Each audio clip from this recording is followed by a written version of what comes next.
So good morning. You guys awake yet?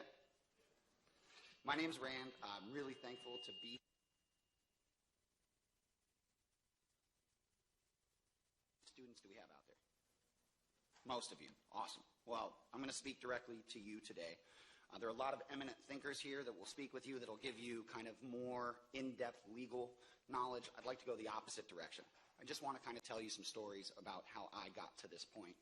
And hopefully for those of you that are looking for some alternative paths, maybe you're not 100% sold on the practice of law, give you some ideas for things you could do instead. So it wasn't that long ago, as the dean said, that I was sitting in your seat. I graduated in 2009, started law school obviously in 2006, and was kind of from the moment I got there thinking to myself, what can I do that's different? I don't necessarily want to practice law, but I'll give you that story and how it progressed, and hopefully give some insight into how at least I got here.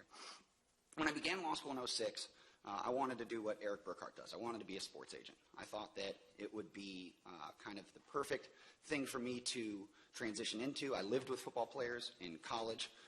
They were my buddies. They were also in many ways very helpless. As good as they were on the football field, they didn't know much about the business side of the game. And so I was the guy that locked myself in my room while everyone was in the living room playing Madden, studying. And they'd come try and break down the door and get me to come play Madden with them. And I made sure that I stuck to my studies. And, I knew I wanted to go to law school, but I, at that time, didn't want to practice law. I wanted to be a sports agent. So fast forward, I do get into law school. I go to SC. Right when I get there, I started interning with a sports agency in Beverly Hills. And I thought, this is my way out. This is going to be perfect. I'm going to recruit these kids and do right by them and help them to succeed in the professional realm. You find out very quickly it's not that simple. The sports agent world is extremely competitive. It's a very difficult space to carve out your niche in. And so those guys like Eric and others who've been able to succeed in that world deserve an incredible amount of respect. And it's I think, an undercovered part of the industry. So during my law school time, my 1L summer, or pre-1L summer, I worked at Milbank, Tweed, Hadley & McCloy, which is a big international firm. They were based out of New York City. And I got a job offer for 1L summer. They were paying $3,300 a week. I was on cloud nine. I'd never seen that much money in my life. So I thought to myself, this is going to be great. I was on the 56th floor of this big building in New York. I was overlooking the East River. I could see the Statue of Liberty outside my window. And I felt like I'd made it. By way of background, I grew up for a portion of my life in foster care. I grew up without much. And so to have made it into law school, period, was an incredible feat for me. And the folks around me made sure that I recognized, particularly my adoptive parents and my brother, made me realize how unique it was that, and I say we because we did it together, we'd reached that point, period, that I was even in law school. But that was never enough for me, and it never will be enough to just get somewhere, right? And I think most of you in this room understand that well. You've worked really hard to prove over and over again that you can do things that others can't, and that will be a recurring theme in your lives. So, what was next for me? Once I got done with that summer at the law firm, I really wanted to work there. I thought, this is the deal. I'm going to be a corporate attorney. It's going to be fantastic. So I went to the dean of my law school, who had awarded me a fellowship. The fellowship was split between the largest firm in Oregon, Stoll Reeves, and Nike. 7 weeks at Nike, 6 weeks at Stoll Reeves. And the 6 weeks at Stoll Reeves were at $1,800 a week, which is significantly less than $3,300. And Nike was minimum wage, so also significantly less than $3,300 a week. And I went to my dean and I said, Dean Reed, I'd like to, take this 1L summer position at Milbank. I've got a partner who that summer I'd gotten very close to, said, I'm going to take you under my wing, which is what you're looking for, right? If you're going to go into big law, have somebody take you under their wing, bring you along. And, you can give this fellowship to somebody else. It's a fantastic opportunity. I really appreciate it, but please give it to somebody else. She said, I'll report you to the bar if you take the job with Milbank. I was flabbergasted. I had not stepped foot on a law school campus, so I didn't understand what was happening. I was scared. And her point was, you committed to, even though it was an award, you committed to taking this position. We need you to take it. Come to find out, there were some other reasons behind that. I'm multi-ethnic. She needed to figure out a way to get people up to Oregon, which is not the most diverse state in the world, to work at this law firm so that they could increase their diversity numbers. This is stuff that I found out down the road. So what ended up happening, honestly, is I became very disenchanted with the practice of law, with being inside of that structure, because I'd been on high during the summer previous, and then it kind of killed my enthusiasm for that space. I felt really confined. So then I went the opposite direction. I turned into the law school rebel. I was the guy who took absolutely no bar classes. I never not one time took a bar class. I took environmental law, sports law, entertainment law, and USC offered a lot of those things, and it sounds like in talking to the dean, you guys will start offering some of these course offerings as well. And USC, to their credit, really offered a very cool curriculum that taught us, look, you don't have to be a lawyer. When you get your law degree, you can do a million different things. There's very little you can't do with a law degree other than maybe the practice of medicine. So I then started a political think tank with a couple buddies in law school. We had some really cool successes. We were traveling the country, raising money for this nonprofit political think tank. We were, yet again, some 20-somethings in a space that doesn't have money, the Cato Institutes of the world, the Heritage Foundations of the world. That's who we were competing against. It wasn't much of a competition at the time. But we did figure out a way to raise a few $100,000 and do some very cool things, won some international awards, met some very cool people. And so it was another thing that bolstered my belief that I could do something different. We were making money in law school, and we were running this thing while in law school and still taking care of our grades. When that came to a conclusion, it was towards the end of my law school career. Now it was, oh shoot, law school's over, running this political think tank has been fun, but how am I going to pay off my $200,000 in law loans? And you're not going to do it at a nonprofit startup.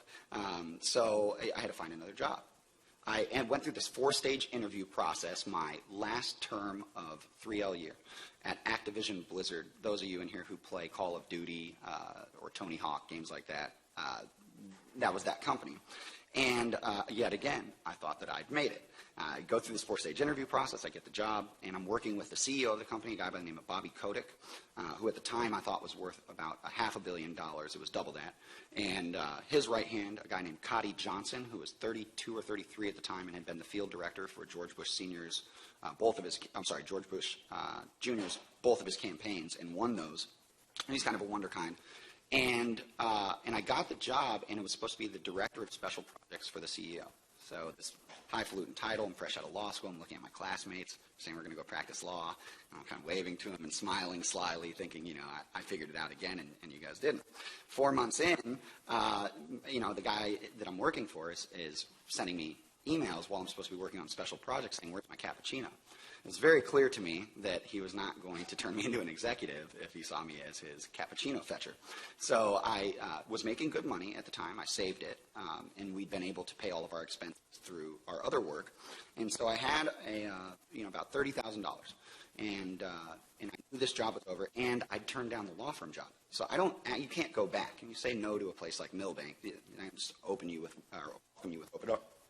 open arms. So I started a company. I decided I'm going to start a company. And it was in sports. I went back to my first love.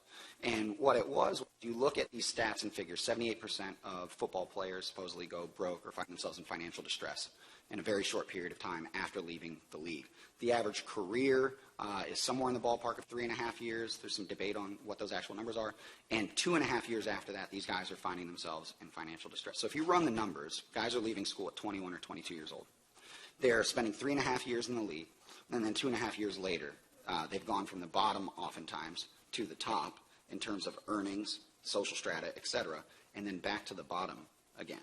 That's soul crushing. For all of you, or most of you, you will kind of do this. Your careers will go like that. For these guys, it goes like this, and then like this. And so I wanted to figure out, well, is it that these guys, football players, are genetically predisposed to going bankrupt or finding themselves in financial distress? Or is it that there's missing elements in the educational offerings? The answer was the latter. So I started a company to help educate these young men on that transition. How do you vet your candidates? How do you vet advisors, agents, lawyers, CPAs? I mean, when you're 21 years old, even all of you in here who are law students, you probably couldn't have done that either. My brother went to Harvard, and he couldn't figure that stuff out right when he got done. It's a difficult space, and it only comes with experience and wisdom. So I thought I'd figured it out again.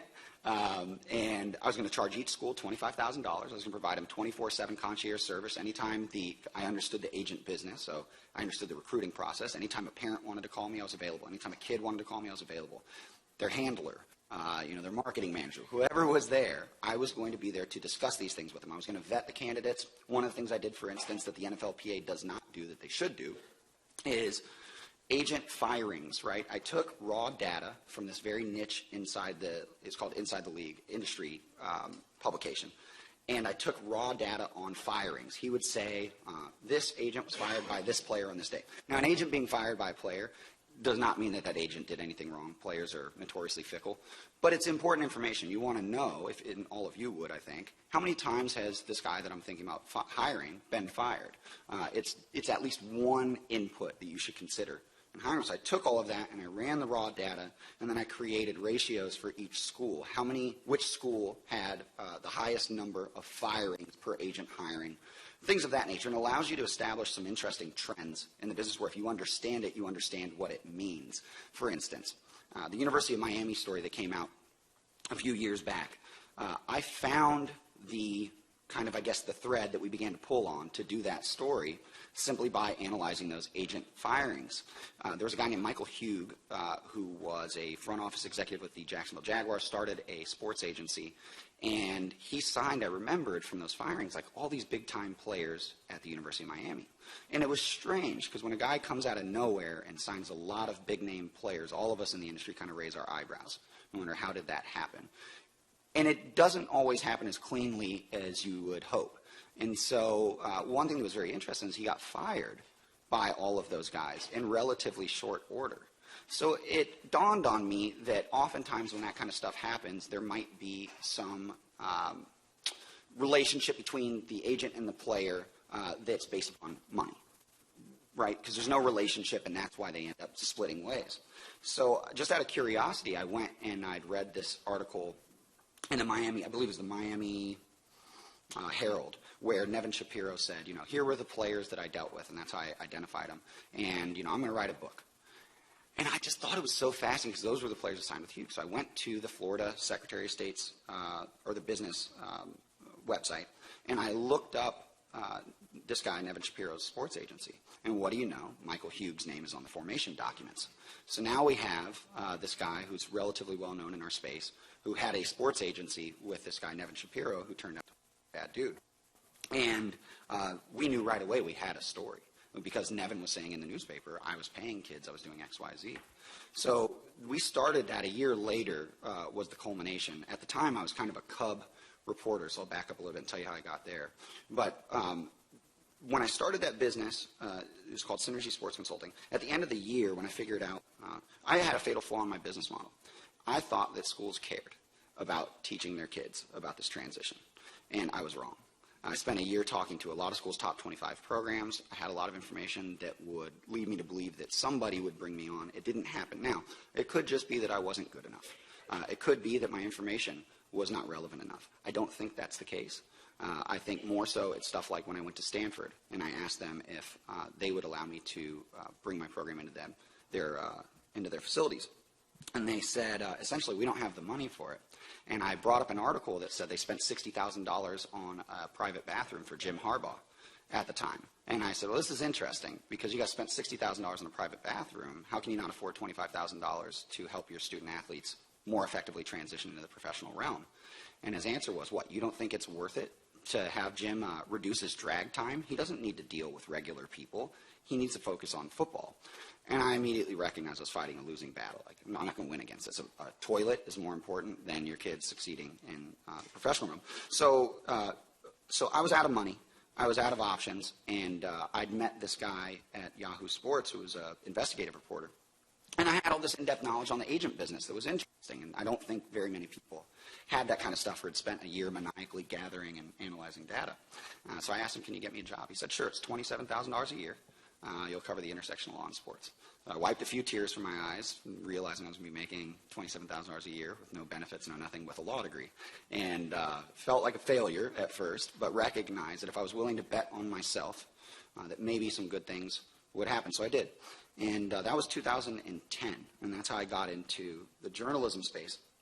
And my skill set allowed me, because I sat where you guys sat, we're analytical thinkers. One of the things about law school that's pretty cool is you don't have to practice law with a law degree.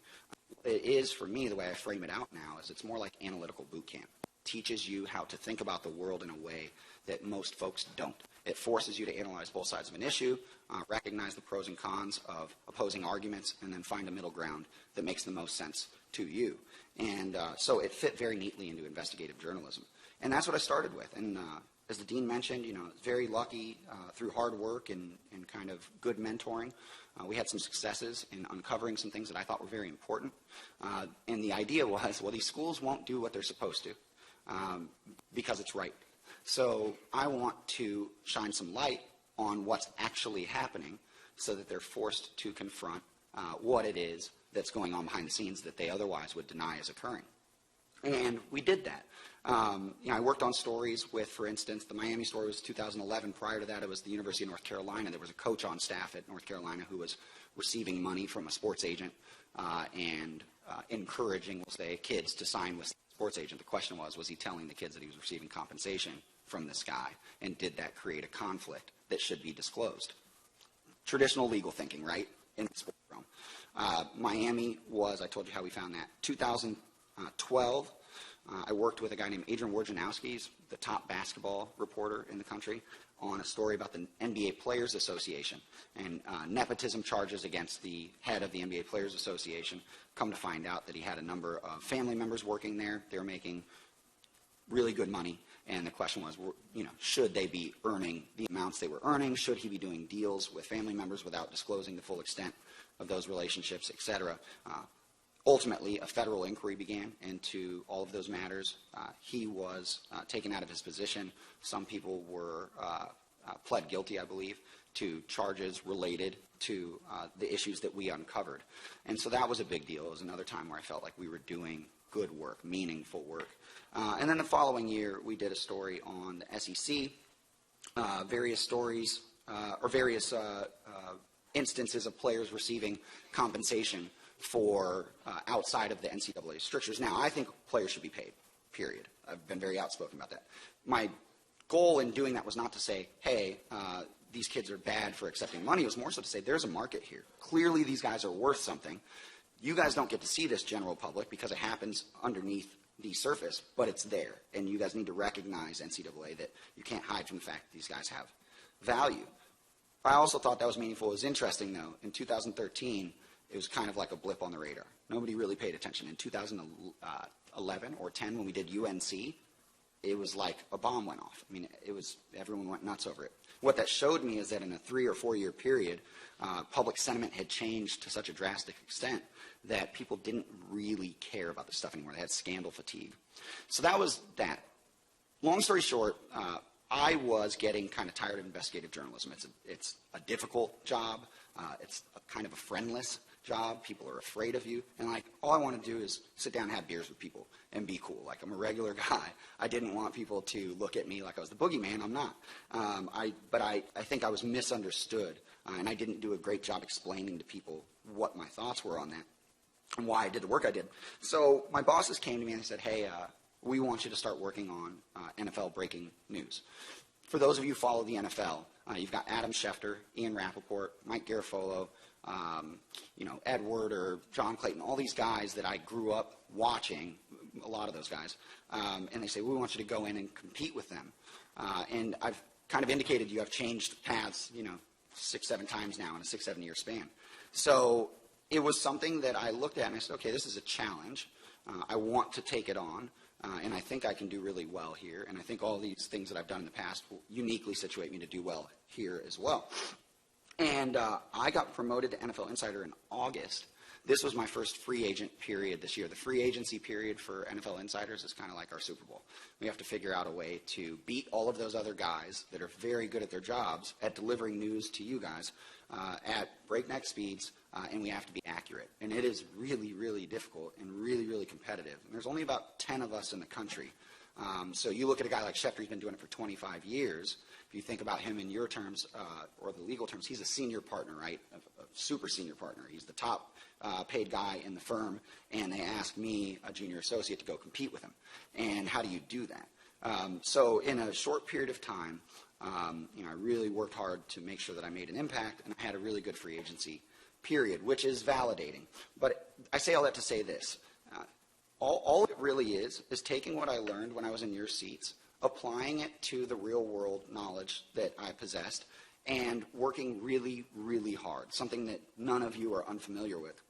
And ultimately, I've found a rewarding career outside of the practice of law, where I still utilize my legal training to be successful, and I get to achieve, goals that I set for myself that are very meaningful in a space that can be extremely lucrative.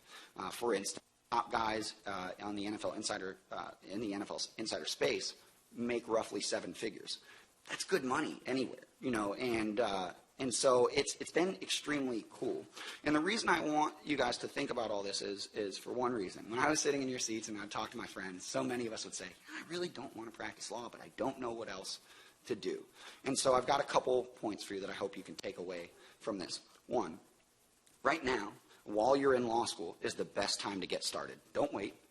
You're either on law loans or you're paying for your schooling, or somebody's paying for your schooling. And so you have a 3-year period of time in which you've got to pay very close attention, obviously, to your legal studies. 1L is not a good time to be flying around the country doing things. But once you get into 2L and 3L, you figured it out. You're thinking like a lawyer, and now you understand how the game is played. And you can figure out a way to do well in class without necessarily spending 15 hours a day on your legal studies.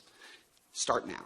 2, believe that anything is possible. It really is. You can do virtually anything you want, and it's not a clean path. I failed so many times before I had any successes. And that, to me, is kind of the essence of the journey. One thing about the practice of law, especially where you guys are at, is it's kind of, I don't want to say easy, but it's structured. It's, you go to law school, you graduate from law school, you start in a firm, you work 7 or 8 years, try to make partner. If you don't make partner, you go of counsel. Sometimes people will lateral out after 3 or 4 years and find something else to do. But it's predictable.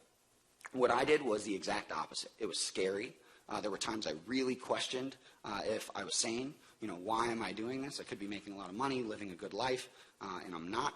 And now I look back on it all, and I don't really remember vividly, at least, the hard times. I don't. All I can think about today is, how lucky am I that I get to do stuff like this? Come speak to the next generation of legal thinkers and try to inspire you guys and girls to think a little bit differently. And even if it's within the practice of law, there's so many really good lawyers that I know that work their tails off, that are fantastic at their jobs. My mother's an attorney.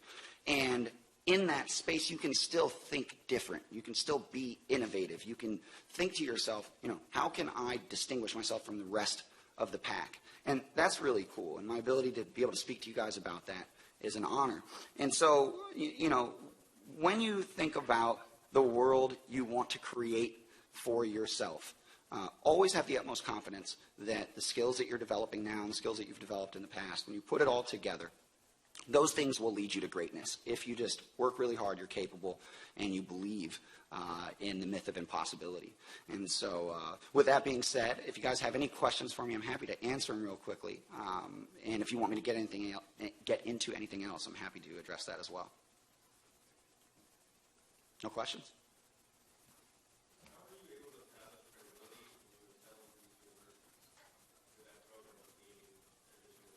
Yeah, so I didn't do a very effective job of it, obviously, because it didn't work out. I was a young guy. Look, I was trying to create something that had never been created, right? I looked at this space and I said, what's necessary? This is necessary. I'm going to create it. It doesn't exist. And you all know how capable you are. You all know how smart you are. But when you're 26 years old and you're talking to a bunch of folks that are a little bit more established in their careers, they look at you with a side eye, like, what do you really know? And you have to convince them, like, I actually know a lot, man. It's difficult. And I had 2 schools bring me in. The University of California, Berkeley brought me in, and the University of Nebraska brought me in. And they paid me to come in and present to their students, but it was like a 30-minute presentation. They paid a lot of money. Berkeley paid $2,500 to have talk to students for 30 minutes.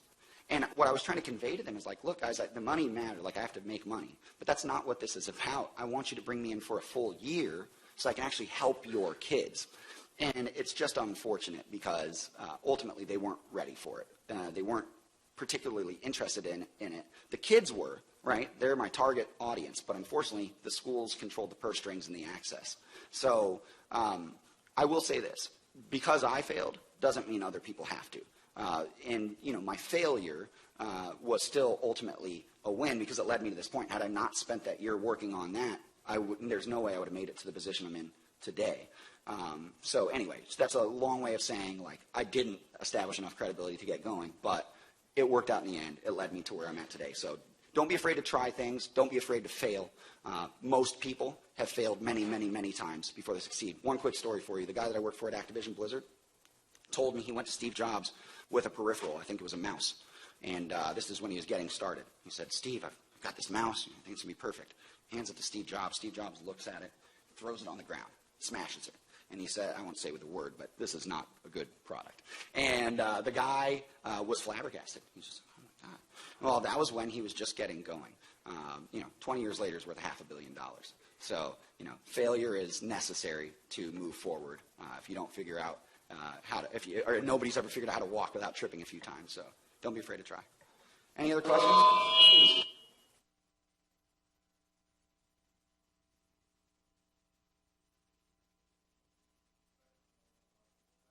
Yes, I think that the demand for these types of programs is much larger. There are a number of programs that we pushed on then that just weren't ready for it. They've now instituted programs kind of like this. It's a problematic area. Sports in general is pretty crony-ish. And so the guys that they bring in to do these programs oftentimes have very cozy relationships with specific agents or specific coaches. And so it's unfortunate. I think it'd be a more effective solution if there were more market-based, free market-based solutions. There aren't. It's a very closed, restricted market. And so while schools are very open to it, as long as the NCAA framework is in place and schools kind of control all of the access, I don't know that they're going to be as effective. I'd like to see that.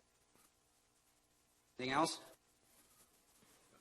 A question from the jury box. You mentioned your work on the Nevin Shapiro Miami project. I certainly remember reading the Charles Robinson articles that you worked on. To what extent did your investigation reveal the gambling-related aspect of the Nevin Shapiro wagering on Miami and other games? I've always been curious of that angle from the story. Yeah, so what ended up happening with that is, I probably didn't do a good job explaining this. When I started at Yahoo, I was just like, basically I started off as a source, for Charles. I met Charles and I'd say, there's all this bad stuff happening, I've got proof of it. You should take a look at it and, do something about it. And the more I did that, I was like, well, you're just taking my information and packaging it and like moving down the path. Why don't I do that? He was particularly good though, like he was a very, very good reporter. And so he, at that time, because I was not a full-time Yahoo employee, smartly kind of boxed me out a little bit and was like, why don't I, and, you can help me do background stuff. And I was like, well, I can do more, but okay. He ended up talking to Nevin all those times. I never went to the jailhouse, the prison rather, and spoke with Nevin. He did on numerous occasions. And so I don't have any in-depth knowledge of the gambling. What you read is not the totality of what I know, but everything I'm comfortable discussing. But long story short, again, not a good guy.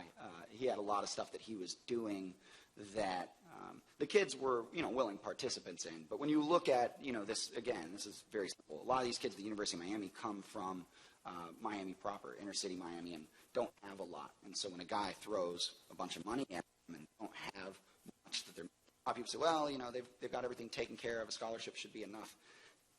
I don't necessarily agree with that, especially not with the kind of money they generate. And also, there are other things outside of your scholarship, the amount of money you get from your scholarship that you need to address. Family issues, right? And a lot of those kids really had some difficult times, and they spent a lot of the money that they got on helping their family, helping their children, getting diapers, things of that nature. So Nevin was involved in everything, whatever it is. And we wrote, kind of a PG-13 version of that article. Charles's name was at the top. If you go all the way to the bottom of that opus, my name is a contributor line. So that was like my first taste of being involved in the investigative journalism realm. And one of the things you learn right then is in instances like this, you know a lot of stuff that you can't talk about, unfortunately, publicly. But catch me after a few beers. I might share some more with you. Any other questions? Thank you. In discussing your very interesting path, one of the things you had raised was some of the space that the NFL Players Association has not really touched upon with its union members, and obviously there are other unions in the sports industry. My question to you is, what are some of the other spaces that you feel, having really examined the sporting landscape, have not really been touched upon by players' unions in representing their members, either in the present or in their future after they're not union members anymore? Great question. My answer, how much time do I have, guys? 5 minutes? Josh? I'm sorry. All right. One of the things that I think is really important to touch on here is, and I've covered this extensively, I went into, I told you when I started, I was working with Charles Robinson. He was kind of like my big brother, my mentor, everything. He was fantastic. But eventually you got to spread your wings and learn how to walk alone. And so I did. And when I did that, it was, what are you going to work on alone now? You have not a single journalism class to your name. You've never done a story alone. What are you going to work on? I said, well, just look at things that make sense to me as a lawyer. And I looked at financial crimes against players. I met some very interesting, well-informed, good-natured folks who were working on that stuff behind the scenes in the legal realm, securities attorneys and others who really were paying attention to how players were getting ripped off. And so I thought that was fascinating. I said to myself, well, why is this not more covered? We've got things like Broke, right? Everyone saw the 30 for 30 Broke. And it kind of, to me, while it was good, and I'm glad it was out there, it was surface deep, right? It's like, hey, these guys are all going broke because they're blowing money on mink coats and, cars and stuff like that. Yeah, but we all know that. So, what I'm more interested in is, how is this happening? What are the machinations behind the scenes that are forcing this to occur? So I covered in the past, I guess from 2012 to, last year when I started on the Insider Beat, about $70 million in investment losses at the hands of two financial advisors who were registered in the NFLPA's financial advisor program. So the NFLPA certifies agents, right? They basically, the legal way to look at it is, they are the bargaining representative for the players. They delegate to third parties the ability to go represent those players. So they give the agents life, they can also take it away. And they've got near plenary power to do that. They can yank an agent cert for almost anything. Now, agents can go sue, et cetera, but who wants to go through that? And guys that have done it in the past, there's one notable guy is a guy named Steve Weinberg. It just crushes them. I mean, you can't, it's hard to fight against such a leviathan. So I focused on the financial crimes component of it, saying, okay, if you certify agents and you register financial advisors, players are depending upon you guys to give them fully vetted candidates. They're already, one could argue, more vulnerable than most folks. They're high net worth individuals at a very early age that lack any measure of financial sophistication. And yet, the union was doing very little, still today is doing very little, to make sure that the financial advisors that they're registering are, in fact, good guys that should be handling millions of dollars on behalf of players. And so that's one area that I think all of the unions don't do a great job at. The NFLPA, to their credit, tried to create this program. No other union has it, to say, hey, we're going to vet these advisors. But all they do really is they do a background check on the way in.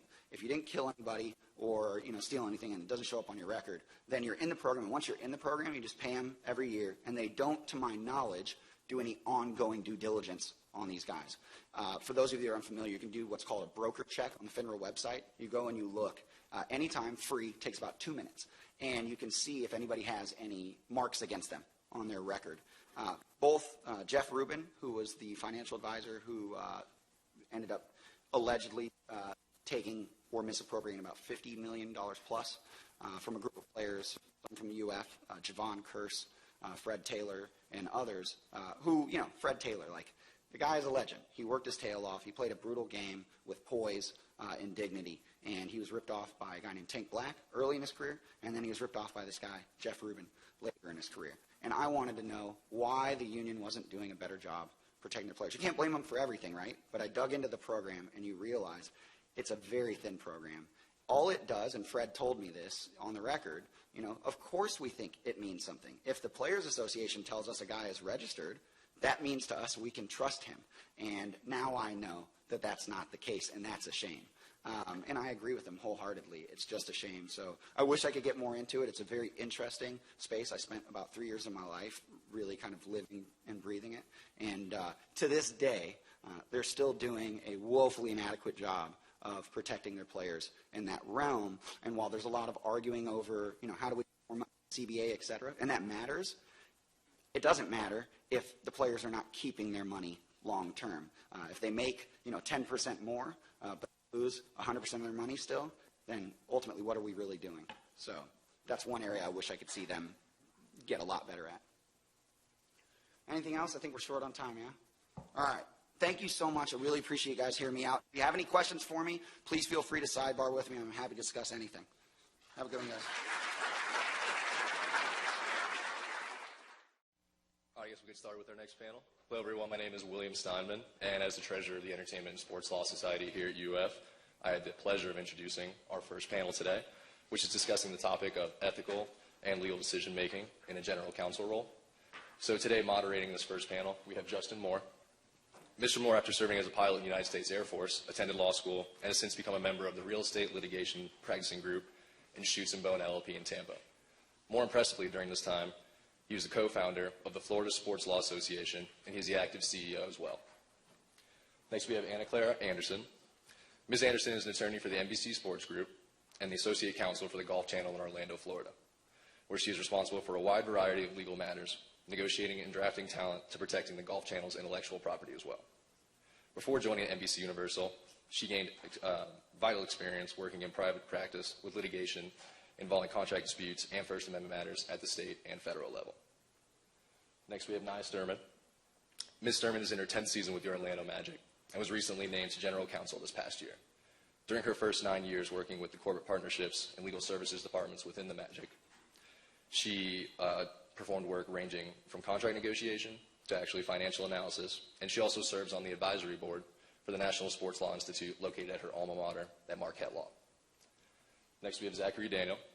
Mr. Daniel brings a unique perspective to our panel today, as he works for the general counsel for the NASCAR in Daytona Beach, Florida. In working with NASCAR, Mr. Daniel assists in day-to-day contract review and the handling of multiple legal operations involving racing operations to general corporate administration as well. Finally, Mr. Robert Fountain. Mr. Fountain has taken a track that I believe many law students would also love to take, as he started as an intern with the minor league baseball in August of 2010, where he was promoted to a position of special assistant to the president for legal affairs, where he's been able to work on multiple matters involving broadcasting agreements and also researching potential markets for the expansion of minor league baseball as well. Mr. Fountain now serves as the associate counsel in the legal department with minor league baseball, where he provides support to multiple facets of the organization. Again, thank you to everyone for attending today's event and our panelists for attending as well. Thanks.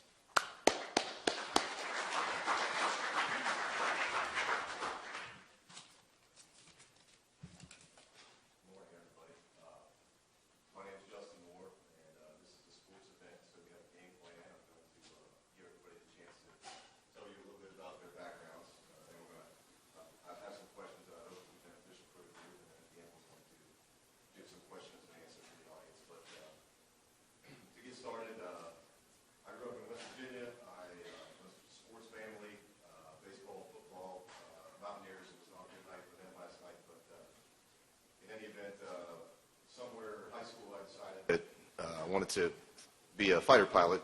I watched too much television, and so I received my undergraduate from the Air Force Academy, was stationed in Florida. I got out in 2007 and decided to go to law school.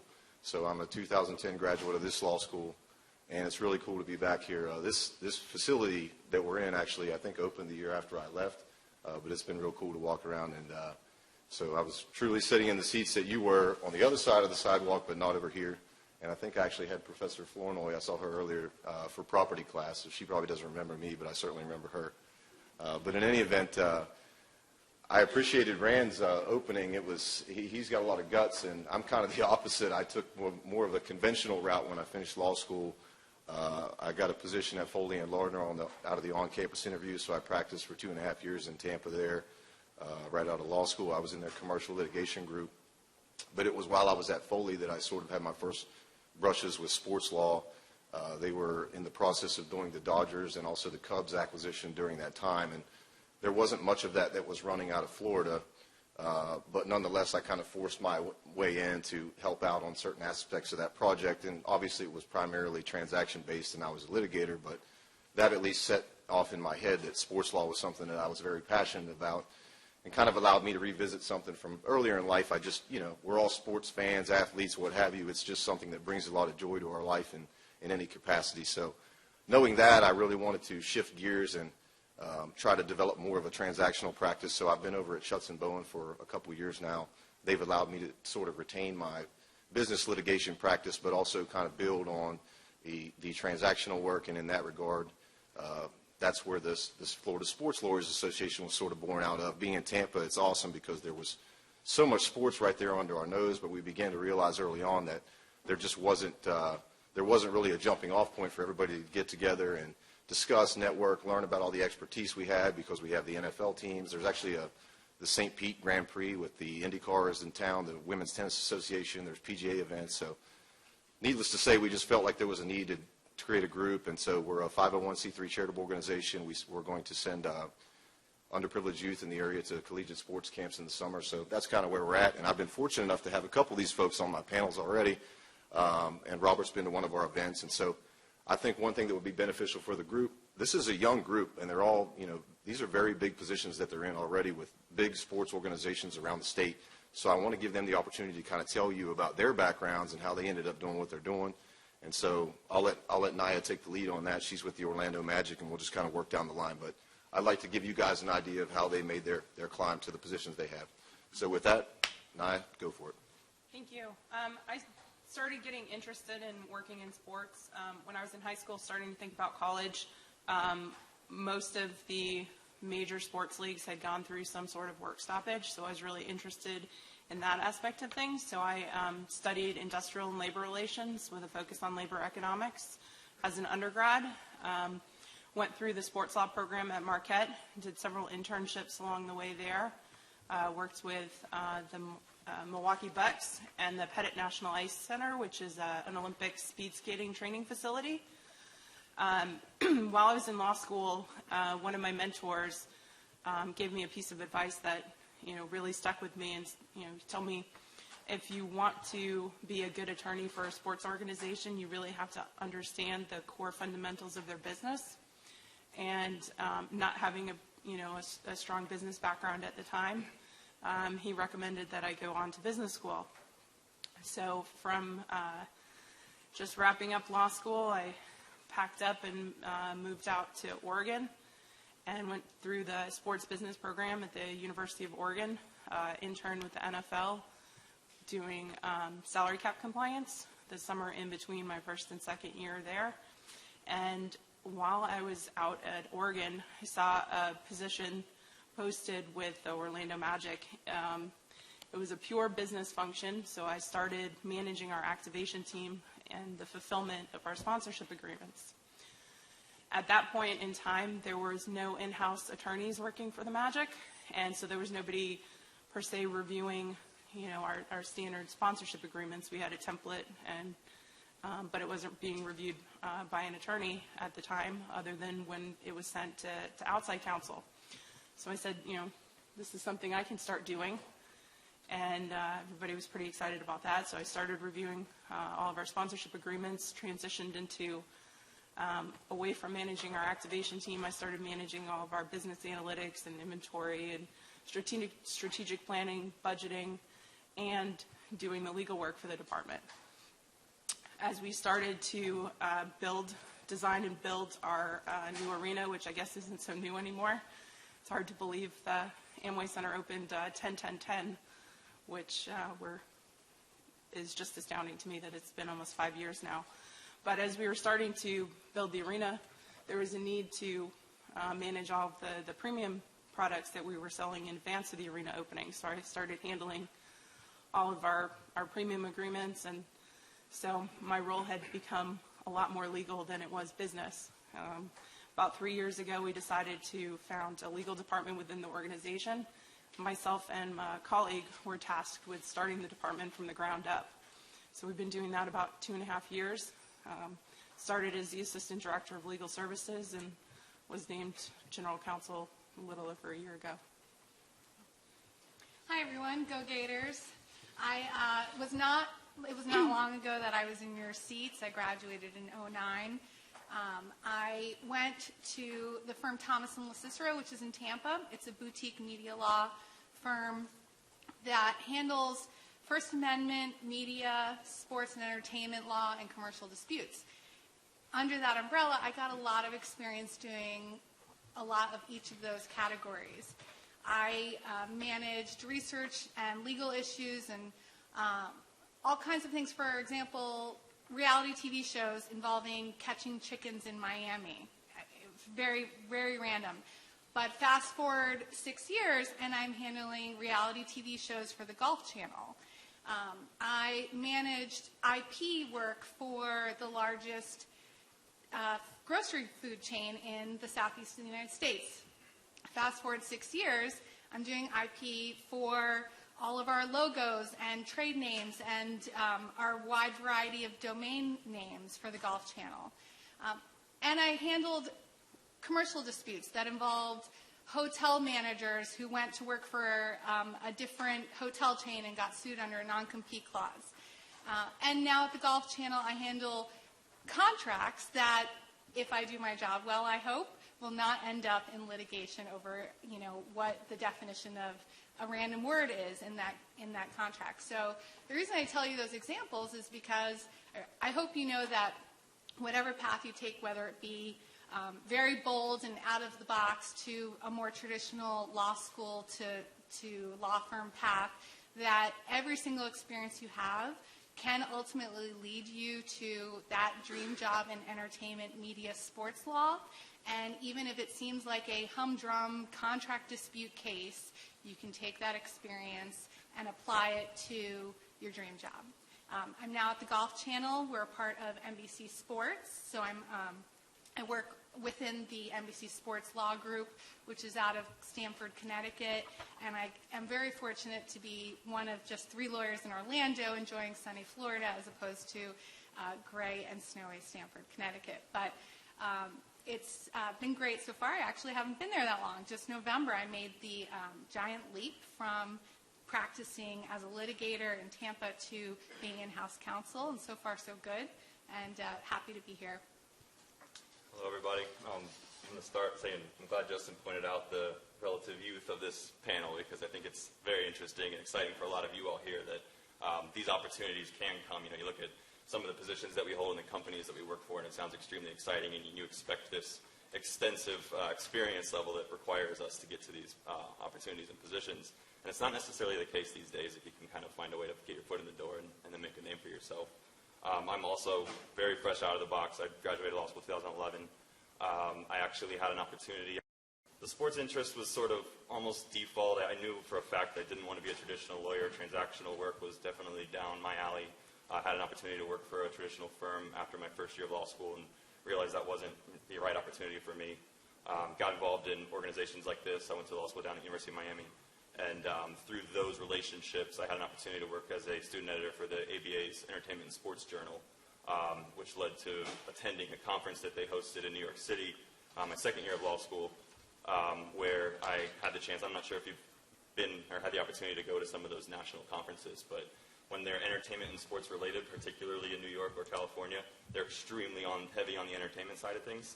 And so the number of people interested in sports are relatively small, and particularly in motorsports, extremely small. So I went to a breakout panel that was, now that I understand the industry, basically a who's who of motorsports attorneys in our little circle, and literally 4 people showed up, or 5 people in the audience. So it was basically a one-on-one opportunity. I was able to strike up a conversation with the Deputy General Counsel, led to dinner that night, ultimately turned into an internship opportunity after my second year of law school, and then went back to Miami, finished up school, had to take a traditional job because obviously NASCAR just isn't just allowing attorneys flowing in day and day out at this level especially. But stayed in close touch with the Deputy General Counsel. I was working in homeowners insurance defense in Miami. The absolute last thing I wanted to do, the absolute furthest thing from what I thought I needed to be doing in order to have an opportunity in this field. And sure enough, NASCAR had some organizational changes and some companies that we were acquiring on the sports car side of things that created a ton of work. my boss called me up and said, basically, I'll spare the exact words she used, but I have a bad job for bad pay for you. And I said, I'm in. So I moved up to Daytona, took the job. Fortunately for me, I've been there now almost 3 years, and we had some attorneys that had left for bigger, better things. Workload opened up, and it's just been an absolute fast track to some really interesting work for me on the NASCAR side. Our office, I'm one of 10 attorneys in our legal department. We've got basically 5 in Daytona, 5 in Charlotte. The Charlotte attorneys are a little bit more specialists. We've got our digital and our broadcast media businesses up in that part, so we take some specialized attorneys to work in those areas, whereas the 5 attorneys that work down in Daytona, we're really more of the generalists. We handle a lot of the competition, racing ops related work, but we also support a lot of our back-end departments, our HR, tech, those types of deals. So I'm doing a lot of day-to-day contract review just for our standard business operations, and then doing a lot of what we call the sexy work, messing around with the guys with rule books and driver owner agreements and that kind of thing. So, a really expansive opportunity for me at this age. I'm really appreciative of it. It took a really lucky windfall of events for me to land here, but it's good to be able to tell this group that these opportunities are out there probably, sooner than you probably imagine you can get them if you happen to be, fortunate to have, a little bit of luck on your side. So. Looks like I'm the youngest here. My name's Robert Fountain. I graduated from law school in 2012 from Stetson University up in, down in St. Petersburg. So my path, as you hear, it's all different from one to another. Mine is not nearly as exciting as Rand's, but I went to Brigham Young University out in Provo, Utah. Enjoyed my time there and decided I want to do sports law. Have no idea how I'm going to get into it. Decided, all right, I'm going to head back down to Florida, or at least in the general South. So I applied to all sorts of different law schools, and let the record reflect that UF did not let me in. So I went to Stetson instead. Thankfully, you guys invited me back here. But I decided to go to Stetson, and it turns out Stetson had an internship with minor league baseball. Minor league baseball headquarters are in St. Petersburg. We have now, I think we have 5 attorneys on staff, but only 3 within the legal department. And so I applied for an internship. I didn't meet the minimum requirements for it. It was the first year of the first part of my 2L year. So I applied for it, didn't have the minimum requirements, and they said, the program director said, you have no chance of getting it. I said, well, keep my name in the hat. Luckily enough, I got the internship, started doing my intern work there, and just as I finished my internship, I think what you'll hear a lot from people in sports is that it's being in the right place at the right time and just doing a good job with the work that you're assigned. And so I was there, and when she moved out to the legal department, they had room for 1 extra body in the legal department. So they decided to keep me on at a paid position, just an hourly position while I was in law school.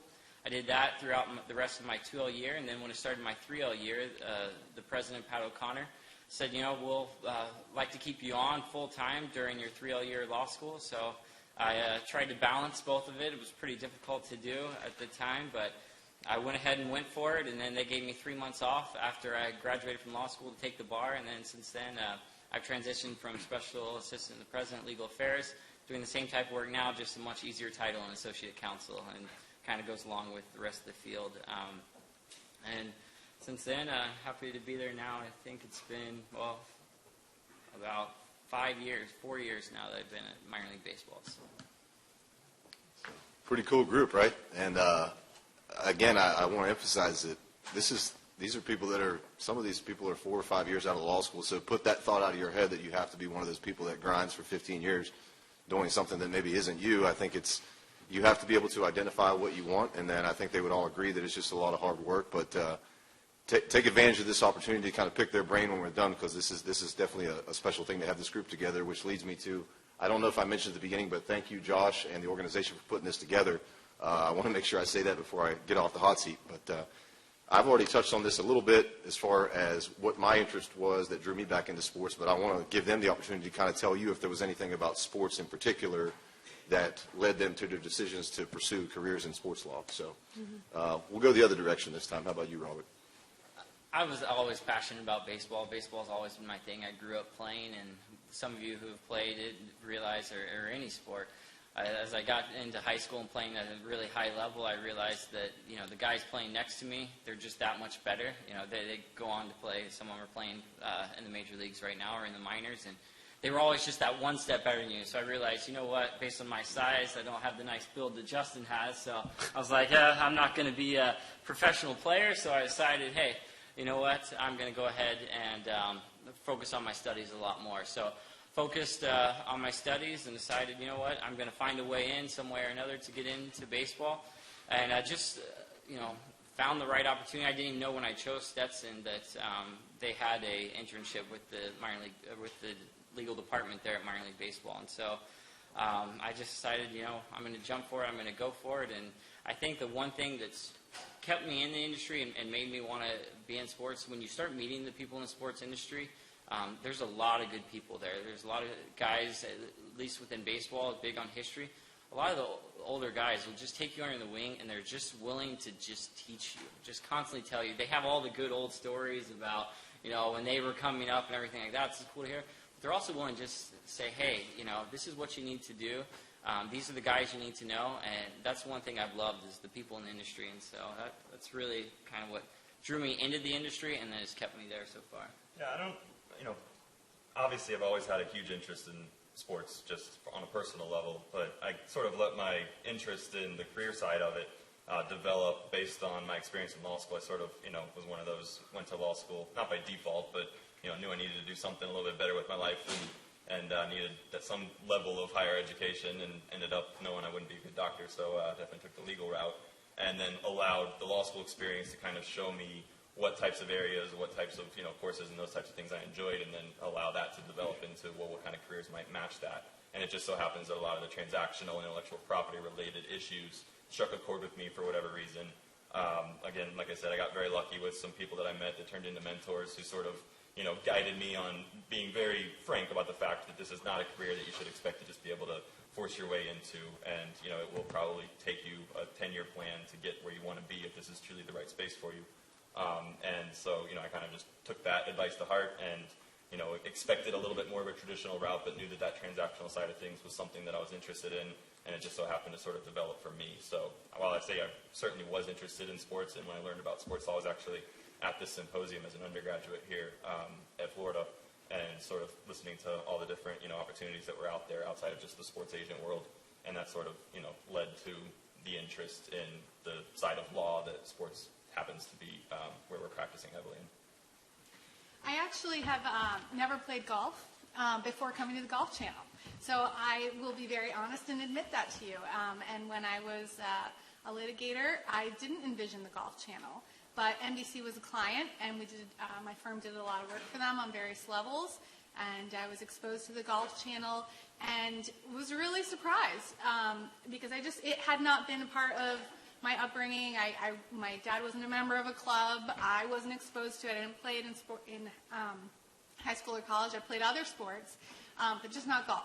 So I was like, wow, I know nothing about golf. And I'm quickly learning that Golf Channel is a really amazing place for a couple of reasons.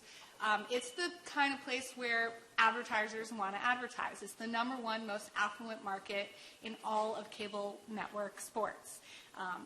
Because it is an expensive game. So it is a big business. And beyond our linear cable channel, we have a variety of breakouts, which, for example, businesses. Golf Now, if you've used OpenTable to make a dinner reservation, you go to Golf Now to book a tee time anywhere in the country. It's the #1 online platform for booking tee times. We have our digital side. We have brick and mortar stores where you can learn to play golf. We run tournaments for amateurs. The list goes on. And once I got in the door at Golf Channel and really started to learn more about it, I was like, this isn't just about I need to be a golfer, because frankly in the interview when my now boss asked, do you play golf? And I said no, I thought the interview was over. But he's like, that's okay, you're going to learn, and I'm going to give you some lessons with my pro. So it is part of the job to learn the business. And I think really that example is I was an entertainment media lawyer, and sports is this perfect niche in there. So when the opportunity came up, I didn't slam the door on golf because I knew nothing about it. Thankfully, I kept that door open, and I'm learning a lot about it. It's been a great introduction to that awesome network. So I touched on a little bit earlier about what got me interested in working in sports, and so I'll kind of touch on what keeps me interested in working in sports. So, being an in-house counsel, you're a pretty broad generalist, but your product is, for me, professional basketball. And believing in your product and being excited about your product is what keeps you engaged throughout, your work life. So, we have a fantastic ownership and leadership team and, a great basketball team. And, when you're dealing with, everybody thinks that, okay, it's sexy, you hang out with players and things like that, but the reality of being a general counsel for a professional basketball team, I could be doing a housekeeping agreement for cleaning our office space. I could be doing a software license. I could be doing an agreement to book, a hospitality space for an event that we're hosting. It could be a sponsorship agreement. It could be a suite agreement. It runs in the broad spectrum, but at the end of the day, our product, it gets displayed on the court, when 7 o'clock rolls around and they throw the ball up in the air. And that's the exciting part of working in sports. Those are the experiences that you don't get working, and I'll use a, old school business term, working for a widget company. There's nothing like the feeling of when, my entire, set of colleagues got on a plane and went out to game 1 of the NBA Finals out in LA when we were playing the Lakers. Like, those are the experiences you don't get anywhere else. And that's what keeps me excited about working in sports. So I think this next question will be an interesting one, because the more that I have gotten to do sports law work, the more I've realized, man, I was sitting in that class, and I know we were talking about this, but now I can't remember it, so I have to revisit the books. And I think one thing that's fascinating, and since they're all in different sports and have different roles, I want to have them tell you about certain areas of the law or certain classes, maybe even CLEs, things that would be beneficial for you guys to better prepare yourself for practicing in the sports law realm. So I'll start off with Naya on this one. If there's any particular areas of the law or classes you think would be beneficial. So I think there are some that are sort of more classic. Your antitrust, labor law, trademarks, your intellectual property classes. But I'll tell you the one class that, and you've heard this before, but the one class that I took in law school that I never thought would be anything that would help me in my career, and that was bankruptcy. And you're probably shaking your head and still wondering why that's helpful, but if you have a suite licensee that goes into bankruptcy, what happens then? Are you still allowed to make phone calls? You need to know that you need to cut off your collection efforts, because you can get into a significant amount of trouble. So, just the little snippets that came out of that class I found to be incredibly helpful that I never thought would be. So I wanted to share that little snippet with you. I have a few media outlets that I'd like to recommend. I start my mornings with a website called Synopsis Sports. It's CYN for Synopsis, Synopsis Sports. They basically aggregate blurbs about sports, announcements. It's free. They'll send it right to your email, and you can just go up and subscribe. So that's a cool website. I subscribe to Sports Business Journal, Business Daily. There's just some trade magazines out there that just, give you the know. Who are the people? What's on the, going to be spoken about at the next event, and really just inform you about what's going on in the business. Then there are, whatever your specific sport of passion is, whether it's golf or motorsports, there are trade magazines that are super niche. Golf has like 10 of them, and that will inform you about who the players are. My first month in the job, I was writing contracts for players, and it's just a lot different when you make the leap from writing a contract for a player, it's just a name, to really knowing who that player is. Who are the agents? How many of those players does this one agent represent? Are those agents all part of the same management group? And there's just a world of difference between, doing the business of, in the legal realm to really understanding who these people are. So I think informing yourself every day and taking that step to read those publications is a great start. Yeah, I think, to Naya's point, obviously, I think you've obviously got the classic courses that everybody's familiar with, and, you know that those are the types of things that you would ultimately be spending the majority of your day doing if you had an opportunity in a sports environment, particularly a corporate sports environment. One thing I would kind of guide the group to think about is, especially if you're trying to break in at a younger age, you've got to find a way to kind of be on the cutting edge of all the various developments, not necessarily on the sports side. You see all the fun stories about players getting in trouble in ways that you think you might be able to make an impact on that side of things. Not necessarily, more on the legal side. And we've got resources. I don't know if you have access to the Association of what's ACC, the Association of Corporate Counsel. That's a great thing for me that I read in the morning, where I just kind of get a good feel for what lawyers are talking about. These are usually little blurbs put out by law firms talking about hot button issues on the legal side of things, and particularly in the corporate environment. Those things affect us just as much as they do any other company in the country. So, if you could make yourself, sort of give yourself, not necessarily a niche, like things like, the gambling, fantasy sports, I know we have a panel on that later on, like, you're not going to become a fantasy expert and find your way into sports that way. But data security, that's another good example of a very hot topic issue that everybody's sort of talking about and looking for expertise in. We actually had one of our interns just recently, she was an intern with us 2 years ago, just landed a job a couple weeks ago with a data security consulting company. And, it's a startup company, but they understand that there's a market out there for corporations looking for ways to get in to the data security protection world. And, there's that kind of a niche opportunity based on a new development in the legal world. So, look for CLEs that way. It's not necessarily a focus on the classes that you can take in law school, but, see what the market's talking about, the legal markets, the hot topics that are out there, and find a way to kind of familiarize yourself with those areas. Maybe it'll lead to a job that has nothing to do with sports, but you'll build up an experience and an expertise in something that will ultimately attract companies like what we work for because you have something that's unique, versus a lot of the traditional lawyers in the sports world come from some expertise in a more traditional area. They're an intellectual property attorney, or a practice in contracts for their whole career, 20 years experience, and that adds value to what the sports organizations are looking for. If you're trying to break in early, kind of attack it from a different angle, because you're never going to be able to compete with those people that are coming to the table with 20 years. So, when it comes to CLEs, I don't have a lot of recommendations. I'm still on the basic skill courses that all of you guys are going to have to take once you graduate.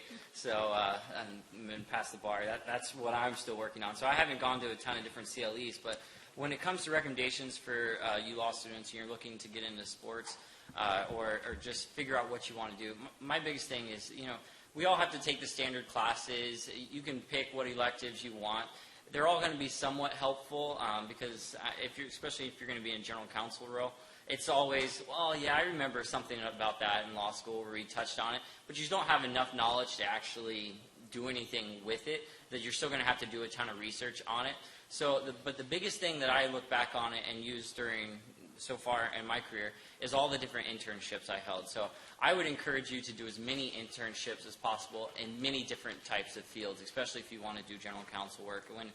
For me, I interned with a judge on the U.S. District Court level. I interned with a family law firm. I also interned at the U.S. the U.S. Attorney's Office. So I learned quickly that family law, not my thing. Criminal law, not my thing either. So when you do all those internships, you quickly learn what you do and you don't like. And so then you can really start to focus in on, is it sports law that I really want to do? Is it family law that I want to do? Whatever piques your interest, you really don't know exactly what they do until you start doing an internship in that field. And then you see what day in and day out it looks like for them. So I would say the biggest thing that helped me in law school was doing that internship. When I got to minor league baseball, I realized, wow, this is exactly what I want to do. I thought I wanted to do it. Now that I'm in it, yes, this is exactly what I want to do. And so the biggest thing I would say is get your internships. While the semester abroad in Europe looks really cool, you can't put that on your resume that, you have a list of, when you list your experiences. Summer abroad in Italy looks cool, but you can take that time after you graduate the bar, take 2 weeks, go to Italy and have fun the entire time. And then you actually have a job to pay for that trip. So the other thing I would add to that too is, don't discount any opportunity, no matter how unrelated it sounds to what you're ultimately interested in doing. I mean, like I said, I ended up in homeowners insurance defense, buried in the minutia of homeowners insurance contracts day in and day out. Dreaded going to work every day because I was like, not only is this difficult to be in this environment, practicing a very obnoxious area of the law, in my opinion. But the people and the different experiences that I was getting, I just didn't see a connection in where it was going to lead. But sure enough, in this opportunity I have now, we're doing nothing but risk management and risk shifting in our contracts and understanding how we can protect ourselves through indemnities and insurance protections and things like that. That base knowledge that I built up in an area that I thought was going to have nothing to do with sports is really something that I apply every single day of what I do. So, don't discount that opportunity no matter what it is that comes your way, because it's going to be experience that's ultimately going to be valuable in your career at some point. So, I'm going to jump back in here also. For students and for practicing attorneys, I would recommend joining the Sports Lawyers Association. There's a lot of great resources available through their website, and one of the most valuable resources, I think, is the annual conference. It's coming up in May in Baltimore this year. But it is an incredible opportunity not only for the content involved in the presentations, but also for the networking opportunities. It's a room full of all of the people that are doing what you're interested in doing. So I started attending when I was a 1L, and I think I've only missed a couple of conferences since then. It's just a terrific opportunity. So highly recommend it. Networking is huge in sports. Go to as many events as you can. Half the time, I feel like anytime I meet someone, it's like, oh, I knew someone, and they ended up telling me about this job, and that's how I get in. Because a lot of times when we post, if we're hiring a position, we don't really want to throw it out there, especially in the legal market. If you put out a spot for an attorney position at any of our spots, you're probably going to have 200-300 applications come in. And what you want instead is to just be able to call someone and say, hey, do you know of a good attorney? And then they recommend you. And so that's how our general counsel got in. It was just his friend was doing some work for our office and then said, hey, you should apply. Their general counsel spots open. So I would definitely say go to the networking events. I know it's sometimes painful to do, and it's like, oh, I just have to walk up and talk to this random person. Yeah, do it. It's worth it, and you never know who you're going to meet and who's going to be able to help you later on in your career or where you'll need to turn to for a job. Okay. A lot of good takeaway points on that one. I think law school never stops. You got a chance to hear that there's always more to learn, and when you take on a new project, you can't always recall what you learned in law school enough to be able to pull it off. So, and I'll add on the SLA, I'm going to be headed up to Baltimore. I would encourage you, if you can spring it, to pull it off, because like Robert said, the networking can be a drag sometimes. But one thing I have noticed about the sports law is that it doesn't feel quite as forced, because who doesn't like to stand around and talk about sports or sports issues? And so that's one thing that's been really great for my organization is, I'll go and do something with we played in a golf tournament a few weeks back with bankruptcy. But it's like, who wants to take time in the evening to go talk with a bunch of bankruptcy lawyers? But sports, it gives you an easy jumping off point to start conversations. So. And it was golf. Yeah, or golf. Yeah, exactly. So take advantage of those opportunities when you can, because like Robert said, you never know when you're going to meet someone, and it's a relationship that you knew from 5 years ago that helps you land something, which leads to something else, and that's how it works. I can tell you there's 2 people sitting in the room here that I met through the SLA conference or through people at the SLA conference, so just looking around the room, so that's... Zach kind of got the ball rolling on the next question, which is talking about hot items, things that are going on in their particular positions that they want to share with you. And so which direction did we go last time? Robert, I think you were first on this one. So give me an example of a hot item that's going on in minor league baseball that you are dealing with that has a little bit of a legal twist to it. There's a lot of hot items, but a lot of them I can't talk about. So that's one thing. It's like, all right, what can we actually talk about? Some of the hot items, just sponsorships are huge across all of our sports. Everyone's trying to get the latest sponsor. And one of the issues we've been dealing with is setting up, we recently in 2010, we launched our MLB Enterprises, which is our national marketing project. So that's been one of the big things, is trying to set that up and work it out. You got to start a new company to do that. And that's been fascinating to me, to learn all the different ins and outs of marketing contracts. And we're starting to get into the TV realm as well. And so you start looking through a contract and seeing all the different requirements about who has, copyrights, all these different things. And so it's been fascinating to me to kind of really see what all goes on behind the scenes in order to get something on the television, and who's going to eat the production costs and what it costs to actually put on just a baseball game alone. It's been fascinating to me to see. Wage and hour is a huge deal within sports. Antitrust particularly for us as well, is a big one. Thankfully, we haven't had to deal with that too often lately. But when it comes to wage and hour issues, we're seeing that more and more with all of our different clubs and with players. So I would say if you have an interest in that, you're going to find a way into sports in some way. And if I think of any others, I'll bring them up. Yeah, our hot topic I am now, I think the way that this question was phrased last time I worked with Justin on a panel was basically, what is the most challenging issue that you've faced so far in your career? Obviously, my career hasn't been too expansive, so I've got a whole bunch of experience to check in on and fill you in on.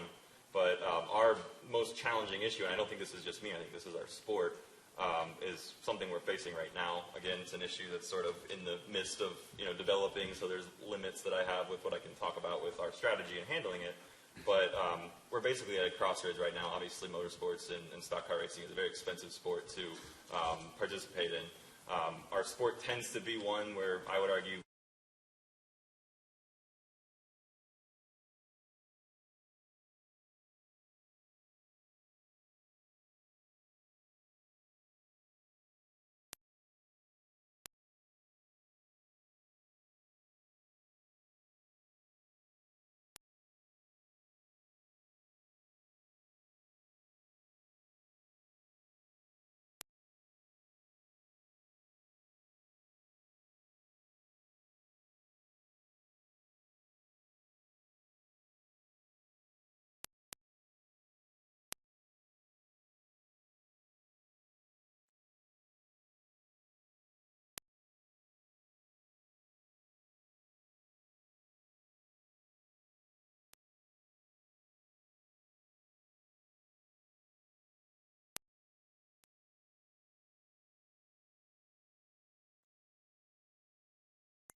Team Alliance and independent organizations coming together in order to reduce, costs, issues. All of a sudden, antitrust issues start screaming at you, and we would certainly be a party that would get dragged into that in some sense. We also have an obligation to treat all of our race teams equally, obviously. So you've got guys that are literally talking in the garage week in and week out. Our guys talking to the various race teams, and now they're in a position that you've got independent race teams, but now they've sort of joined forces, and we don't know which hat they're wearing when they're talking to us about a certain issue.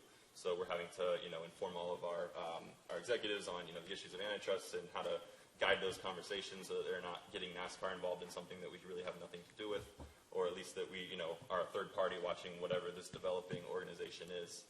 And right now it's kind of a wait and see, but there's all kinds of places it could go. And unfortunately, the race teams, as difficult as it is to survive in our industry right now, are, getting to a point where there's the chance they could be taking some desperate measures that would really affect how we as an industry are, rising as a popular sport. So. Is now a good time for the video? Are we ready? Okay. We have a little, I'll preface it. we have some media. We'll exercise our media muscles here. We're going to have a video. I'm with NBC, so I had to bring a video, okay? All of us look woefully unprepared bringing a video. Wow. Extra credit. So I took, hot topic kind of to mean what's a cool, kind of crazy thing out of the norm of my day-to-day work that we're dealing with, and it's all about technology. It's about the digital side and also covering sports with the hottest technology, and it's about drones. So we are endeavoring to cover, ultimately one day, have drones covering tournaments. I think we're a long way off from that because they're just beasts right now. They're big. They're really loud. You're not going to have Rory McIlroy on the 9th swinging away with a giant drone standing right over him. It's like everyone's like that's not going to happen with a drone over his head. But what we have done is, and we've been dealing with, aerial technology for a long time. Once it got really hot and there was a possibility that sports would have drones during live games and tournaments, the FAA has stepped in and they're starting to regulate it. But like most things, technology has far outpaced the law that follows it. So everyone's kind of taking a step back. The FAA has I think it's like 8 or 10 sanctioned companies that are building these drones for this kind of work. We are working with one of those sanctioned companies, and we had the Arnold Palmer Invitational just last week at Bay Hill in Orlando, and I've got a little video of our drone footage before the tournament, before there are live people on the course that a drone could land on. We took some drone footage.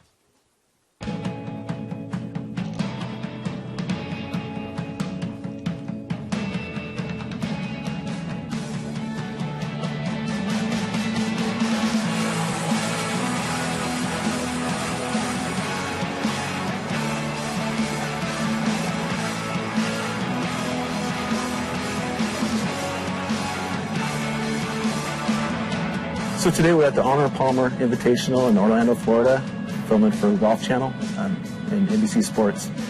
We're doing a lot of the B-roll, cutaways, getting a lot of good stuff here today. Yeah, let's do another cut. This time, go straight behind the pin and then come up behind the gallery, behind the seats, the empty seats. Keep your pin on the left.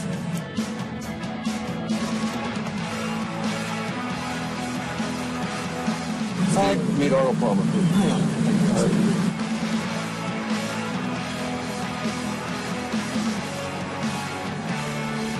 Are you a pilot? Yes, sir, private pilot. Two of us here are private pilots and one separate.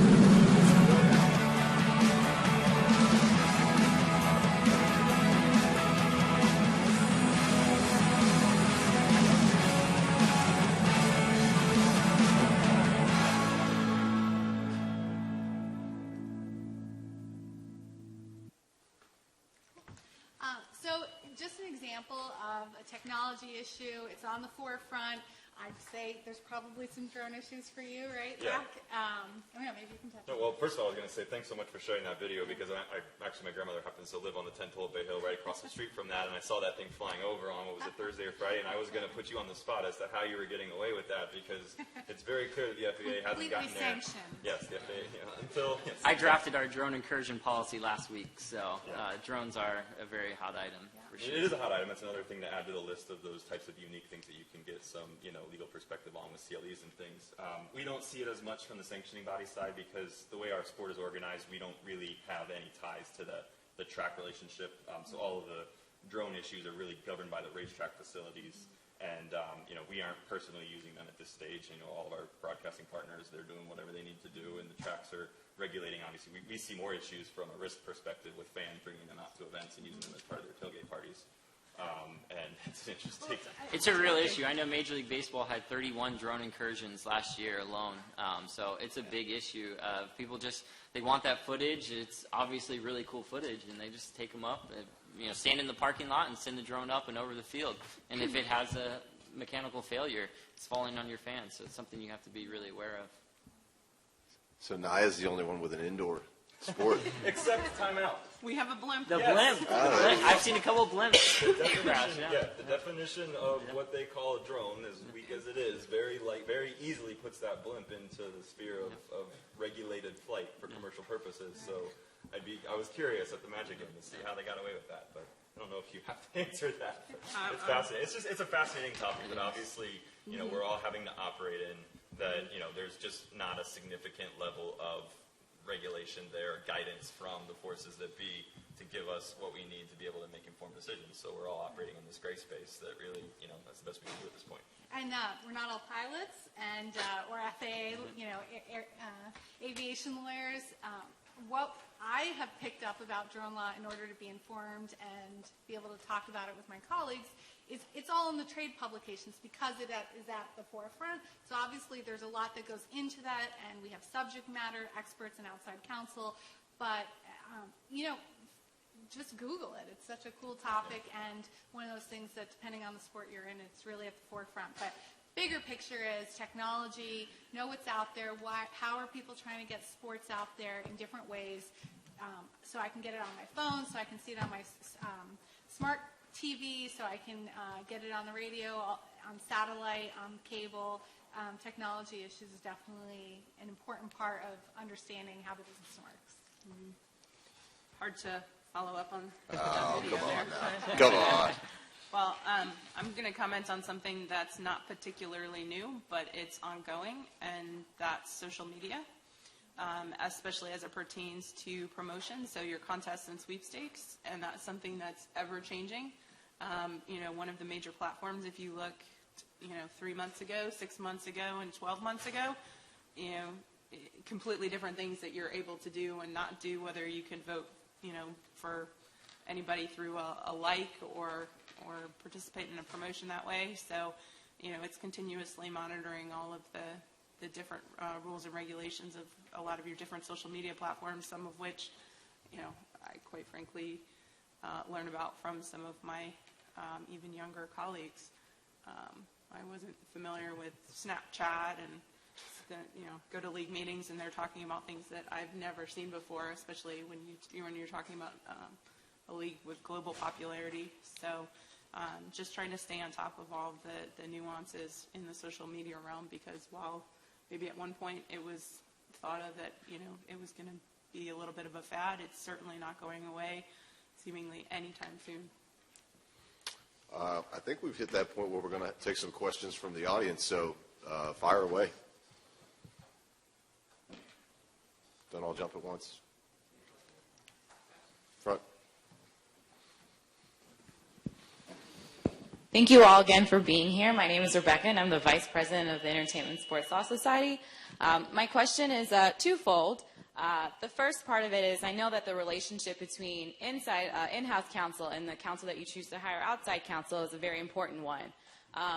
What are the three most important qualities that you're looking for in these attorneys that you're hiring to do some of your work? And then also, what are some of the qualities that you look on to then bring those actual outside attorneys into the general counsel's office? I know that typically that's a easier way to transition in-house. So yeah, if you could tell me the three most important qualities when you're hiring them to do some outside work and then when you want to bring them on. Well, I'll start because my answer is probably going to be the least helpful, so I'll get it out of the way. Obviously, NASCAR is a privately owned company, and our chairman and the family that owns obviously has a very long history of a very large brand that they're interested in protecting, and the decisions to go with our outside firms are always, they just allow us to find give all resources in the world to find the absolute best attorneys, sometimes to our detriment, because I think that there's a lot of smaller firms out there that can help you just as much as some of these major international firms can. But a lot of times, at least at my level, hands are tied often because we just know that we've got these long-standing relationships with outside counsel firms that are at the highest levels and dealing with issues that these people have represented some of the highest, most insane levels of cases, and here they are representing us, and I'm working with them on a day-in, day-out basis. So that's really what we're looking for on our end, is who's the best attorney out there with the funds that the France family gives us to represent them in these matters. We also look for the best attorney, but we have one standard firm, Frost Brown Todd, that we go to for all of pretty much most of our uses. But the one thing to me that stands out about them is their understanding of our industry. Their main individual, George Young, knows the game of baseball inside and out, the whole industry. And so when he knows how your industry works, it's much easier for him to give proper advice on what to do. And so I think that's a huge advantage that he has over us taking our work anywhere else, because he knows us. He knows what we do, how we operate, and why we do the things we do. Well, just an example of that, just yesterday I received an email from our outside counsel that handles our IP work, and the email was about, okay, this trademark is coming up for renewal, and gave me all the standard, this is what we need to do, affidavits you have to file, this is what it's going to cost, here are your filing fees, etc. And at the very end, he closed it with, but as a longtime fan of the Golf Channel, I actually haven't seen this logo being used in like 10 years. So I'm, just throwing that out there. And it said to me, he understands my business. He actually cares about it. He may have a horrible golf score. That's not what matters. But he, and I'm not saying he does, but, that's not what counts. He doesn't have to be the best golfer. But he understands and shows me a little bit that he actually cares and watches the product that I'm trying to sell out there. Mm-hmm.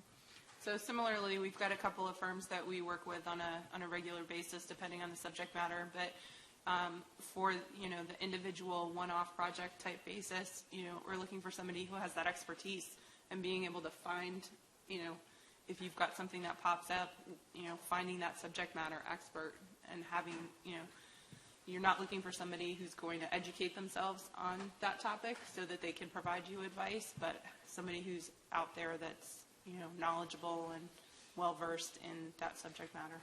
And the interesting thing, at least at the league level, and well, at my league, I don't know if this works, can't speak for all the others, but with respect to the second part of your question with, going from outside back in-house, the problem solves itself at our levels because the attorneys that we're dealing with at the prestigious firms that they work for wouldn't think twice about coming to work for NASCAR, what we'd be able to pay them versus what they're making and, the lifestyle that they have. And living in Daytona Beach is a hard sell when you're working with attorneys who are in the heart and soul of some of the biggest cities in the country. So, like I said, that problem unfortunately solves itself. And I don't think we have any attorneys that we've brought in from our actual firms that represent us. But that said, we have pulled attorneys from various places, such as the USPTO. Got a couple of patent attorneys and trademark attorneys that have come on board directly from those government offices. That type of opportunity gives you some good experience that could, prove valuable to an organization like ours. I did make the leap from private practice to in-house counsel, and I think there's a variety of things that companies like mine look for, and my litigation experience, even though I am not now litigating, I can speak to our outside counsel and speak the language and have had the experience. And I think it's just in, whatever path you take, if you come from private practice, that's a nugget of experience that is valuable to a corporation. More or less, it just depends on the industry, how litigious it is, whether you're managing the litigation holds and the litigation matters. One thing that I do is I handle things that might become litigation. So how can I put out that fire now to avoid a more costly or PR or detrimental scenario for my company, and having been on the other side and litigated cases, I think I can have that foresight of where something might be headed. So it's something I thought. And again, it goes back to the right place, right time. Our general counsel, Scott Poley, he was outside counsel and came in, but he, out of all the applications for the general counsel spot, he was the only labor law attorney that applied when our umpires had just unionized. So he had all these applications. He was the only labor law attorney, got the job. So right place, right time.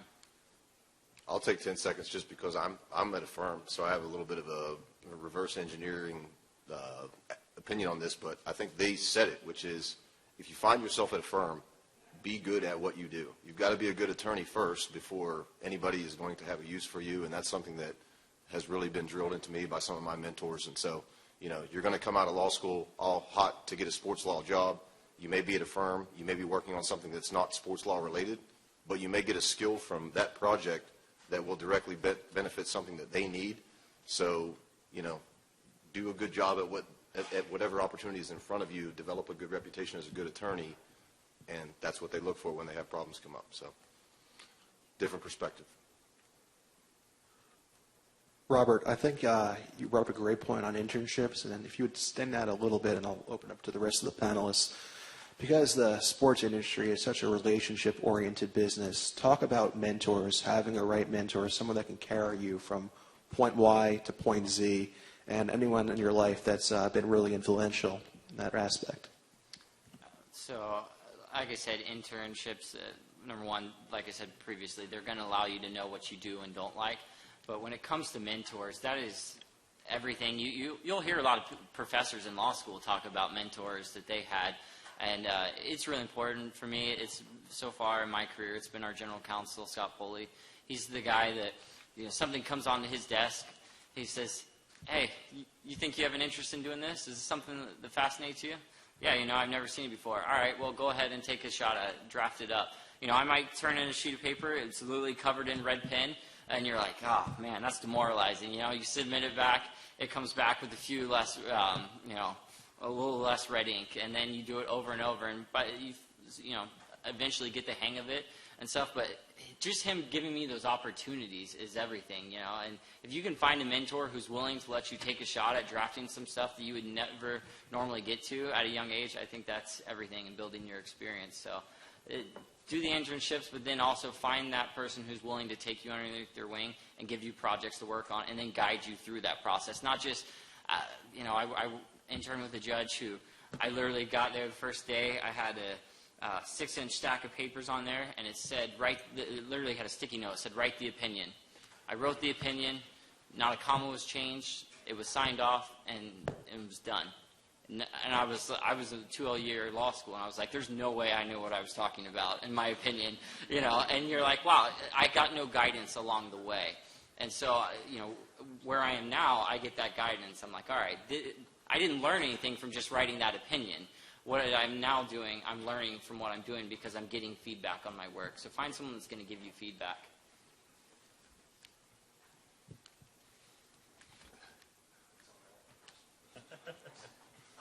Two things. One, congratulations for reaching the promised land. I think a lot of folks, myself included, really appreciate the path that you've traveled to get to where you're at and know how difficult it is. You're kind of the upper reaches of the upper reaches of folks. So very cool. That's a statement. The question is, and it's more so for you guys, is what can these students do to distinguish themselves, to get your attention? Because networking is important, but sometimes you feel like, especially in the networking events, you're kind of just like, you know, in this ocean of people all trying to do it, and it's awkward, and like the best way to develop relationships, you know, I found, I keep bringing up beer, but like seriously, sitting down and just being like a normal person and getting a chance to talk to somebody about life. And you want to work with people you like. So the question is, what can these students do to get folks like yours attention, one, and two, are there any specific examples of unique things that students have done that really stood out to you that showed you immediately, like, this is a different kind of student, somebody I might want to work with? Yeah, obviously you're all facing, you know, two strikes against you every time you go into a conversation, particularly at a, you know, venue like this where you're going up to someone and striking up a conversation. The assumption is, you know, this is just a law student looking for a job, and that's a fair give and take. Like, I was in that position, I knew it, I knew the people I was talking to knew it, and that's perfectly okay. And I was talking to Jamal a little bit earlier about, you know, don't fear going up and trying to have 50 of those conversations, because all it's going to be is some kind of random conversation where you happen to strike a chord with one person. If I hadn't met Karen at that conference in New York, I wouldn't be in sports right now. It's really how I feel about my career. And so, you know, in order to make a difference, maybe it goes back to a lot of those things we talked about with finding something unique. You know, there's all the standard questions that you can ask about, you know, what classes do I take and that kind of thing. You know, find something that might strike a chord with them, and maybe it will, maybe it won't. I don't know. You saw when we started talking about drones, all of our eyes lit up, and that was just an interesting topic to us. And particularly when it's over a beer, that's going to create a conversation that could lead to a memorable experience where when a bunch of resumes land on my desk and it's time to figure out who's going to be my intern, you know, I remember this beer with this kid having this conversation, and it might lead to an opportunity. So it's really, you can't avoid the conversation. You have to appreciate the fact that obviously these are very busy people that won't always be able to respond to every email, but all it takes is that one conversation that strikes a chord with somebody that will lead to the opportunity. And so, you know, just try to, and it's easy to say, or hard to do, come up with something that's going to be unique and, you know, might catch their interest on a topic that might have absolutely nothing to do with what you think the traditional questions that you might grab their attention will be. So I'm going to give a prop to Josh. I know you already did, but I want to echo that. I met him during, or out of the UF mentor-mentee, what is it called, like the sort of database or data bank. I signed up when I graduated. I was like, I can't give the school money. I'm not making it up yet to do that, but maybe this is the way I can give back. And I signed up like, hey, this is the field I'm in. If anyone wants to chat, I'm happy to do that. And he contacted me. And it was a smart email, and we struck up a conversation and I think a friendship. And over the course of a couple of years, I've gotten to know him. And then he invited me, and he invited my boss to come to this lecture. So it's sort of, you know, building a relationship over a couple of years if you can, because I will tell you, and UF don't kill me, OCI did not get me my first job. I got my first job because years before I actually applied to my law firm, I would figure out where they were giving a lecture and spend every penny to drive there, and I'd be in the audience and asking questions. And over the course of time, they joked when I finally got the job that I was like their student stalker. But but when I couldn't interview with them through OCI, and I called the hiring partner and I said, I've got this other commitment. It precludes me from doing OCI, but could I still interview for the job? They were like, yeah, you can still interview for the job. If I had just been, cold calling and they had no idea who I was, I think I wouldn't have gotten that opportunity, but I had taken the time to sort of highlight a firm or a company I was interested in and make the extra effort to focus my energies on getting to know them. And then when the time came, I had invested over time, little by little, in that piggy bank, and it paid off. I think that's something, we're doing here, and, you're welcome to call me through the mentor-mentee database, and I think that's one of the things I would say, just investing over time in that. Mm-hmm.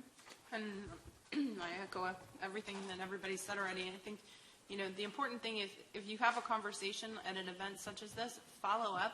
If you've gotten my card, send me an email, remind me about the conversation we had. If you've, if you see an article that you think is interesting or relevant to something that we talked about, the students that I remember the most are some of the ones who have sent something or commented, further on a topic. When I say follow up, I don't mean in the stalker sense. Sending me an email multiple times a day, multiple times a week isn't, the route to get your attention.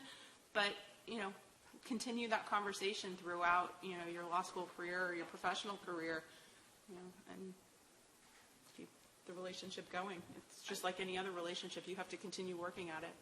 When you do meet someone like that and you do get their business card and you do have a conversation with them, the biggest thing, and I swear by it, and I've heard it from a lot of other successful people, a handwritten thank you note means everything.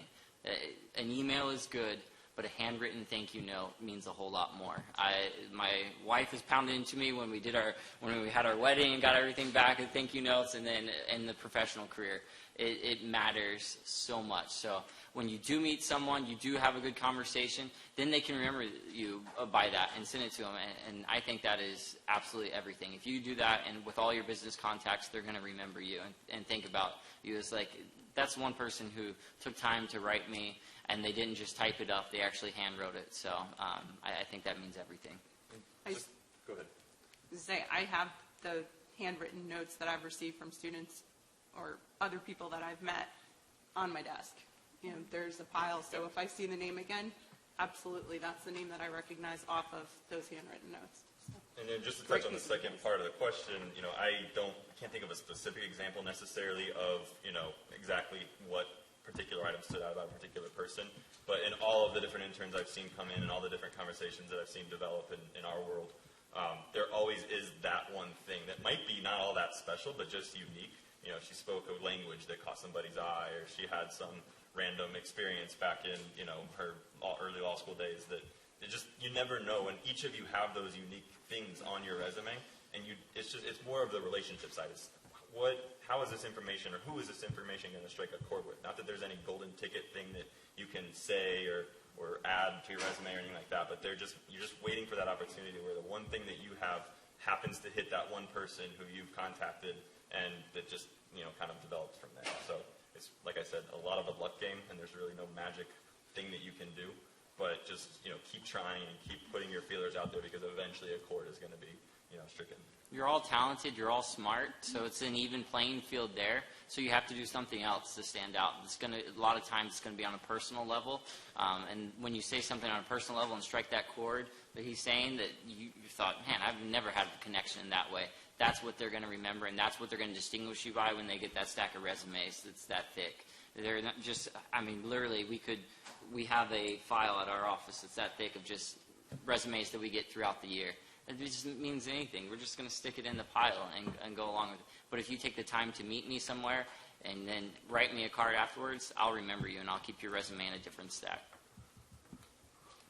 Unfortunately, I think we're out of time, but I've really enjoyed this. This is cool. I had a good time being here, so thank you for having me, and we'll all be milling around, I think, after this. So if you want to come up and speak, feel free. But I wish you all the best of luck finishing law school. This is a great place to go to school, and I have fond memories of here, so I hope you enjoy what time you have left here. But thank you guys for having us.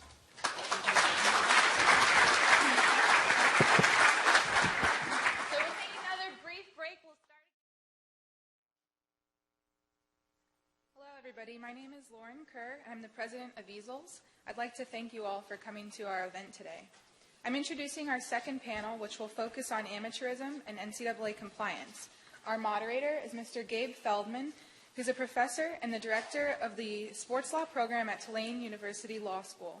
He is considered an expert in the field of sports law, and aside from teaching classes, he serves as the editor for the Sports Lawyers Journal.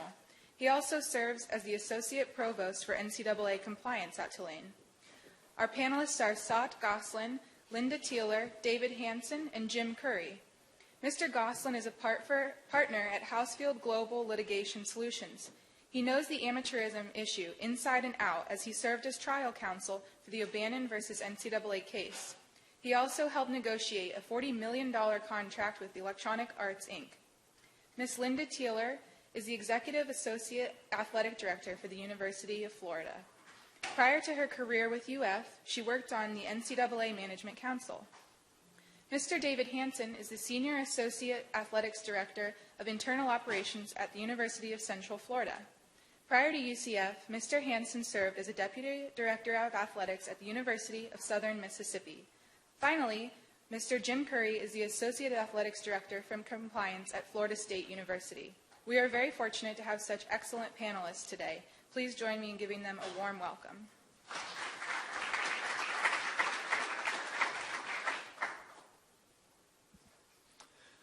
All right. Well, thank you all for coming.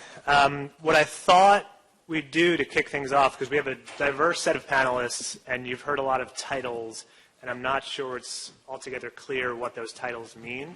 So what I want to do before we dig into the meat of the discussion is have each panelist take a couple of minutes, and if you get longer than a couple of minutes, I'm going to start making faces to cut you off, but a couple of minutes to just explain what it means to do your job. What do you do on a daily basis, and maybe quickly how you got to that position. So let's start on the far end with Jim, and then we'll work our way here. Great. Thanks so much. I will say that it's nice to be able to dig into the closet and bring some of the blue out. Orange is still off limits at Florida State, but nice to bring some blue out. So Jim Curry at Florida State, obviously. I got, in my role there, I oversee the compliance office, so obviously working pretty closely with our executive team and our executive staff on the other side of campus as well on NCAA governance issues, legislative proposals, and then overseeing the overall operation of the compliance program there. Spent some time at the University of Maryland before I got to Florida State. I've been at Florida State now in my fourth year. Was at the University of Maryland and Coastal Carolina before that, so it's been a nice experience to be able to be at a baseball school like Coastal Carolina with a $12 million budget, a basketball school like Maryland with a $55 million budget, and then a football school like Florida State with a $100 million budget. So great diversity of experiences, and really happy to be here today. I oversee internal operations at UCF. I work directly with with sports of football, men's basketball, and baseball, so that keeps me pretty busy. Also oversee all of our capital projects and oversee our bid operations at UCF. I've been there 9 years and had the pleasure of being a part of building a new football stadium on campus and bringing football on campus at UCF. Opened a new arena the same year. Working on some other projects now, and really made some great strides in our athletics program, especially with the three sports I work with. My start started here in Gainesville. I grew up here. I participated in youth sports. I played in high school sports, but where I remember, I went to all the Gator games growing up, not just football and basketball, but I went to gymnastics events and track meets, and one of the things I thought was really interesting was to see the University of Florida compete with other universities in sport. I really thought that was interesting, and I really think that really kick-started my career. Good morning. I am the Executive Associate Athletic Director here at Florida, and my role, I oversee 5 of our sport programs: gymnastics, softball, women's basketball, volleyball, and lacrosse.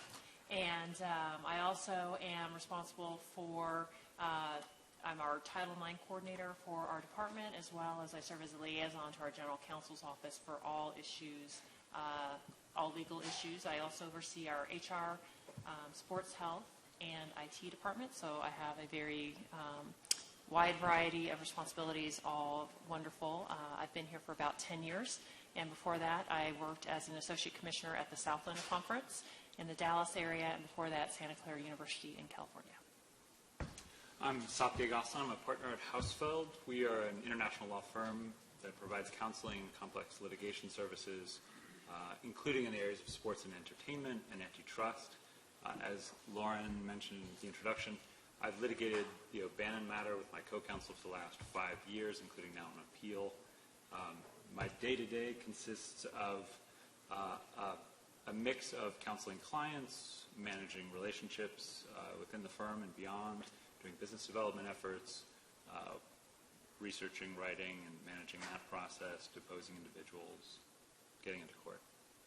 All right, thanks everyone. So now let's get into the meat, now that we have introductions behind us. So the panel topic is amateurism and NCAA compliance, and what I want to do is try to focus on some of the internal forces of change that are going on in college athletics, and then some of the external forces of change and how they relate to each other. And some would say the internal forces are really motivated or at least maybe expedited by the external forces. But I want to talk about the big picture and then the day-to-day, how this affects college athletic departments. And before I turn it over to our panelists to get into some of the questions, or some of the answers, I hope, I want to just mention that we're at this point in college athletics where people are saying that this is amateurism, compliance is a hot topic. And I think that's the wrong way to look at it, because a hot topic suggests that it is a new topic, and it suggests that there's a new discussion going on that hasn't taken place before. And that's the wrong way to look at this, because this is not a hot topic. This is a simmering topic. This is something that has been hot for 100 years. And the discussions we're having today are discussions we've had for almost 100 years. So let me just give you one example of a quote. College athletics, under the spur of commercialism, has become a monstrous cancer which is rapidly eating out the moral and intellectual life of our educational institutions. Somebody could have said that. That might have been said in the O'Bannon case. Somebody could have said that today. That was said in 1929. So almost 100 years ago, people were complaining about the commercialization of college athletics and saying it might lead to the downfall of the NCAA or the downfall of college athletics generally. The NCAA has been a very popular target of a lot of people. And if you pick up the New York Times and look for Joe Nocera is attacking the NCAA for doing something on any given week or any given month. This is not the first time the NCAA has been under attack. Here's something a federal judge in 1984 said about the NCAA in the infamous or famous Tarkanian case. In discussing the NCAA's efficient practices, or discussion of the efficiency of the NCAA, he said the NCAA might be efficient, and this is a federal judge, saying, but so was Adolf Eichmann and the Ayatollah, and compared the NCAA to the arrogant lords of the manor in 1984. So it's hard to believe, but that was 30 years ago this was said. This is not new, where people have said that college athletics is at the verge of implosion or explosion, whatever it might be. For decades, people have said we're at the tipping point for college athletics. They didn't have the term tipping point 50 years ago, but if they had, they would have been saying we're at the tipping point. And so what I want to suggest is that we may not be at that tipping point. We may be, but just because people are criticizing the NCAA and criticizing the amateurism model doesn't mean that it's about to end, because it's been criticized for a century, actually more than a century. So with that as background, I'd like to hear our panelists talk about the challenges they face, the moves the NCAA is making, and then these lawsuits that are coming that potentially pose a threat to the NCAA.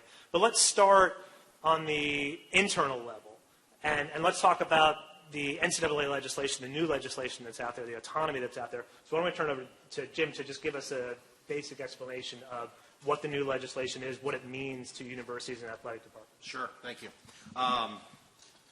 Yeah, I think, we had just had our first round of autonomy legislation in January. What a just unbelievably historic dialogue going on there. But as you're all probably very familiar, the big issue coming out of there, the big piece of legislation, was the cost of attendance scholarship. And so what this does now, just for everybody so they understand, because you've probably heard this term and you hear this in the COA acronym, essentially what it does is it allows scholarships to go up to the institutionally determined cost of attendance figure. And this cost of attendance figure is calculated using federal financial aid methodologies. It can differ between institutions. It can differ among students within the institution. for various reasons, whether that be residency, graduate, undergraduate, on campus, off campus, whatever that may be. But there is a baseline measure, and this is actually the same figure that you can use, that general students use to borrow Title IV funds against. So your student loans, your Pell Grants, your all those different various sources of funding from the federal government. So it's interesting to see, for so long the federal financial aid laws and the in-state legislation for financial aid were running kind of parallel to one another, but really not intermixed in any really kind of meaningful way. You kind of had to be conscious of it, but now you've got a situation where they're completely blended with one another, and that creates some really interesting challenges on our campus as we try to juggle how to handle this moving forward. I know that will probably dominate some of our conversation, but it is important to know when you hear that COA, we're talking about cost of attendance scholarships up to that dollar figure. You may also hear the term GIA. I know it came up in the even the appeal hearing for the O'Bannon case. That GIA term, grant and aid, is what it stands for, and that's kind of the old scholarship. The old, I guess, I'm still using it right now. The old scholarship that included just tuition, room, board, books, and fees. As it relates to some of the legislation that was adopted and amateurism as well, I do think it's important to note there was a couple other pieces of legislation that are discussed and also voted upon that are relevant. The first was the ability for student athletes to borrow against future earnings potential for loss of value. So we educate our student athletes all the time on can't use your name, image, likeness to profit and notoriety and all this other stuff like that and financially gain. Well, there's one exception, and the exception is to borrow for disability insurance, and that's been in place for a number of years. That was now been recently expanded to include loss of value insurance, and so it's kind of an interesting corollary with the discussion about amateurism. Another piece of legislation that was adopted was the inability to reduce or cancel athletic scholarship during the renewal process for athletics performance reasons or injury or illness. And that's important because I think it kind of draws back to some of the criticisms that were out there that that student athletes were more like employees than students. And so what this really does is ensure that if you're a good citizen and you're a good student and you're a good teammate, then we're going to preserve your scholarship. So it does translate back to this conversation. And then two pieces of legislation that are on the horizon that were included in the resolution for the modern collegiate model of athletics has to do with trying to reform the agent legislation. There's a mandate within there to produce some type of proposal relative to agent legislation, and then also time demands, which clearly draws back to the unionization discussions that took place within the last year or two. So those will be two big pieces of discussion that take place here in the very near future. Great, thanks. So David and Linda, how is it affecting the operations of your athletic departments on a day-to-day basis? What's the response to whether it's cost of attendance or the other changes that are being made? Well, number one, and the key difference between autonomy, there's the group of five and the power five, or the autonomous five, as I like to call them. But the autonomy group, the group of five, or the power five, are the ones that work through this legislation. And then the other group of five have the right to pass that or not. Don't have to, but they're not part of the process. So that's a key point. Number one, just like anyone else, look at those ways. Number one, cost of attendance is how do you pay for it? And the key thing is they're looking through a program to do that, and then just looking at how we're going to continue to develop our student athletes. And just to make a point earlier from yours, I think our industry and our enterprise is stronger than ever. I think we're doing more for our student athletes than we ever have before. But we just need to continue to protect that and work through that.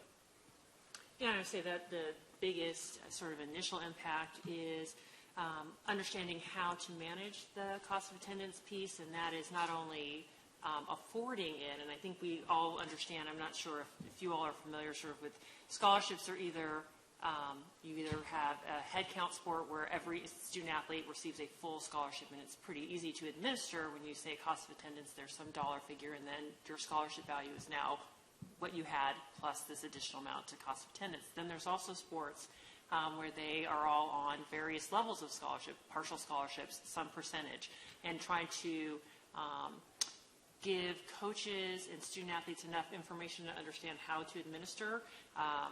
The the cost of attendance piece in a partial scholarship environment. So to do so that the benefit actually sort of is received by the student athlete versus just increasing the roster size because you have these extra dollars. So it's sort of a technical point, but it's not very clear in the legislation. It's something that you really need to work through so that at the end, the goal was really to provide some additional assistance to student athletes and make sure that that happens versus sort of roster creep.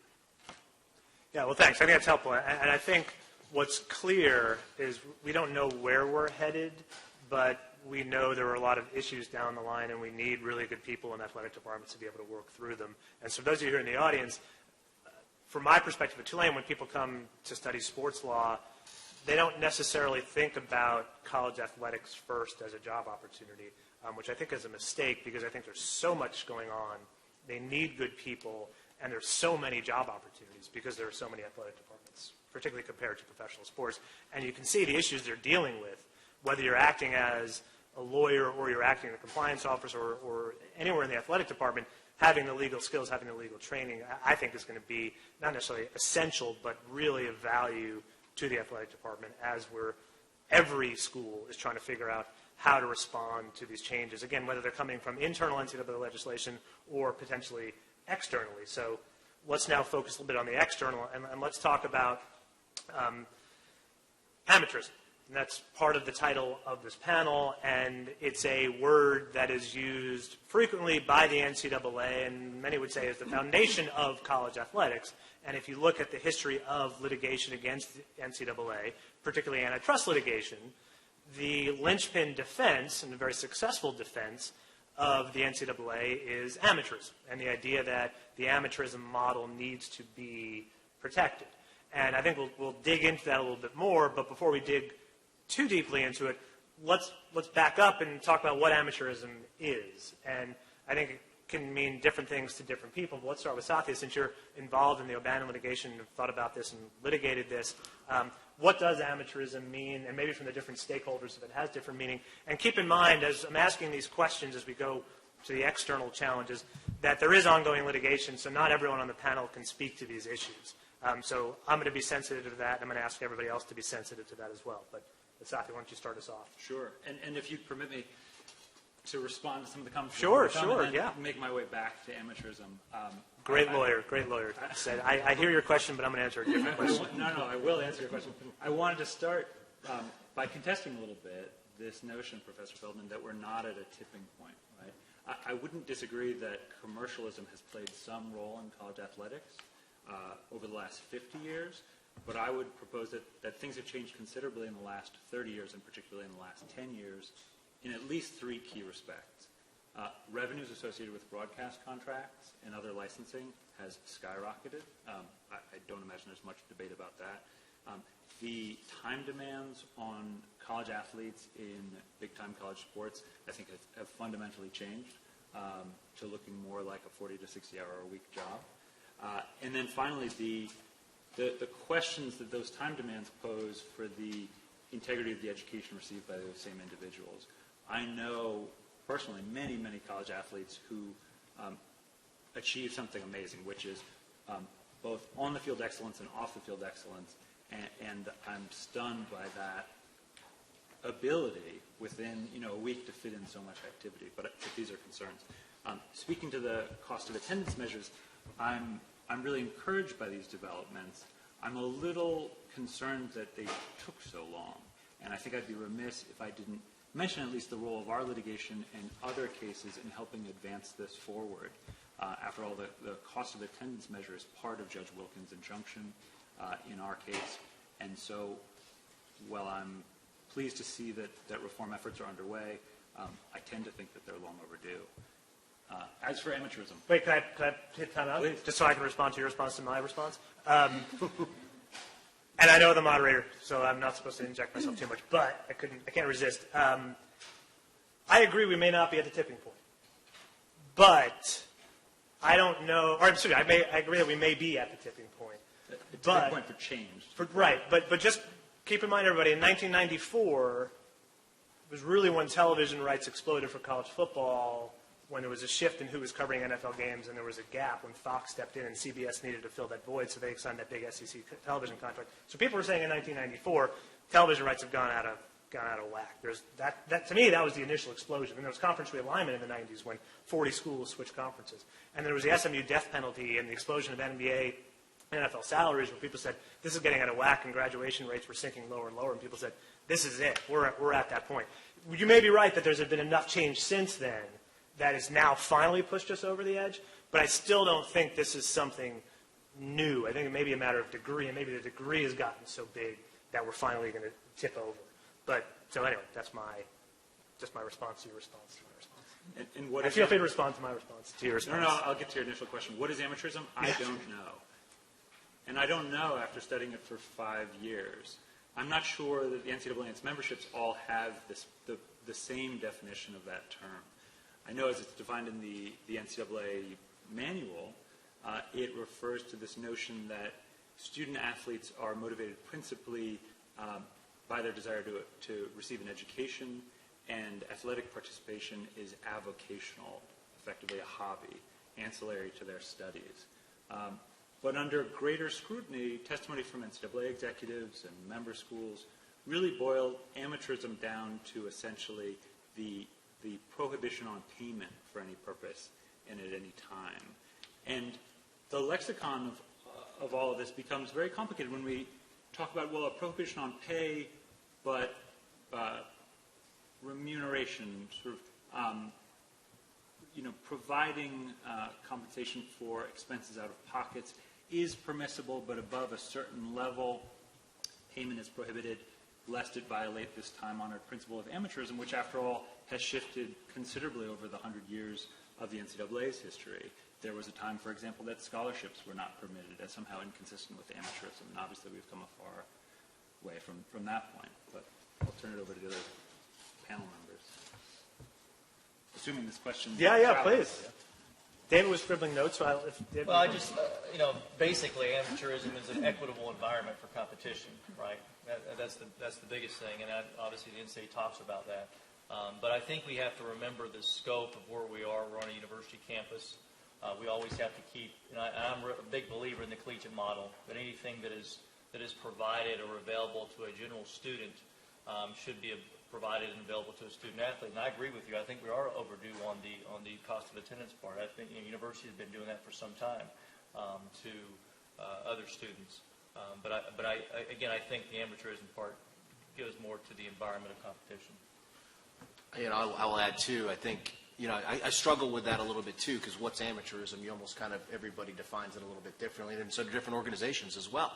So I really kind of focus back to the collegiate model. Dave just mentioned it. And really when we look at the collegiate model and you look at some of the amateurism changes that have occurred legislatively, even as recent as 2012, we go back to this model of trying to provide some type of way to cover actual and necessary expenses related both to education and the student-athlete experience. So we're going to help you cover those costs associated with that, but anything above and beyond that would potentially violate our principles of amateurism there. So to say that it's amateurism in its purest form, I don't know if that's right or not. But there is this model, the collegiate model, that kind of centers around that, but is also focused on making sure that academics is central to the mission. And, going back to, some of the criticisms, Mark Emmett would be the first guy to tell you that we've gotten out of whack. We really have. And he said it at the convention in January. And so I think when you see some of these changes that have occurred, they are long overdue. And you're talking about 350 Division I schools with everywhere from $5 million budgets to $165 million trying to operate in the same rule book. Some of the changes that were made to the governance structure were designed to try to, be able to produce legislative changes that are meaningful and necessary in a more expeditious manner. And so that's how you saw the autonomy generate, the autonomy governance structure. So, but I think it goes back to this whole model of actual and necessary. And there was a lot of deregulation of amateurism in amateur legislation in 2012 centered around that. Hey, we're going to make sure we can cover up to these out-of-pocket expenses, but anything above and beyond that, now we've got a concern. So if we're going to look at the model of amateurism as evolving from first no payment whatsoever, including scholarship, to you can give a scholarship, it has to be an academic scholarship, to then athletic scholarship, to then room and board, and where we are today, all the way up now to full cost of attendance, depending what your school decides, whether you're in the Power 5 or not. And I also don't like Power 5 since my university's in the Powerless 5. I mean, I don't, but if we're looking at the external challenges, and the O'Bannon case being maybe the, certainly the most live external challenge, let's dig in a little bit to what might happen if the O'Bannon plaintiffs continue to be successful. So before we get there, Satya, do you want to give us a little bit of background on where the case actually is? And the ruling itself, I know, has caused much consternation amongst universities' athletic departments because it's not clear what they're supposed to do in response to the ruling or when they're supposed to do it. And so I think there's a lot of uncertainty. And even in what the ruling itself means, I think there's a lot of confusion. So if you want to just kind of give us the quick and dirty on where we are and what the court has said so far. Sure. Let me try to unpack that. And I should have mentioned at the outset what the case is about. Nearly 6 years ago now, my law firm filed a lawsuit on behalf of current and former college athletes led by Ed O'Bannon, Bill Russell, Oscar Robertson, and a number of others against the NCAA, its commercial partners, and effectively the member schools, alleging an antitrust violation that collectively the member schools, the conferences, the corporate partners, and the NCAA are engaged in price fixing by reducing to $0 the amount of payment that's offered to student athletes in recognition of commercial licensing of their names, images, and likenesses in television broadcasts and video games. And we litigated this case for a considerable period of time. We finally reached a settlement agreement with two of the defendants, as mentioned earlier. And actually, there's a class notice that's been issued to the settlement class, and people are eligible for payments from that settlement. If anyone wants any of the details, I can provide the website. And we took the NCAA to trial last June in the Northern District of California. And the NCAA didn't really contest the price-fixing agreement. Right? There's no question that to compete in Division I men's basketball and football as a member school, you agree to abide by the NCAA's rules, which include this prohibition on payment that we've been discussing. Nevertheless, the NCAA proposed that it has a number of justifications for this arrangement. And among them are amateurism, essentially that these prohibitions are required to maintain fan interest, that fewer people will tune in each Saturday or tonight in the event that student athletes are paid anything for the use of their names, images, and likenesses. Likewise, they proposed that this is essential to the integration of athletics and education, that providing even $1 to student athletes for these purposes would somehow put them at odds with the rest of the student body. There were a number of other purported pro-competitive justifications that the NCAA advanced. This was all analyzed by the court under what's called the rule of reason analysis, for those of you who've taken antitrust, which is an analytical framework devoted to anti-competitive arrangements that might nevertheless have some virtues. There might be some redeeming purpose. But the NCAA was unable to prove those pro-competitive justifications to the satisfaction of Judge Wilkin, and we were able to demonstrate considerable harm to competition in the college recruiting market, as well as the availability of less restrictive alternatives. We received, after a 3-week bench trial spanning some 20 witnesses, a 99-page decision from Judge Claudia Wilkin in Oakland, findings of fact and conclusions of law, attesting to the violation of the Sherman Act, and we are now on appeal in the Ninth Circuit. My panel member mentioned the oral argument, which was recently heard, and that appeal is pending. Okay, great. And do you want to just tell them what the remedy was? Sure. Because I think the remedy has confused a lot of people. I wish that it wouldn't.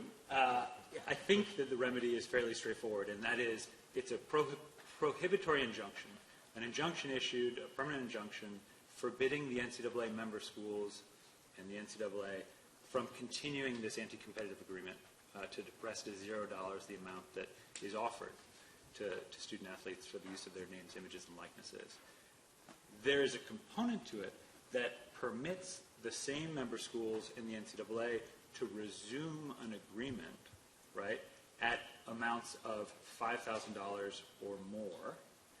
That is, they can collectively agree to prohibit payments per student per year to no more than $5,000. But in effect, it encourages universities to decide on their own whether they wish to compete in the recruiting market on these bases. But it compels no specific action. No school need to do anything different as long as they're behaving unilaterally.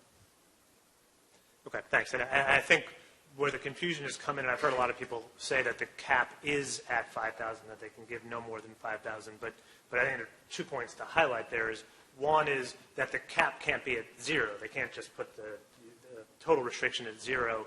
You can put a cap, but the cap can't be any lower than $5,000. But I think the key point, this is where a lot of, I think, institutions that I've seen wondering what to do whatever you want as long as it's not a conspiracy, as long as it's not an agreement amongst the schools to say this is how we're going to fix the compensation of these student athletes for their name, image, and likeness. Can I add just one last last please. piece? So the $5,000 amount is rooted in the trial testimony offered by the NCAA plaintiffs.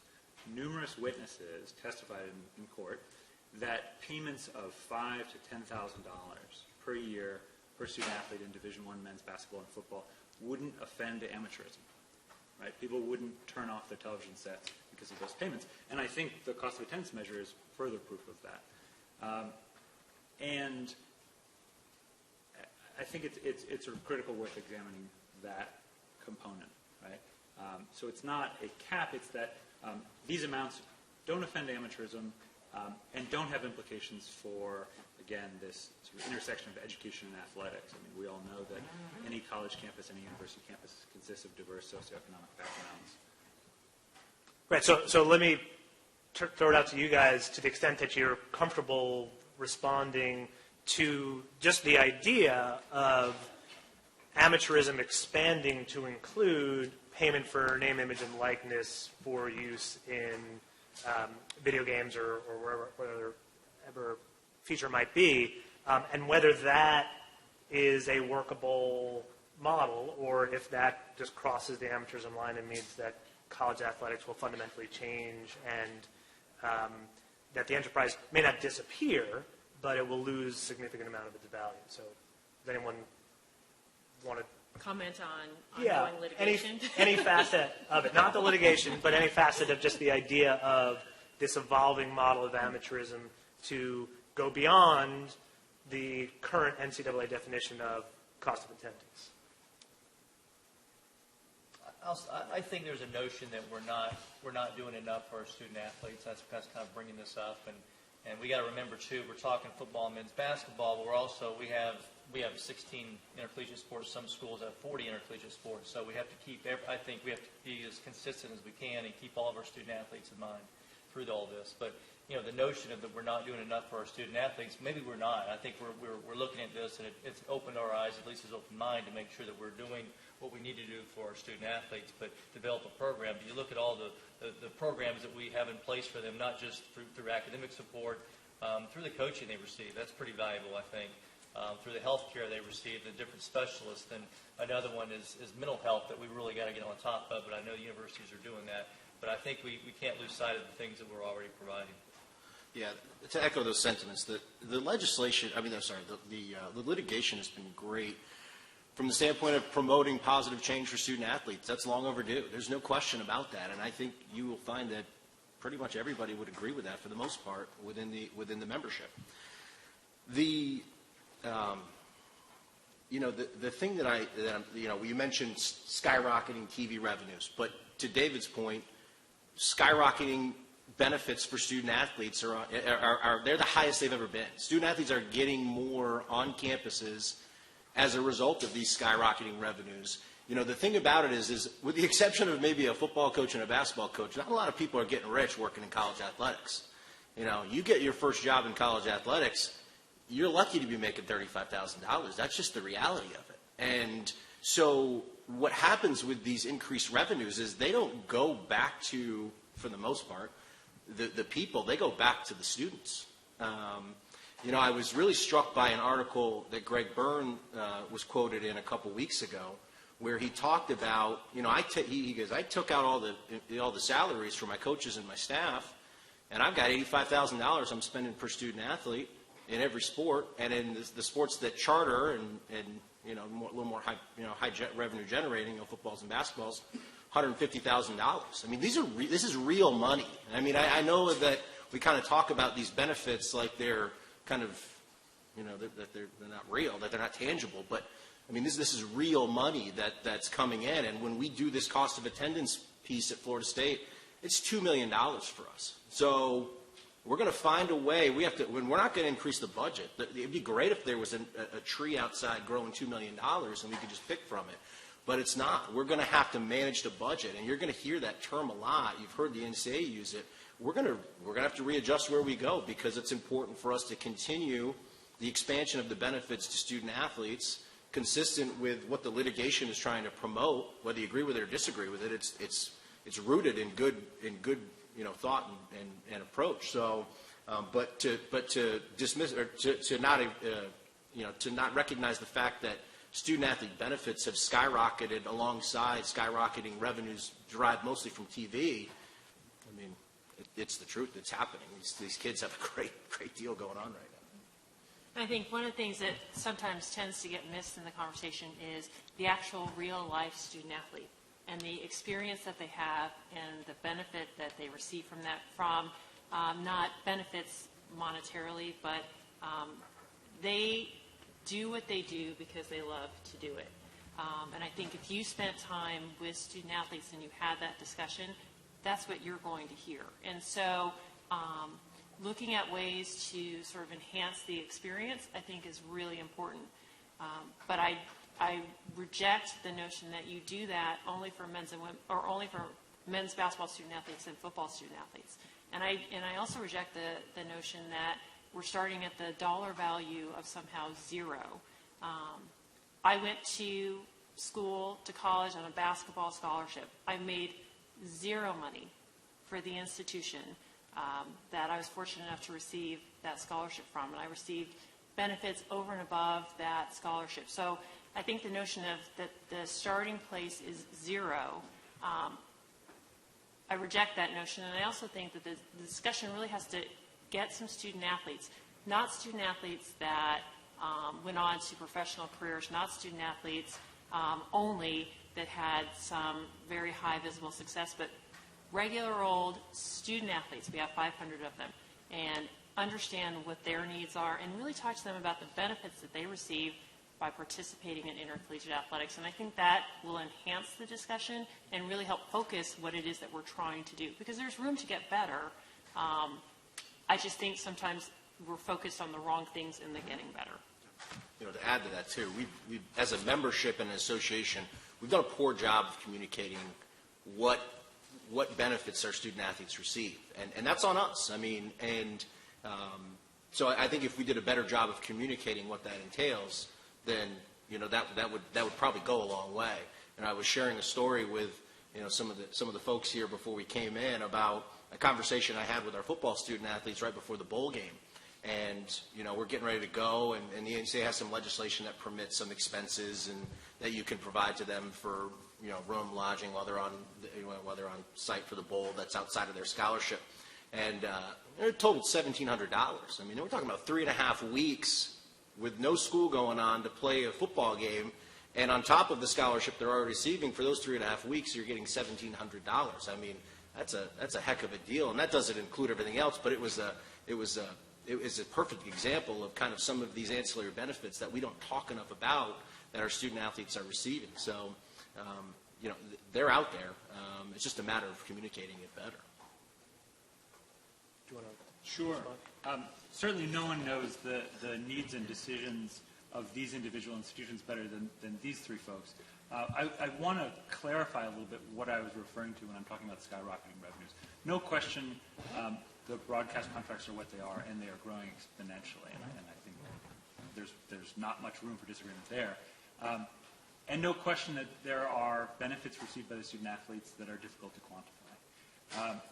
But I would recommend to people that they take a look at some of the studies that have been done of Division I to match the rate at which benefits are increasing for student athletes against the rate at which coaching salaries are increasing and revenue construction and renovation costs are increasing. And I think there's a real mismatch. And I think that's at least part of what's been motivating recent NCAA legislative decisions. I can't say for sure. But I think that's an important component to look at, because it's not as if there aren't people who are benefiting handsomely from college athletics. You take the NCAA, for example. Mark Emmert makes reportedly between $1.7 and $1.9 million a year. Senior executives there make $300,000 to $600,000 a year. And Steve Berkowitz at USA Today has done a fine job of reporting Division I coaching salaries increases year over year over the last 5 to 10 years. And the numbers are quite stunning. Deadspin, a site that no doubt people are familiar with, put together an infographic that I often reference. Overlaid across the map of the United States is the highest paid state employee in each state. And in all but 3 or 4 states, that individual is a head coach in basketball or football at the college level. And you know, you need to look no further than Nick Saban's recent contract and the rest of them to note that there are people who are doing quite well. No question. In college athletics. No question.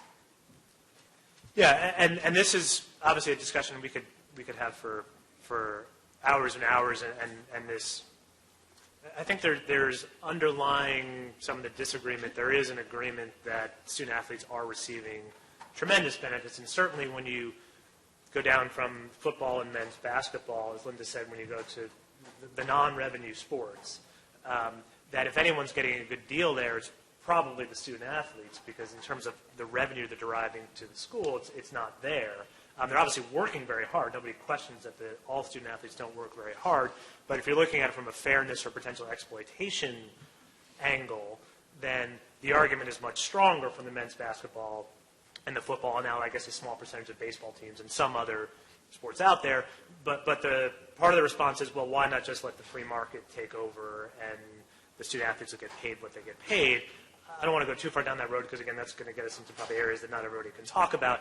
But what I want to touch on for a minute, because I don't think I've heard it yet, an argument that often comes up in the NCAA is why these changes can't be made or why there's some risk in making them, is that it will affect competitive balance and that it will create a bigger gap between the haves and the have-nots. And maybe an example of that is we now have a group of conferences called the Power Five, and they've now sort of institutionalized the haves versus the have-nots. But I'm just curious to hear, because we've got 2 Power Five and one. What can we call ourselves something better, like the Awesome Five, just the Super Five? But is not only the potential of whether it's pay for name, image, and likeness or pay for play, but also the cost of attendance and the fact that the idea that there are the fact that there are different levels of cost of attendance that might go to these student athletes depending on the university. Does that have the potential to exacerbate the competitive imbalance that probably already exists? I think most people agree exists, that we're not looking at true parity in college athletics. No one would ever say that LSU and Slippery Rock are competing on a level playing field. But is this going to make it worse? And is it going to make it worse that we may end up having to split off into conferences? I know that's a much bigger issue, but is it going to worsen the competitive balance problem? Well, I think it is important to note that as part of the Rules Working Group's initiatives back in 2012, there was a very explicit deviation from the philosophy of promoting competitive advantage or competitive equity through the legislative process. And so they've replaced that with this concept of fairness. I think there's a growing recognition that there's inherent advantages at every institution for various reasons. You know, one's on the beach, one's up north, one's down south.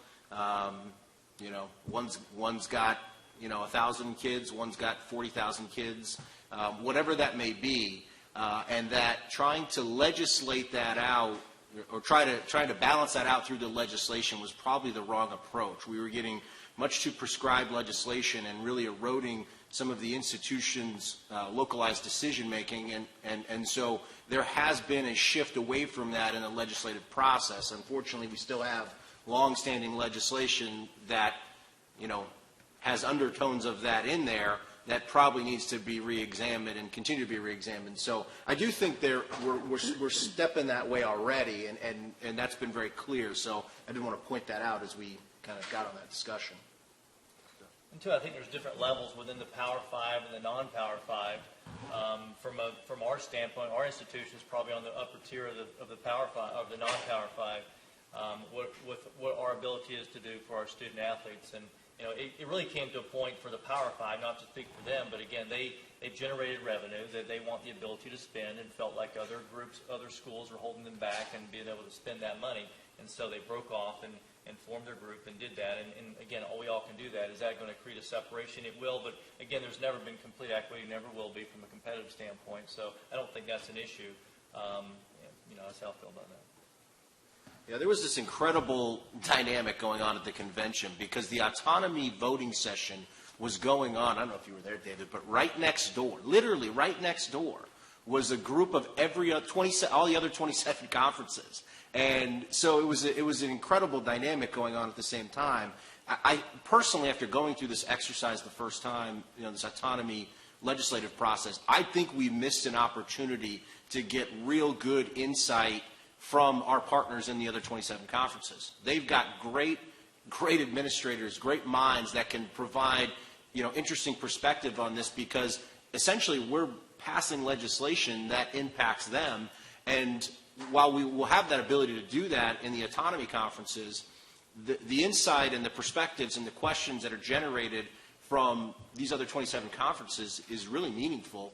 And I do think it's important that at least that insight is brought into the discussion moving forward. That's my personal opinion. And from our end, too, we would like, you know, a lot of that new legislation that's passed we agree with, but would love to know the rationale, what caused you to pass it. And we would love to be part of that conversation. Yeah.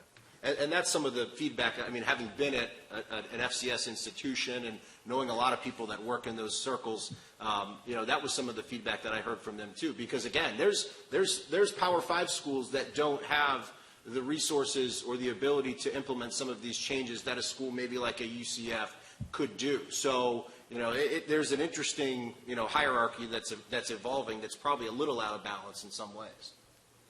Yeah, and the reason I asked the questions, I think it's pretty remarkable if you look at the history of the NCAA and the arguments they've made, particularly in the antitrust context. Competitive balance was a linchpin argument for a very long time as to why they needed the rules they needed. And I think the shift, although pretty clear, and Mark Emmert was pretty clear in discussing it, and I think he said that Michigan's always going to have advantages. I forget what example he used. But I think it's sort of been subtle for the public and not realizing that shift has been made. And on top of that, too, we used to legislate cost containment, and we realized that was an unattainable goal through the legislation. So as we shifted away from legislating competitive balance, we also shifted away from legislating cost containment. Yeah, and that's some of the deregulation and where the schools have more. That's helping support student athletes as well. Right. And would it reduce 4 pages from the rule book? I think 4, yeah. Okay, so what time do we, stop. We're going to do the question and answer right now. Okay, so I guess now.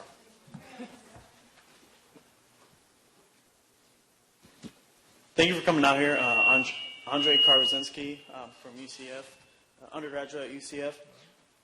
There's an emerging esports industry, and few schools have offered athletic scholarships to individuals for this. How do you think esports will affect the NCAA compliance in the future?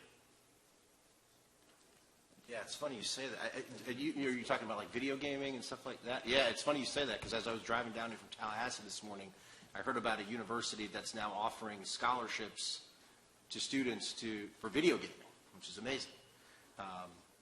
You know, I think as I think about it from that perspective, I think you get back to the conversation about your sports sponsorship offering. I think anytime you're looking at adding programs, that's really the analysis you're doing. And so as you go through that, I've been on both sides of that analysis, frankly. I was at an institution in Coastal Carolina where we added a women's sport, and I was at Maryland when we cut 7. So there's an interesting analysis that takes place through all that. You know, I think if there's programs that can be added to your sport offering at your institution that provide value and align with the interests, And then I think there will always be a consideration for that, whether that be esports, whether that be emerging sports like triathlon and sand volleyball and those things like that. So I think it just has to align with what your fundamental core values are and what you're trying to, and your interests at your particular institution. I don't know if you guys. And I agree with that. As long as, again, you're not, we got a finite amount of resources, right, to provide, and so we're not. None of us are in a mode right now to be probably adding programs. We want to make sure. A lot of us are looking at how a lot of us are going to reduce programs to, unfortunately, to cover cost of attendance and some other things. That's something that I'm concerned with is losing opportunities for scholarships in this process. So. I had never heard of an e-sport until you just asked that question, so I'm going to that comment. I had a question here. Hi, my name is Asa Brown from Florida State University. We talked a lot about the evolution of amateurism over the past century, and so to speak, and sort of the different levels and steps it's taken throughout, the evolution of the NCAA and everything like that, where we are now. I was just curious as to, since we have two sides of the argument, where do you see amateurism going, like the evolution of amateurism moving forward, and sort of responding to a thing I've heard is around the water cooler is collegiate sports is sort of a glorified minor league program for people just trying to, as a conduit, to get to a professional organization. I'd just like to hear you respond to that. So briefly, if I can't, I think that my counterparts really hit it on the head when we're talking about amateurism. It's maybe helpful when you are sort of talking about things that, with the NCAA in particular, but sort of on the ground, it's really about the collegiate model and student athletes obtaining a degree while participating in the sport that they love. That's really helpful. Amateurism necessarily isn't helpful sort of when you're on the ground. And I think your second question is sort of, I think that collegiate model just needs to continue to evolve. And it's not just about, again, the conversation becomes really distorted if you are only focusing on what is happening with the 125 student athletes on your football team and the 12 student athletes on your men's basketball team.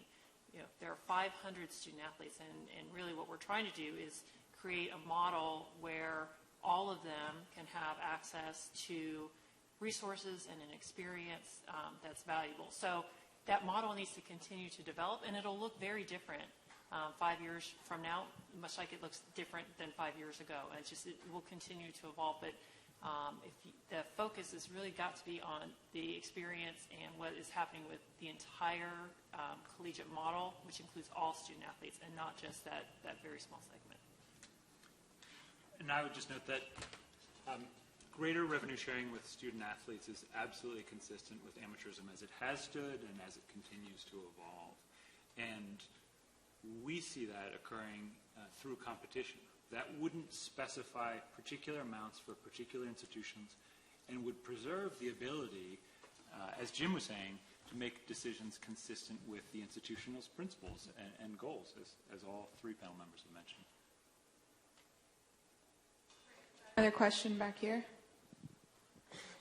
I'm Steve Pratico. I'm a practicing attorney. Interestingly, I actually was a college athlete a long time ago, but now have a private practice that does involve sports issues, contract issues on the collegiate level. But my question is this. Our moderator, Mr. Feldman, started out by saying, some say we're at a tipping point, but they've said that for a long time. And then we've talked about the evolution of amateurism. Isn't that because we've reached a series of tipping points that have constantly changed the definition of amateurism? And then my question is this. The NCAA and its member institutions, they seem to me to be very reactionary. They're not proactive. It takes legislation like the O'Bannon legislation and, litigation, like the O'Bannon litigation to move the ball down the field for the NCAA and its member institutions. Is there a need for the NCAA to be more proactive, to realize we used to play college sports as an outlet for our student body. Now it is, at least in part, revenue.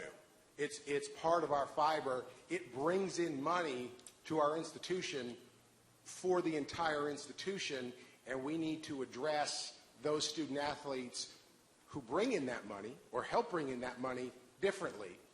Do the universities, does the NCAA have to be, or should they be proactive about that, or should it always be a true reactionary approach where a federal judge just ordered us to do something, therefore we have to do it?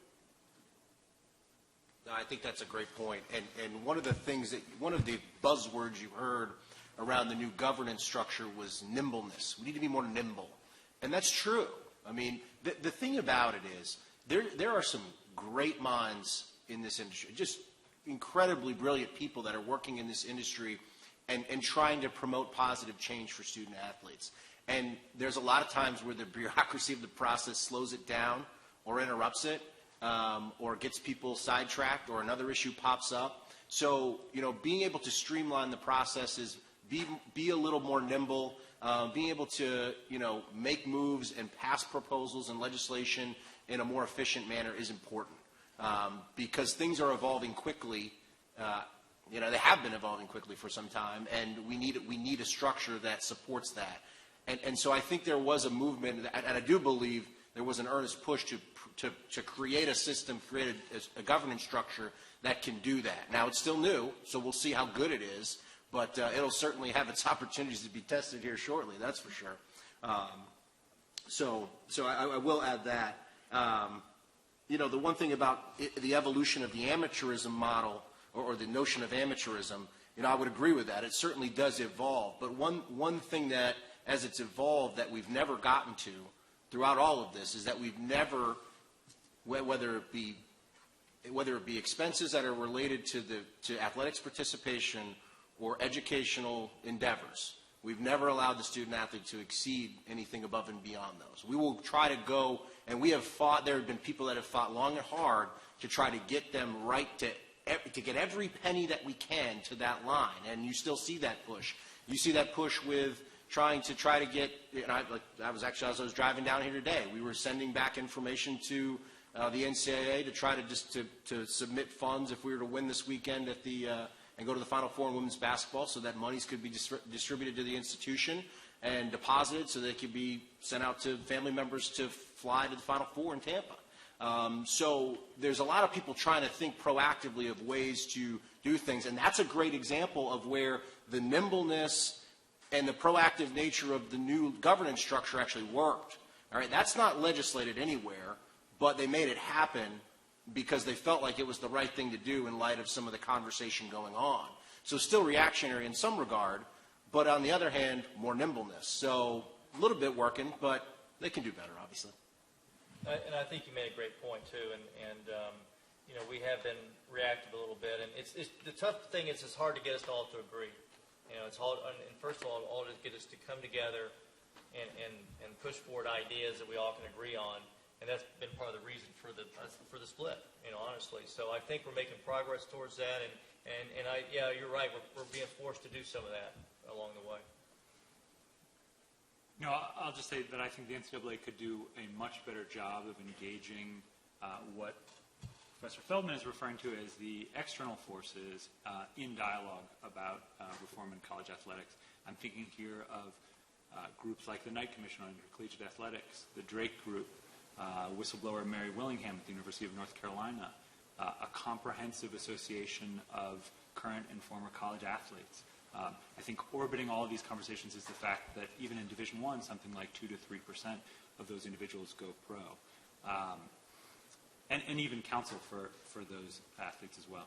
And that's a great point. You did see changes to that regard in the new governance structure as well, where committees used to be formed based on compositional requirements. So we want to have this many FARs and this many SWAs and this many ADs. They got away from that. It's a more competency-based approach. And these committees now also have the flexibility to be able to add external parties to specific task forces, work groups, committees, what have you. So there is more flexibility built into the structure to be able to allow for that exact scenario to occur because, to his point, It should be included. It's long overdue and necessary. And let me just make two quick points. One is when you're talking about the tipping point and seeing all the changes that have been made, I think those have been incremental changes, and I think we're talking about the evolution versus revolution. Maybe it's semantics, but we've seen small changes. We haven't seen that massive change that fundamentally changes the model. And then on the nibbleness or the reactionary, I don't think that's an NCAA issue. I think that's any large corporation, joint venture, interdependent group of competitors. I mean, look at the NFL, look at the NBA, look at any massive company, particularly when it's a joint venture. It's hard to get them to do anything because a lot of times they just can't agree on it, to Dave's point. But even if you can, just that inertia sets in and you need some external force to push you. Because if you don't do it, someone's going to make the change for you, whether it's the courts or Congress or the NLRB. So I don't think that's an NCAA problem. I just think that's a large institutional problem. We're going to take one more question before our lunch break. Richard Johnson, I'm a senior here at UF, and I actually am also a sports writer for the Independent Florida Alligator. You guys are off the record, of course, not quoting any of you guys. What I would like to know, kind of, the prevailing misconception, I think, about the NCAA is that it's this, like, one-eyed ogre in Indianapolis that, makes all these draconian rules. How much would it benefit the public to know that, the NCAA really is its member institutions working together, if at all? And do you think that kind of this Power 5 movement is a push by these major schools to say, hey, we can still operate on our own and still kind of under the umbrella of the NCAA? I think the NCAA is both things, honestly. So it is a representative organization of its members, and the members are trying to accomplish a certain set of things, and you have to work through the bureaucracy. But the NCAA is also an institution in and of itself that makes decisions and has actions that the members may or may not support. So it's in fact both things. I think if the question is, would it benefit, and Jim mentioned this, and would it benefit the public, and would it benefit institutions for there to be a better understanding of what we do? Absolutely, because, and you guys will shut off my microphone because I keep saying the same thing, because it is the conversation that continues to be had is about some very small group of student athletes, and we rarely focus on the entire student athlete body and their experience and what they're doing. And so I think if we did a better job of explaining not just the commercials about, we have all these different championships at the NCAA, but, for a lacrosse student athlete that comes to the University of Florida, plays lacrosse, gets a scholarship, has access to the Gator Nation afterwards, receives medical care, support, there's value to that. And I think we just do a really, really poor job of explaining what that is and how valuable it is to that individual person. So could we do a better job? Absolutely. But I think the NCAA is both things, because I think all of us would say there are some actions on the NCAA's part that we don't want to put out there as representing the membership. Those are purely organizational institutions on their part. I mean, I think there's a great recent example of when the NCAA, the institution itself, and I think you made a great point, it's an institution itself and its membership collectively, when they try to have initiatives and operate without the collective, approval of the membership, things can go wrong. And the rules working group initiatives in 2011, the $2,000, the initial $2,000 that was out there, a lot of the reason that was overridden was a rejection of the methodology of the approach. People really felt like the NCAA was pushing their own agenda through the presidents without involving the membership fully and working it through and pushing their own agenda into the legislation. And there was an outright rejection of that approach.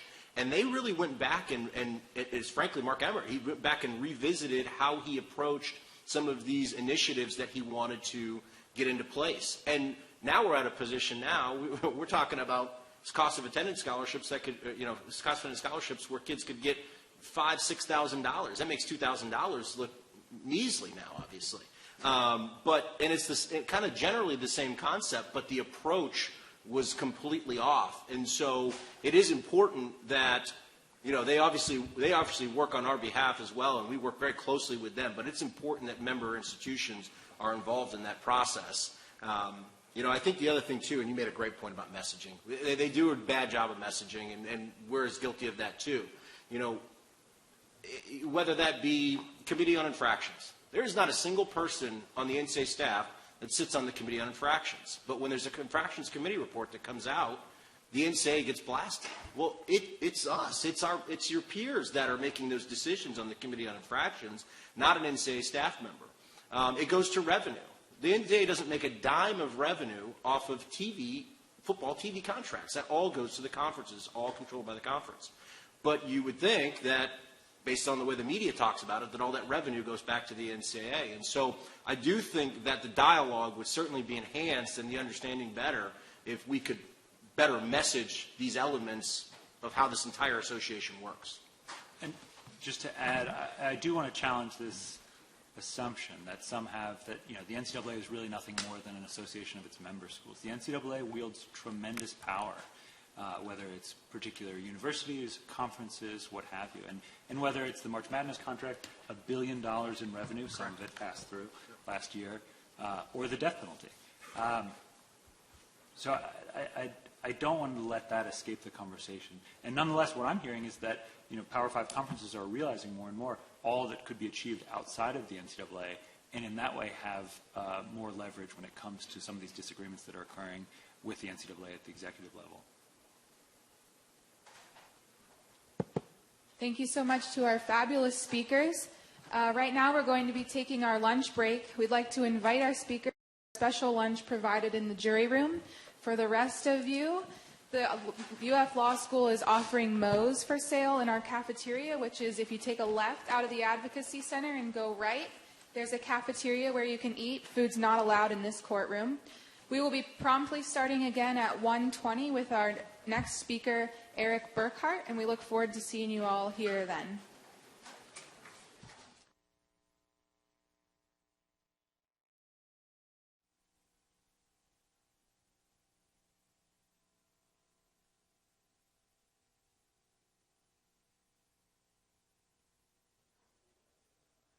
All right, we're going to go ahead and get started. My name is Michael Hollowell, and I'm a part of the Symposium Planning Committee.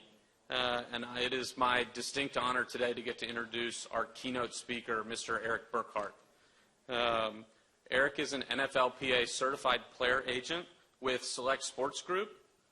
They were recently just named the 10th most valuable sports agency by Forbes magazine. They have 72 NFL clients, including Johnny Manziel, Andy Dalton, and Jordy Nelson. They also represent a couple of Major League Baseball players and about 25 coaches across all sports. Eric holds a bachelor's degree from Texas Tech University, as well as a JD from St. Thomas Law School in Miami, where he also received a master's in sports administration. So without further ado, I'd like to introduce Mr. Eric Burkhart.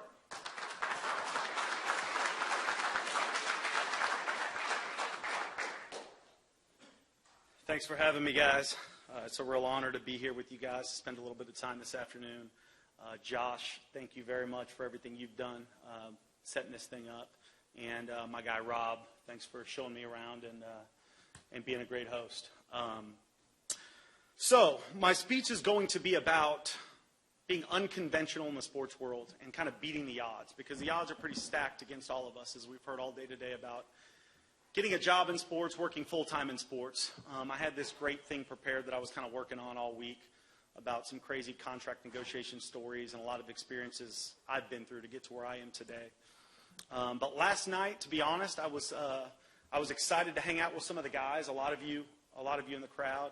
And at about 1 in the morning, I scratched my whole speech, and I wanted to talk about a little something different. So I've been kind of scrambling all day to get something together with some new stories. I hope you guys don't mind, but that's really the kind of point of my speech is, hey, when you feel like doing something, do it your way, and it'll work out. So that's what I'm here to talk about. Much like Rand spoke this morning, I really want this to be about you guys, not just me or my experiences or this story or that story, but in any way we can be a resource for you guys. I sat in your seat not too long ago. It was only 7-8 years ago. And I was sitting there scared to death, didn't really know what I was going to do. I knew what I wanted to do. I wasn't sure how I was going to get there. I wasn't sure that, I knew the odds were stacked heavily against me to be a sports agent or to work in sports full time. And I know that you guys are going through maybe some of those same emotions right now, but I'm here to tell you, you can get there and you can do whatever you want to do. So hopefully I can provide somewhat of a roadmap through some of my stories to help you guys through that process. So I guess instead of telling you what I wish I would have heard from somebody 10 years ago or 7, 8 years ago when I was in your seat, I'll start by kind of telling you my story, how I got started, and some of the things that I actually did here to get started. So I was 21 years old at the time. I'm an undergrad at Texas Tech University out in Lubbock, Texas. And one of my very good friends was a football player, a really good player. And I knew I wanted to work in sports at this time, but I wasn't real sure doing what. So I thought about the media side of things. I thought about coaching, but I was really fascinated with the business and marketing side of things too. And I enjoyed contracts and numbers and those type of things. But I was trying to figure out what exactly it is I wanted to do. And the good friend of mine who happened to play football, like I said, it was my junior year going into his senior year. And he said, hey, man, I've got this really big-time agent coming in to meet with me that wants to sign me after the season. My parents can't make it in for the meeting. I don't really want to go alone, and you'll know the right questions to ask, because he knew I was kind of a studious guy who I guess somewhat had my stuff together at the time. So I said, yeah, man, I'd love to go. And that day for me changed everything. I guess my point is you never know when that magic's going to happen for you or when you're going to encounter that one opportunity that makes a difference for you, not for somebody else, but in your life. So we go to this meeting. The guy's still in business today. My friend didn't end up signing with him, but that's a whole other story. Meeting was about 2 hours, but I could tell about 5 minutes in, I knew what I wanted to do with the rest of my life. I wanted to be a sports agent, right?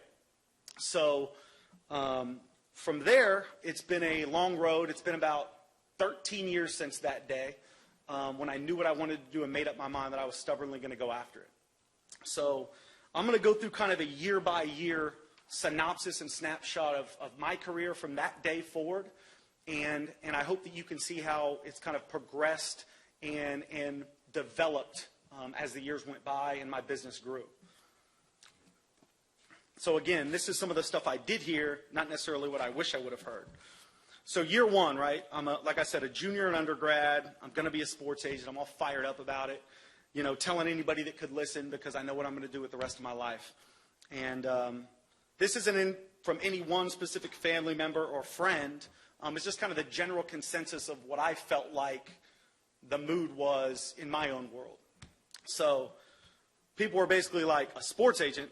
Dude, are you serious? You're graduating from college in a year. Like, get serious. Get a resume together. And then what I was thinking is, damn, I actually have to graduate from this place and get a real job. So I started off just like with a dream, a stubborn dream, not knowing kind of where it would lead or what I had to do, but I was lost. Year two, my senior year in college. Why would you apply to law school to be a sports agent? Don't you know how expensive law school is? And you don't even want to practice law? You know, just come work with me and my dad in real estate. And what I'm thinking is, no, I actually don't really know how expensive and long law school is, actually. And is your dad really hiring? Because I might be interested. Year three, I go to law school, I commit, get all the student loans, did the whole thing. And in law school as a 1L, it's basically like, welcome to law school, look to your left, look to your right. One of you is going to fail out. We hope it's not you. Oh, and by the way, Mr. Burkhart, you're not the first kid that came to law school wanting to be a sports agent. You should probably be focused more on your Civ Pro 1 class. And so basically at that point, I'm like, look, I'm pot committed. I went to a private law school because I didn't get into places like UF. My LSAT score wasn't high enough. So I'm like, man, I'm going to do this now, right? I'm all in. I'm going to do it. So year four, my 2L year. So I guess that's cool. You got your sports agent license, but you know you'll never really sign players. Oh, wait, you signed one? Okay, who's that? I've never heard of him. And I'm basically like, yeah, I really haven't heard of him either. But out of the 20 dudes I met with, here's one dude who's willing to give me a shot. So we're going to do this. Next year, year five, again, no success. 5 years after I know what I want to do and I make my mind up. I'm becoming a 3L. Everybody's starting to get their resumes together. You know, go work for firms, take internships, etc. and I'm driving through on all my spare time meeting with players that aren't signing with me. At that point, I'm thinking about, people are saying, man, how are you going to pay your student loans back? You're not going to work at a firm? And I was scared to death. I didn't know what I was going to do. I was more worried about, I signed 2 guys that year. Neither one of them ended up being very good, I guess you could say. And I was more worried about how am I going to pay for their training for the NFL draft. So you just keep fighting, you come through, and then year 6 comes along. And this is year 1 of real life, right? I'm out of law school. The loans are going to start coming due. I deferred them. So then it's, hey, EB, come work at my uncle's firm. You know, why are you going to the NFL Combine? What did your guy run in his 40 anyway? You think he'll get drafted? And I'm going, well, he ran way slower than I needed him to run. But the sad part is that I need it worse than he does. So next year, year 7, life is now getting real. Student loans are becoming due. I should have probably, my dad, my brother, everybody's looking at me like I'm crazy, like, dude, it's been 7 years. This isn't working out. You probably need to go do something else, which I'm telling you, you're going to face much of those same hurdles no matter what side of sports you're working in, or in a law firm for that matter. At that point, like I said, I'm getting scared, and guys start approaching me with, hey, how's the agent business going, man? Be glad you didn't come work for my firm. It's brutal. It's a grind. And I'm sitting there thinking, man, this dude works from about 9 to 6. He's grinding, but he's making $100,000. He doesn't travel, and his life doesn't depend on some 22-year-old's hamstring. Like, what is he complaining to me about? Year 8, I'm 29 years old now. I'm broke. Everything I'm barely making that's coming by. I started my own company. Everything that's coming in is going right to student loans, living on a shoestring budget. I've got about, I think that year I had about $12,000 was my entire company budget, with about 5 players at the time I'm servicing. So then the chatter's kind of like, hey, how many guys you got this year? You know, oh, okay, I know who some of your players are. Those are pretty good players. And at that point, 8 years into my career, I remember feeling, because I could feel myself growing and developing in the business, much like a lot of you guys will in whatever profession you go into. And I remember thinking, hell yeah, you know who my guys are, because it had been like a long journey to that point. So then year 9, I'm 30 years old. Hey, this player and coach really need somebody to represent. You know, you did a great job with my cousin a few years ago. You know, will you give him a call? They need somebody they can trust. So I'm like, wow. He's like, referring me somebody. The next year, how was your free agents? Congrats on your first-round pick last year. How many first-rounders are you going to have this year? Are you hiring? At that point, I'm too busy to even think or respond because I'm just growing my business. The next year, do you think your new client should have won the Heisman Trophy again last season? You know, how do you manage 8 draft picks in a year? Did you really negotiate the largest shoe and trading card deals in the history of the NFL draft? So you can see how it just continues to evolve and develop and how things change. And I think the message here is, you know, don't give up. It's simple. It's stay after it. It's going to be a hard grind. I mean, the stats tell us that if you want to work in sports, whether that's for a minor league baseball ticket office or being a general manager or being an agent, you can do it, but it's going to be a long road, and there's going to be a lot of no's along the way, which Rand hit on earlier this morning. So with that, that's kind of my story, which kind of got me here today. Here's what I wish I had heard 10 years ago instead of what I did hear. Number 1, the bad news will always be the bad news, right? Like, let's just face it and deal with what the stats are. Okay, the stats say that, I think it's something like, if somebody actually gets lucky enough to enter the sports field with an internship or an entry-level job, within 3 years later, they're no longer, I think 20% or less, 80% or more are no longer working in sports. So only 20% of the people who actually have a start in sports are still working in sports 3 years later. So it is what it is. I don't say that to scare you guys. Understand what the statistics and the data tell you it is. But don't be afraid to attack it still and go after it. Okay? So understand what the bad news is, and then ask yourself, how are you going to deal with it? How are you going to handle it? Are you going to look at it like when you're talking to your friends and your family, like, hey, I know, 1 more year, or put a deadline on yourself? Or are you going to go after it and think, man, if I can stick around for 3 years, I can be part of that elite 20% that really makes it? Because when you make it, it can be very rewarding, whether that's in sports or at a law firm or whatever it is you choose to do. And again, I apologize, I'm looking at my notes. I scrapped this thing, like I said, last night and trying to put it back together here. But until you figure out what you want to do, so the number one thing is to figure out what you want to do, like I did that day as a junior and undergrad. Because if you can't figure that part out, you can't really make a roadmap, and your percentages of failure go way down. Because if you can create your roadmap on where you want to go, you can easily identify where the difficult areas are going to be. What hazards am I going to run into? Where are those roadblocks going to be? For me, it was budgetary constraints, or you don't have a client list. So how am I going to think about overcoming some of these obstacles if I don't really know what I want to do and where I want to be? So try to decide what you want to do and go after it, passionately. Some more just failure stories. Here's some of my favorite ones that I'll talk a little bit about some of mine to begin with, because I know you guys are going to encounter, you're going to bump your head a bunch trying to get into a lot of different businesses. And it's easy to quit and take the easy way out. But again, I encourage you to keep pushing forward. So here's some of my favorite ones, some failure stories. But basically, these people knew what they wanted to do, so they weren't deterred about the roadblocks they hit. So Thomas Edison, he was fired from his first 2 jobs for not being productive enough. He made 1,000 unsuccessful attempts at inventing the light bulb.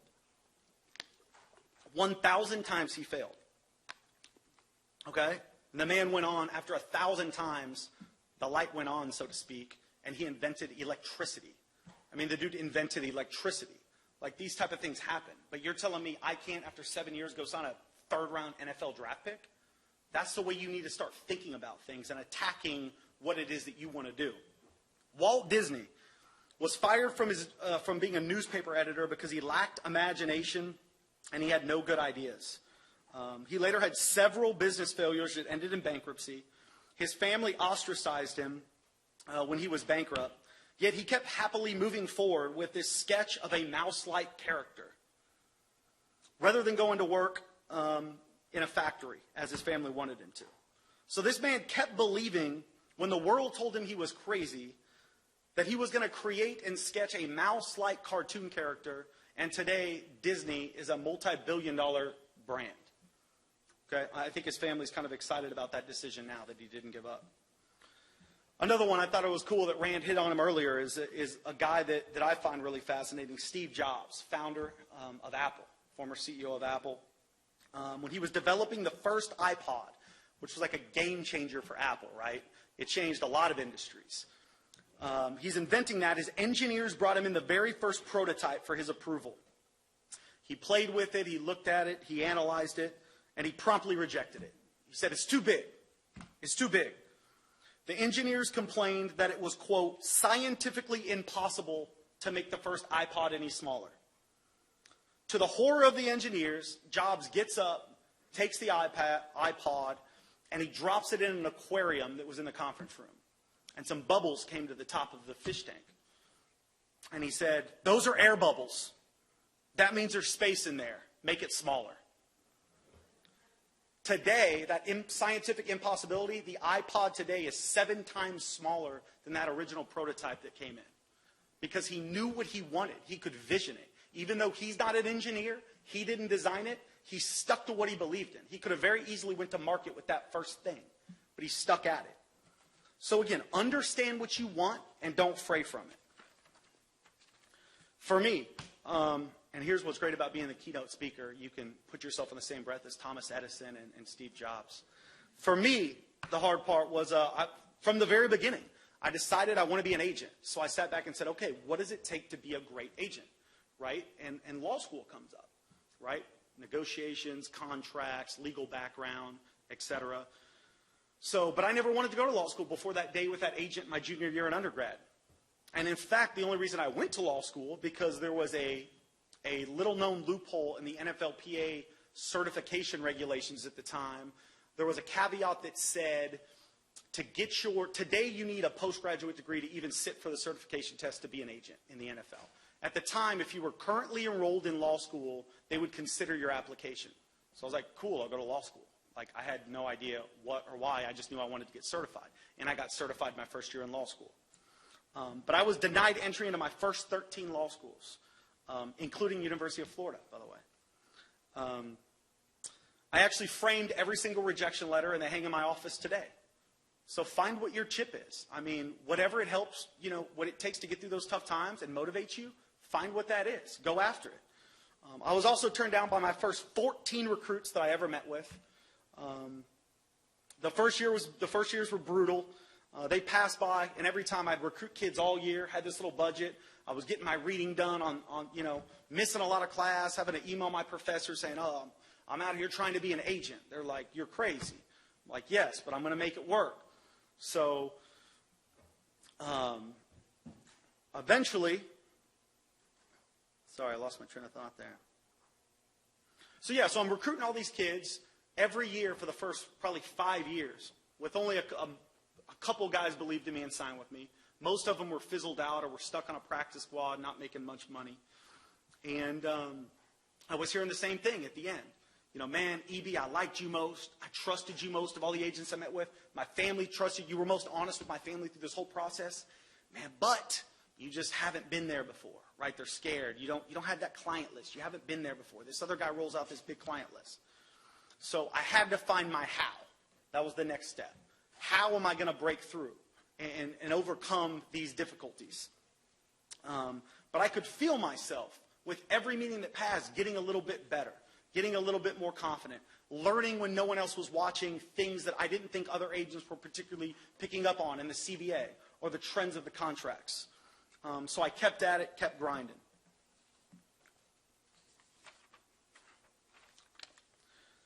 So now that we all know that the stacks are against us, the stats are against us, like I said, and that we can overcome them and we want to overcome them, we got to figure out how, like I said.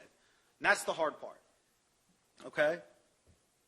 In searching for my how, I thought, I need more experience. I need to understand what business people are thinking. Not just the recruits and their families, because I knew what they were thinking. They were scared to death to sign with a guy that had 2-3 clients and had only been in the business a couple years. So probably the smartest thing I ever did in business is I made a list of, I went in search of help. I'm going to find somebody that can help me think logically through what I'm dealing with in all businesses, because everybody has their hurdles, especially when they're entering the sports industry. So I made a bucket list of people. This was 10 years ago. It was 20 people, and I thought, these are people that I admired, that I followed, that I read their stuff, that I looked up to for whatever reason, even though I had never met one of them in person.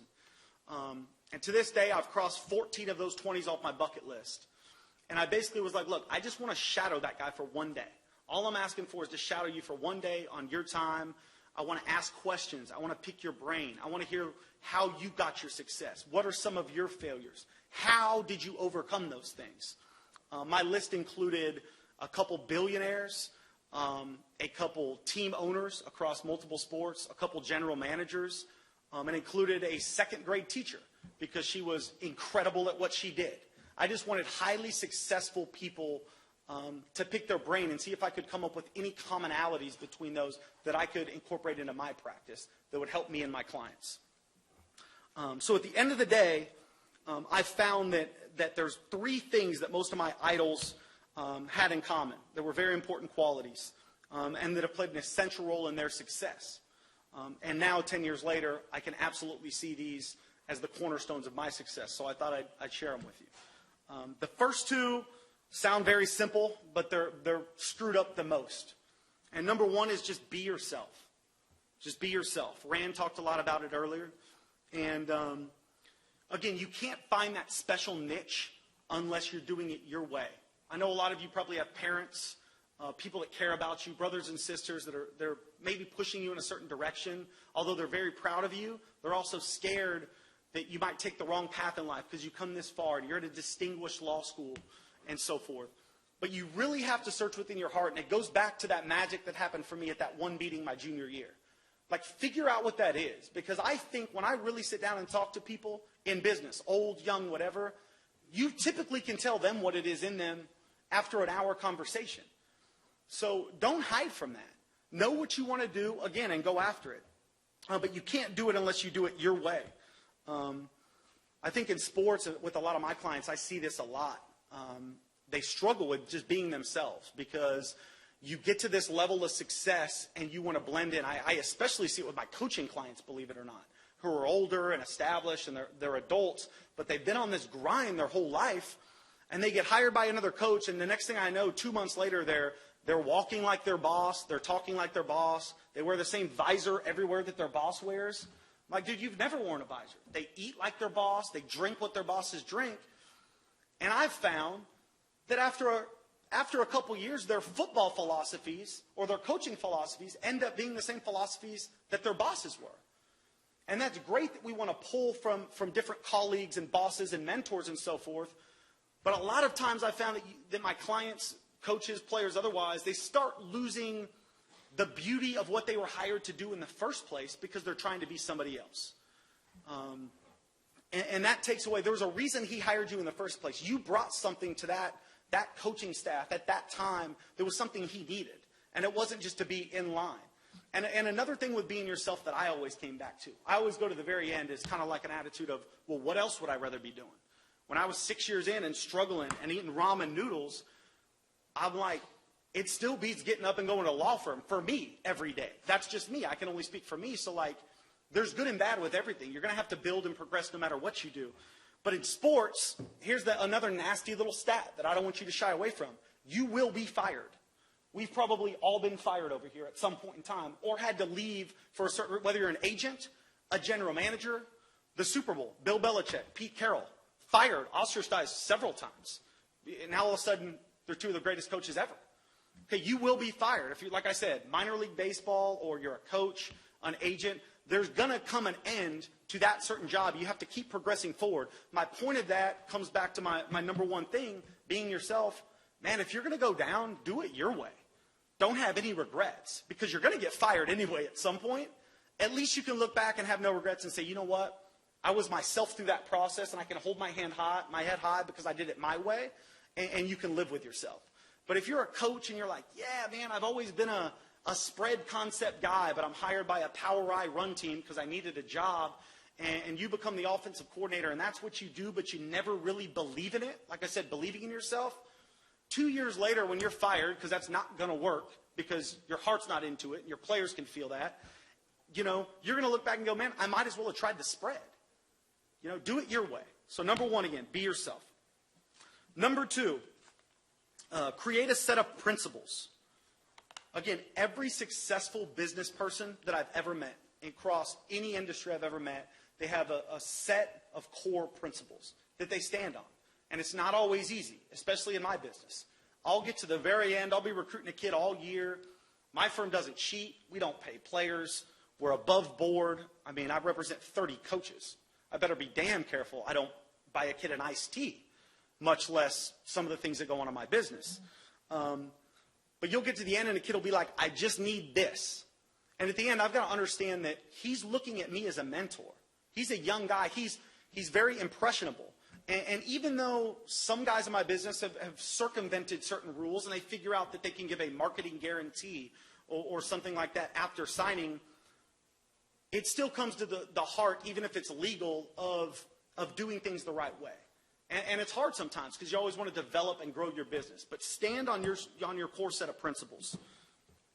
And those principles, you think, instead of just being something that you find offline, they'll come from your personality. You'll know what those are.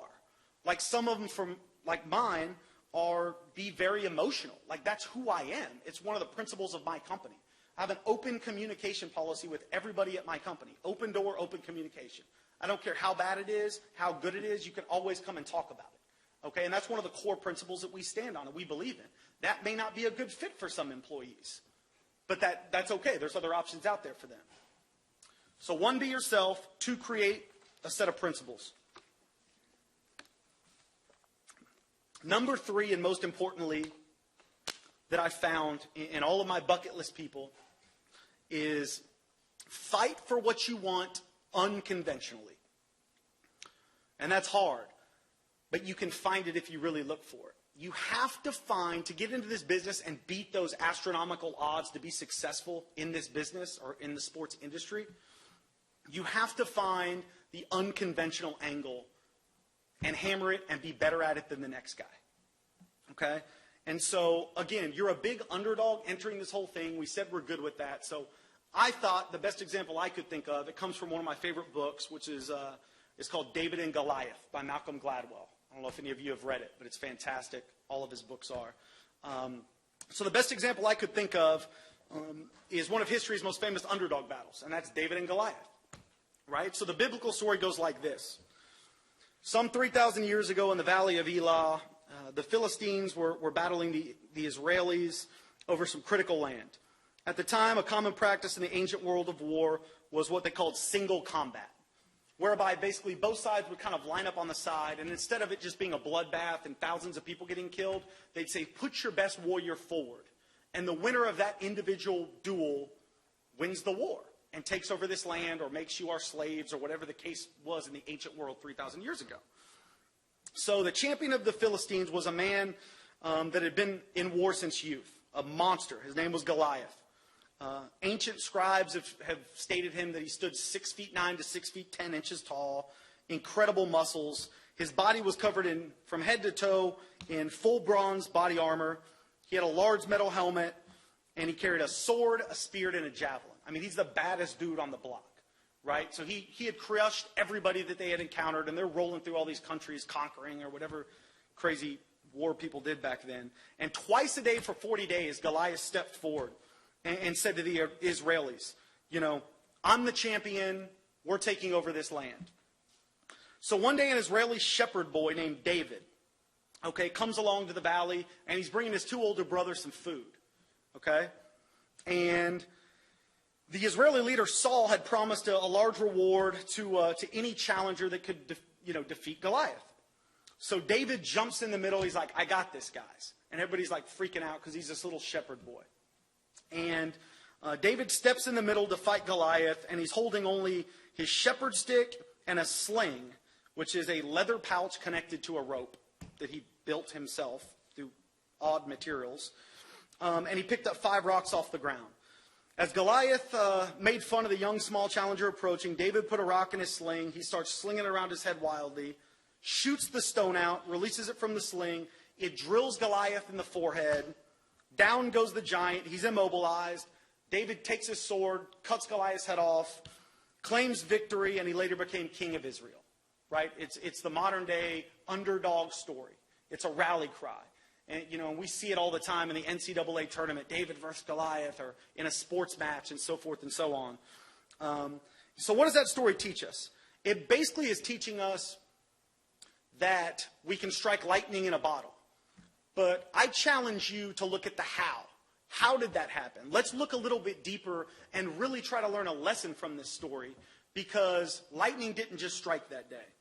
There's always hidden in successful people's stories is the how. And that's really why I wanted to meet with all my bucket list people to figure out what that was. And not only how did David do it, how can we parallel that to your lives today in the situation you're in as a huge underdog, entering whatever field you want to enter into? So let's understand David a little bit. David is, like I said, is a shepherd boy. That is the lowest occupation you can have, period. It's basically less than a peasant.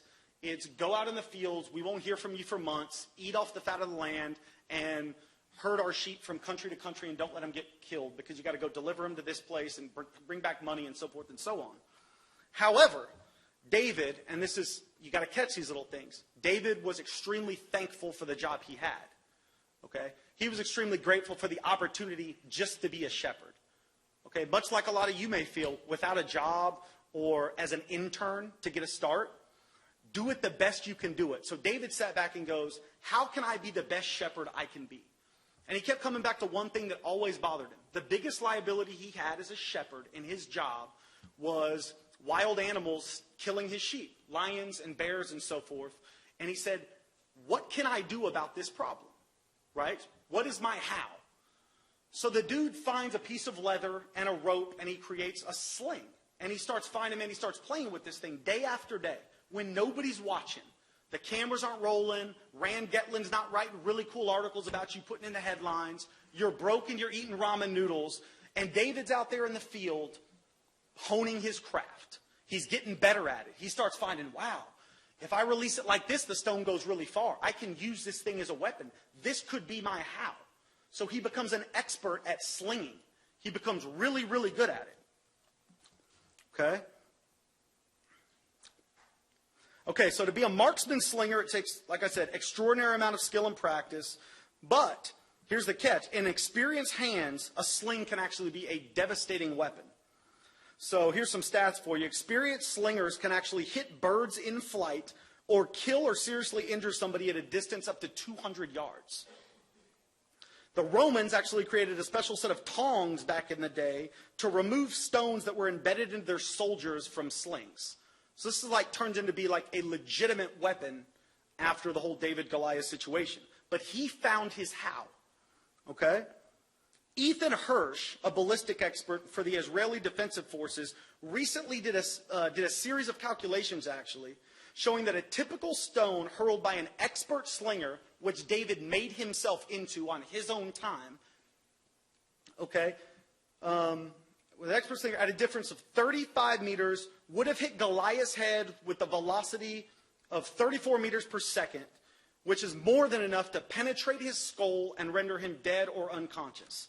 In terms of stomping power, the equivalent of an expert slinger's force is compared to a modern-day handgun today, a fair-sized modern-day handgun. So the dude created a handgun to be better at his little peasant job and be the best he could absolutely be. So what is that? Rand told you what it was for him earlier. It's creating a database that didn't exist.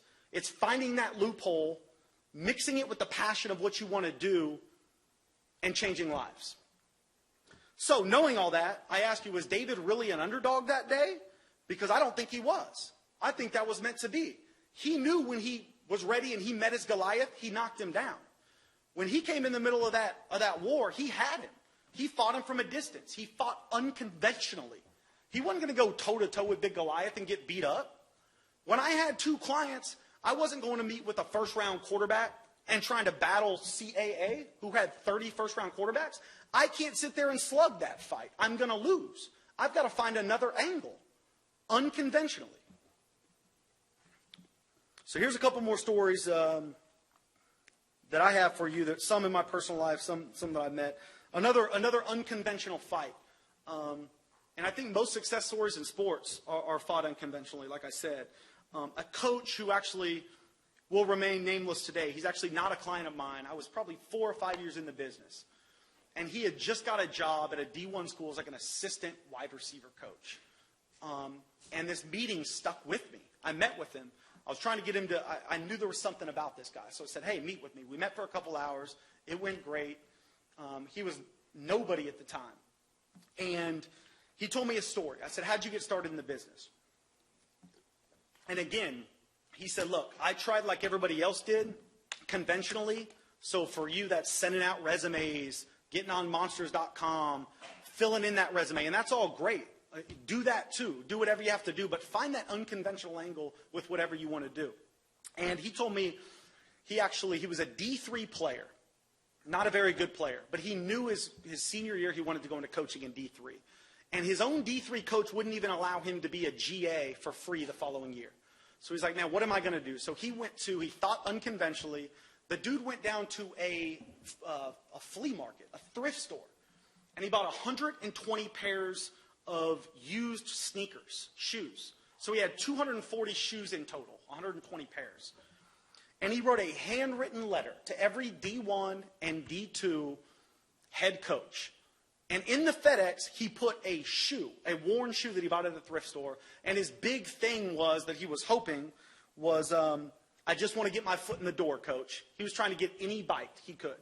He got one callback, a coach from a tiny school, a D2 program. So his foot was in the door. He moved there. That happened to be close enough to a major college that was doing major things. Every day after practice, he talked the head coach into moving up practice 2 hours so they would finish early enough so that he could drive an hour and a half every day to this major university, top 10 programs facility. He'd break his way in and watch and take notes to become a better coach and learn how to be a coach from watching this other program. He starts stalking the offensive coordinator at this new program, And he put himself in the right position at the right time. And a month later, in the middle of spring ball, actually, I'm sorry, it was in the middle of fall ball, 3 weeks before the season started, his first year of coaching. He had literally sent a shoe in the mail 2 weeks before, had no idea where he was moving, never been to the state. A GA had left and had an opportunity to get into a prestigious law school very late. And so the offensive coordinator he was stalking and like going to the same restaurants every day, and he'd see him every day at practice. He allowed him to come to practice and take notes. Hey, I'm coaching at this little D2 down the road. This may be one of y'all's clients. Yeah. And this story stuck with me to this day. He gets on staff as a GA at that major program a month later because they had an opening with the GA. That was literally about 5 years ago. He's now a head coach with a multi-million-dollar contract, and he's got a national championship ring on his finger already. So and by the way, he fought unconventionally in that the man is a member of Mensa. He's one of the smartest guys ever. He was an ex-player. He could have built his resume and sent that alone out to most coaches and probably got more bites than his shoe idea, but he thought unconventionally. Another story, I'll go quick, I'm running out of time here, is 1971 college basketball game. It's Fordham versus UMass. Fordham was terrible.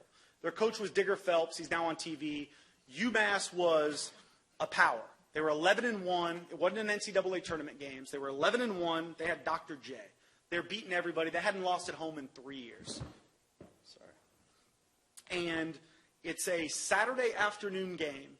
And that Thursday, the starting center and starting power forward for lowly Fordham, their two best players, go down. They get hurt. So they're not going to play in this game.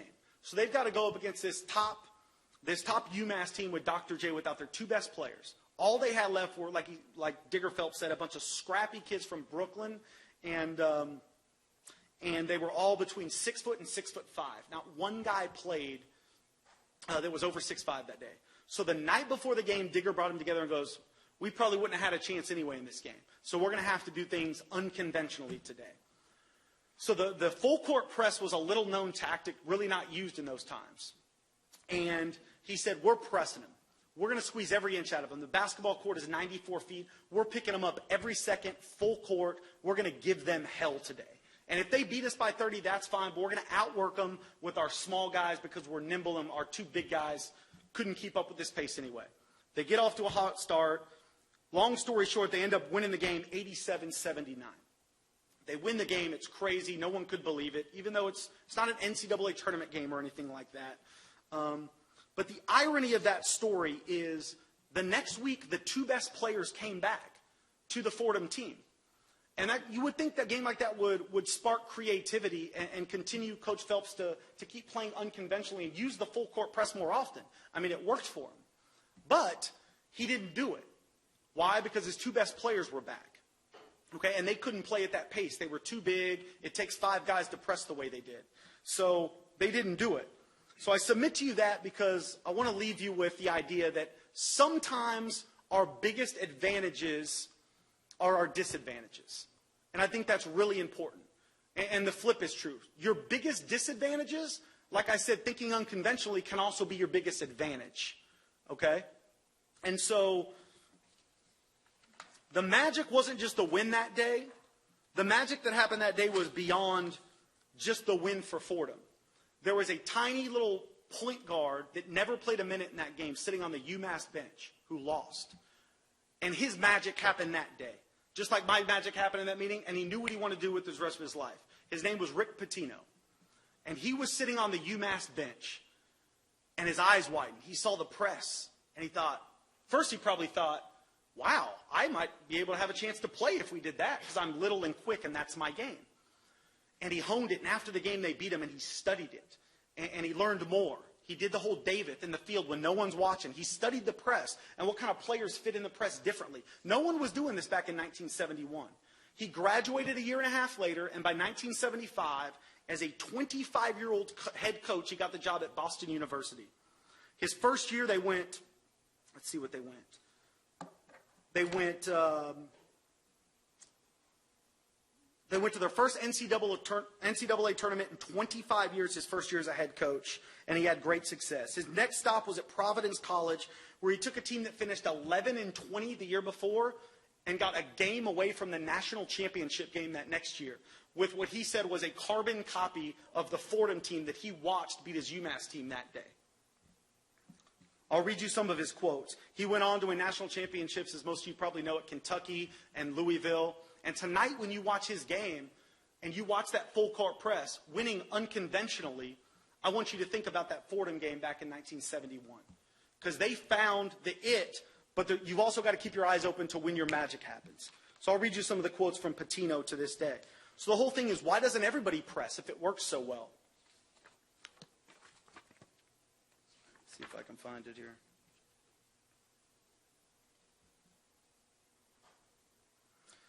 Pitino recently said, so many coaches come in every year. They want to learn our press. They watch it. They break down the film just like I used to after that Fordham game. They take notes. But they later email me a couple games into their season, and they're like, we just can't do this. We can't keep up. They know their players can't last playing our style. Much like a desperate, starving sports agent who's 7 years in his business and has maybe 2 clients that no one's ever heard of. But he said, listen, my payers pay the ultimate price every day, and they know the commitment well before they come in. They know what they're going to do when they arrive at Louisville, and we follow through with it. We practice every day for 2.5 hours, nonstop. Our players are moving 97% of our practices. When we stop for instruction to talk, it's for a max 7 seconds of corrections so that their heart rates will never rest. We're always working. We train unconventionally, like a combination of a nonstop soccer training and track sprinting. To become great, he says, you have to be desperate. You almost have to be so bad that you have no other choice, just like that Fordham team 40 years ago. So again, I come back to your biggest advantage is you're some of the brightest people in the world. You're at University of Florida Law School. That's incredible. But don't let that advantage also be your disadvantage. Stay desperate. If you want to work in sports or whatever you want to do, go after it. Work hard for it, you know, and you can get there. Stay desperate, stay hungry. And I've got a few more stories here, but I can catch you guys after. It looks like I'm out of time. I'd love to take some questions. And if there's anything I can do to help any of you, please reach out.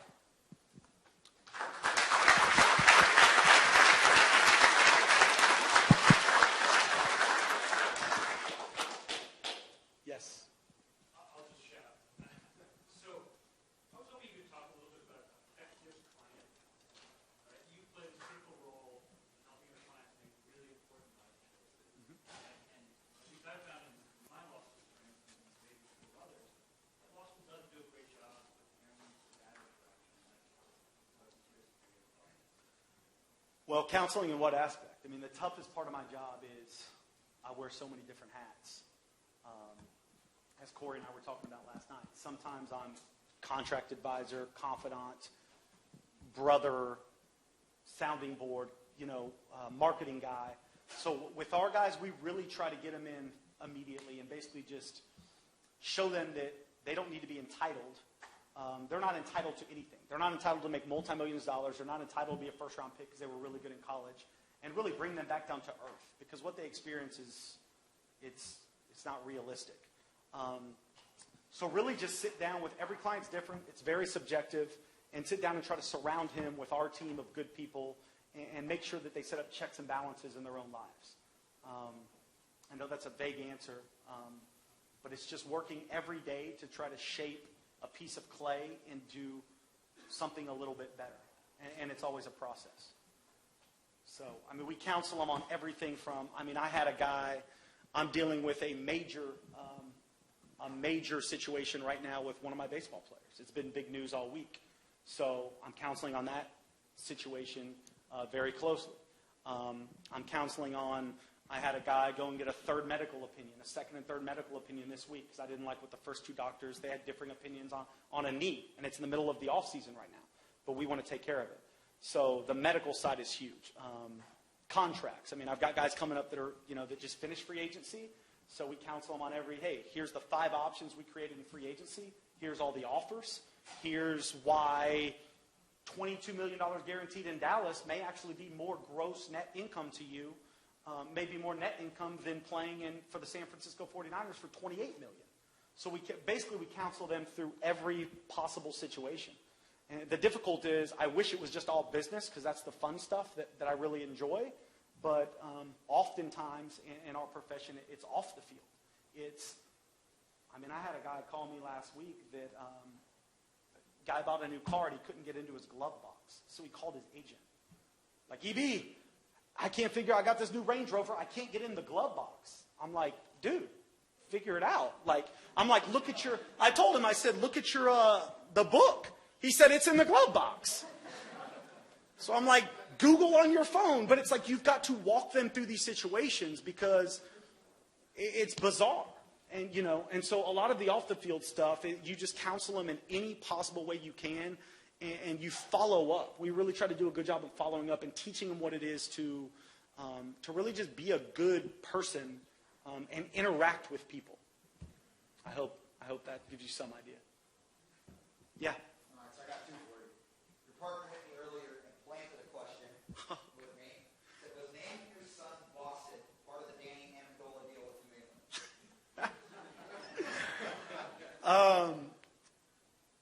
Maybe half and half. I think you probably have to ask my wife on that one. Danny is a very, very close friend of mine, very good client, and he's my wife's favorite. There's no question about it. Well, she has a couple other favorites too. But if it was going to be a girl, it would have been Dola. So I don't know how Boston came up. That was her idea, and I didn't have much to do with that. All right, I got this one for him. All right. This one is for these guys. He says one of the things that you can really give these guys some insight on is what was the difference, explain the differences of being on your own, being responsible for all your own expenses versus being at a big company. He says this is the most valuable lesson you could share. Yeah. Night and day, guys. I would never trade my position to be on my own. What I learned by myself was invaluable. Like I said, the stresses, the good, the bad, but you've got to have a good team. I'm only as good as my partners, my staff. Again, the open door policy, one of my principles we're founded on is that we're all equal. There's nothing not one of my employees can say that's not fair game, whether it's an intern or not. We really like to be creative in our company and try to be cutting edge in that way. And just the support to have partners there with you, trust in people. For me, it was very hard to really trust others because I had always been my way. I was on my own for 8 years before I sold my company and merged with my partners now. And from my perspective as a partner in the company, it's also very different because the roles actually change. And I love nothing more than being very hands-on with every counsel and decision of my clients day to day. But as a business owner, it's something that I still struggle with, having to more run a business and be concerned about bottom lines and hiring and firing and rules violations of one of my employees. And just there's always so much going on that it dilutes my ability a little bit to recruit. I used to recruit 10 to 20 players a year throughout the whole country. And now we have over 100 clients in total and offices in Los Angeles, Dallas, Houston, D.C., and we have a larger staff, and I'm dealing with a lot more general business issues, and I recruit a very selective number of players in the country now. So you just got to make those kind of adjustments. But it's night and day having good people around you that have your back because, guys, it's hard out there, man. It's hard on your own. And if you can find good people you can trust that come to you that say, hey, man, I have like-minded ideas. And we're set on the same, I got lucky in my business because my partners I'm with now, the first thing I asked them is, what are your core principles? And 3 of the 4 were what mine were individually. And so that's when you kind of know the synergy starts. But take your time with people, be inquisitive, ask a lot of questions because your partners are your backbone and you're only as good as them. If one of my partners runs off and does a bad contract, I could be done. And I didn't even service that player. Maybe there's clients in my company that I don't service and I've only talked to a few times or seen when they come to the office. And if one of my partners does a bad deal or I do for them, it lets us all down. It just cannot happen. So night and day, I love having a team that we can go to war and fight unconventionally together. a quick story on that I didn't get to is right before we merged and sold our company for a nice amount of money, and it was the first time I was able to get out of debt. I had $170,000 in student loans coming out of law school. I mean, I was paying close to $2,000 a month in interest alone, and we were coming up on a big deal. It was really my first heavy 8-figure deal, and we needed this deal to go through. The client was going to be a free agent. We knew it was coming through. We knew where the team was, but the deal wasn't quite right yet till after the season. So we held off and said, no, here's what the deal, here's what you're worth, here's all the comps. And we had a very unconventional contract negotiation. We sat back and said, what can we do that's unconventional and different to make sure he gets, let's just call it $80 million instead of the $68 million that was being offered that would have got the deal done 2 months earlier. Always know your opponent, right? So like David knew Goliath was this big, strong, lumbering guy. So that's why he could attack him a certain way. Okay, so we knew that the team we were negotiating with that we wanted to play for was big on technology. Their ownership, the 3 guys that were negotiating their deal, big on technology. They loved it. This was years ago. It was kind of the cutting edge of a lot of things. And we brainstormed and thought through some things. Some things didn't work. We had to go back to the drawing board. And at the end of the day, I thought this was unconventional, thinking outside the box and getting the job done. We came up with a concept where we spent a lot of our personal money on the firm that we didn't have to spend. We were going to get this deal done one way or another, and we bought iPads, and we basically made a movie because the owners and decision makers for the organization, like I said, we're into movies and technology and telling a story. Excuse me, and we loaded on a movie that we spent about the player. It told a story about the player. It was very emotional, which I knew the younger ownership group was. And it involved technology. And instead of this combative back and forth negotiation at a table, which it had kind of been for years, we showed up at the meeting, we slid iPads around the table and said, hit play at the same time. And it played a 12-minute segment that basically sold our guy. Included in there were contract comps and everything else, and it was amazing. I mean, I got to say, it was amazing. And 2 days later, we got the $80+ million deal. Because, and by the way, the best part of the story was because they like technology, find out who your opponent is. After the presentation, they were blown away. We sat there in silence for about 7 seconds. And the coach and the GM and the owner of the team looked up. And right when they were about to say something, we go, oh, and by the way, keep the iPad. They're yours. Give it to your son. And they're like, are you serious? Like, yeah. Anyways, hey, get at us, Shook hands, and literally they came up 22%. It's a respect thing. It's a thinking unconventionally. I couldn't have done that on my own. That wasn't my idea originally. I had some other quirky ones that they weren't feeling on that certain occasion. But that's the power of having partners you can trust. Thanks. Good questions. Anybody else? Yeah. Who's easier to deal with, NCAA schools or NFL clubs? NFL clubs for sure. Not even close. It's a very tight-knit. I mean, it took me years to develop the relationships, and build that trust up with the NFL, and those executives. But, it's really not as relentless and brutal as you would think. I mean, they beat you up, and they're going to fight for every dollar. But the NCAA model, and I was in the back trying to put my new stories together, so I missed the panel earlier. I can't wait to watch it on film or on the tape. But, it's broken, in my opinion. There's just, and I see why, and if you really study the history behind it all, but, it puts guys, in a bad situation. Compliance directors, I mean, it's not their fault that they're in a tough situation. Secretaries of state, and there's just really not a lot you can do there. The trouble on my end is I maybe can't recruit when other things are happening in the business that I can't compete with because I'm one of the good guys. So you lose out on a lot of opportunities, but it's better to keep your principles and move forward. But definitely the NCAA, just creating whatever rules they feel like, from my perspective, at any given time. And from the agent community, I would just ask for more transparency. And I was talking to some of the guys, behind the scenes, because I think education, transparency, like what Rand was talking about earlier, I mean, it's a huge deficiency in the model. By the time I get in front of kids, like too often it's a sales job on my part where I've got to put together this like salesy presentation, and that's not what it should be about. It should be an educational process about counseling them, and here's what we're going to do from a business perspective to make sure you get the most out of this opportunity. Any others? Yeah. So you said that you've been getting more into business lately and not as much with recruiting. So how do you decide which clients that you're going to go after, or is it more select sports that we're going to go after these people collectively, or you personally? Yeah, we work on it. We work on it as a group. My partner and I sit down, and you know, it's a fluid process. Obviously, you want really good players, but I mean, for me personally, it's become more about the people you represent, because they're a reflection on us as we are them. And I think you can tell by some people we represent that it's the highest class of person. And so, and that's what we want it to be. So, you know, sometimes it's a referral from a teammate or you know, but really you sit down with guys. You know, we typically meet with recruits, I mean, several times, way more than one time before we sign a guy. And you can know, sometimes we'll be 10 minutes into a meeting, and I've stood up and said, yeah, man, I wish you all the best of luck. You're a hell of a player. I don't think this is going to be a good fit.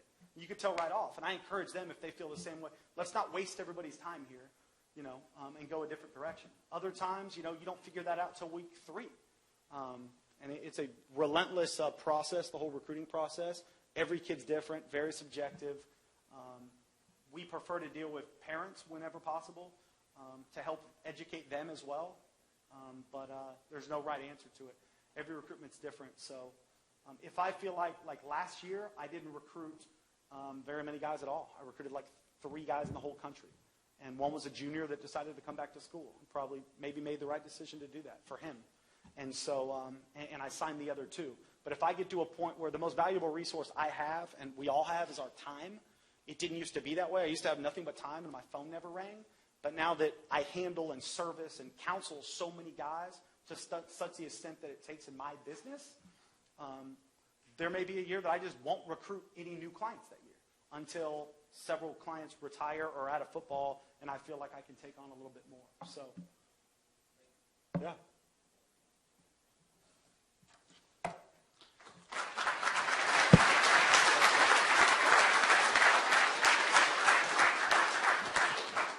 We're going to have a 10-minute break, and then we'll start our next panel promptly.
Right. Ladies and gentlemen, first of all, I'd like to thank each and every one of you for being here today. It's an absolute honor and distinct privilege to present the next speakers on panel 3, which discusses sports representation. I'll be completely honest, I had a speech, but then I threw it away because I realized I was going after Eric Burkhart. So I'll just keep it simple and start to my right. Darren Heitner, UF alumni, double gator. It's an absolute honor to have him back here. He was our keynote speaker last year. Darren recently, about a year ago, founded his firm Heitner Legal. He's a Forbes contributor, also founder and CEO of Sports Agent Blog, a leading niche publication. To the left of him, as you know, Eric Burkhart, Select Sports Group. And then to the left of him, Rand Getlin, leading NFL investigator for Yahoo Sports. And then our moderator today, a good friend of mine, Corey Dorfman, works for a creative artist agency in the coaches division under Trace Armstrong. Please join me in welcoming the panelist and moderator of sports representation.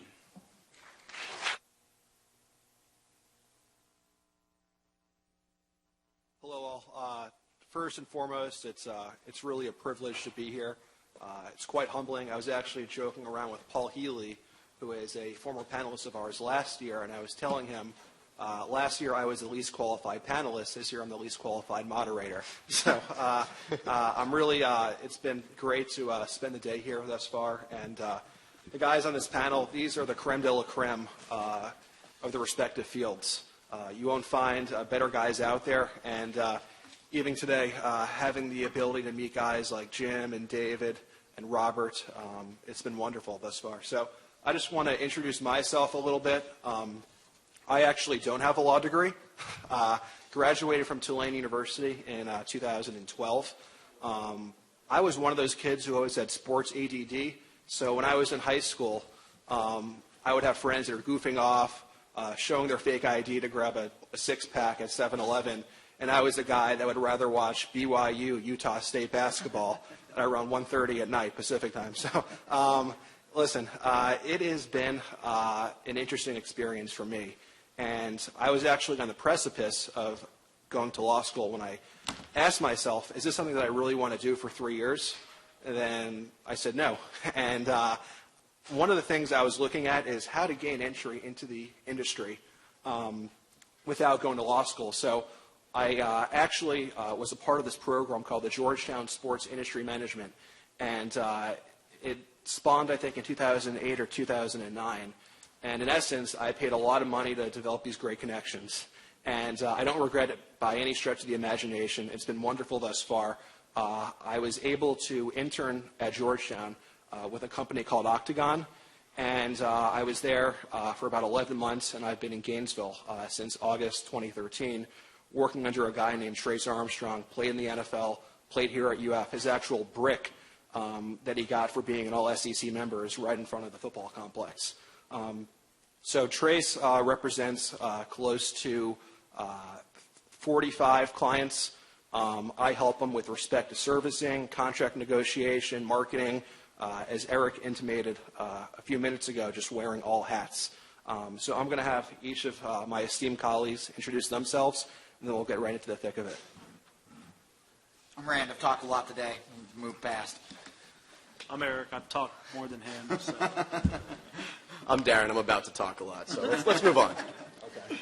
Well, one question I'm going to throw out to the entire panel is, hypothetically speaking, I just graduated from UF Law School. My favorite TV show is Entourage. Favorite movie, Jerry Maguire. I really enjoy my contract and labor law classes, and I say, hey, I think I'm going to go ahead and decide to take the NFLPA entrance exam. I go ahead and pass it. What do I do now? Good question for you to address. Hit the road, baby. Go find players or coaches in your instance. Yeah, it's interesting. I get that question a lot. You know, how do I break into the business? And you get it from oftentimes kids who maybe have not graduated quite yet but are getting ready to, and they're thinking about that next step.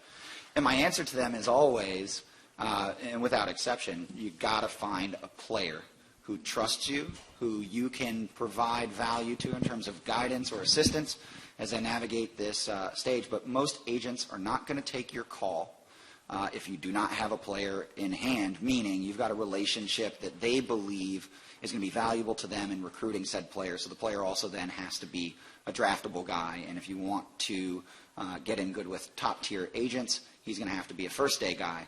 There's only 32 guys per round, 64 after 2. So if you think about those numbers and the number of people that are trying to cozy up to those guys and figure out a way to be the guy, slim pickings. So, a lot of times what you'll find, and I think you see this a lot of times, Eric's story is similar. Certainly why I got interested in the sports agent business was the same. Football players at your school. They are potential draft picks. And because of that relationship, and as they start going through the agent interview process or vetting process, you become kind of their trusted advisor because you're the boy and you're the one that actually studies out of the group. And so, it kind of naturally evolves like that. And it is interesting, but I think, that's the cleanest way to get into the business is if you're smart, you're capable, and you'd be able to do it anyway. Having a player who vouches for you and says, this is my guy and he has to be involved in my process definitely helps. Yeah, I think that there's 3 options and really only one of them that's directly in your control. You can either start up on your own, go work for a small business, or work for a major agency. And starting up on your own is really the only option that you have direct control over. Now, what does that require? You just spent a lot of money on taking the NFLPA exam.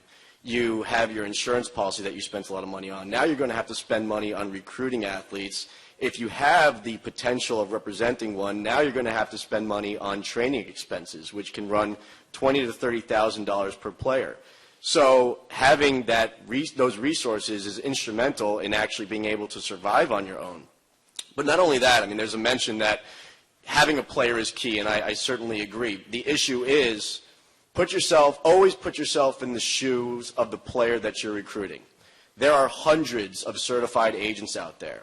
And you're capped right now at 3% with regards to the NFLPA. You can't take more than 3% on a contract.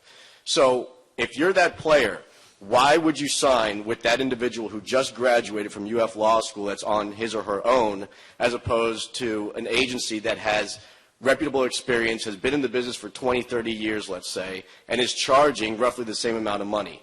And realize your competition will undercut you left and right and actually charge maybe 2%. Or 1%, and they have the resources and ability to do so. So going out on your own is very, very complicated and difficult.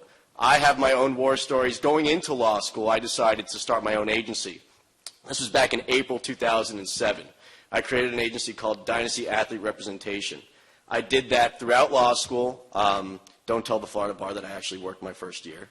And continued for a year afterwards when I realized, you know what? I'm better at practicing law. I like practicing law. The agency world isn't for me. Working for a small business or working for a major agency will give you the support that you need, but it's very difficult to break in unless you have that player or a stable of players that you can at least introduce to those agencies. So I agree with Rand on that point. Really, the name of the game is having those connections, but then if you do want to go out on your own, you have to have the capital, you have to have the resources, or else you're bound to fail. Yeah, to kind of piggyback on another answer that's maybe a little bit more optimistic, is Corey's road. We talked a little bit about it. I think the key is to create value. So clearly, if anybody in this room calls me and says, "Hey, my roommate's a top 10 pick at the University of Florida next year," yeah, let's talk. You want an internship? Which is what they're saying. But if you don't have that, find a way to create value. Like I just said, think about how you can do that unconventionally, or what is your niche? Create that niche. It's such a specialized world now that we need all these different areas in my agency. So I have to now I've got a full-time PR staff, a full-time marketing staff. These are not certified agents, not attorneys, not legal. I've got a full-time general counsel and outside attorneys dealing with issues from trademark infringement to medical malpractice to anything and everything. I've got an analytics division that I'm growing now because that's a very fastly growing field. So maybe you're very interested in analytics or sabermetrics, and that's your thing. Be like David. Go create your own sling and get really good at it. Create a database that can bring value to my firm. Because if I'm going into free agency like this year with 7 free agents, and you can come up with an analytical analysis of why player X should make a little bit more than player Y, then that could potentially have value to me, and present it to me in a fashion that understand that we don't have a lot of time and a lot of hours in the day. It's my most valuable resource, but be persistent and find a way to create value, whether that's through marketing. Maybe I have like I said, PR is a big part of it now, because I've had to hire this staff to do all of these things because the big firms like Corey works for provide it all. And they're going to go, well, we've got a PR staff. We'll walk you on the red carpet to go to the Emmys. And I lose a player because of that. So now I've got to have a PR staff.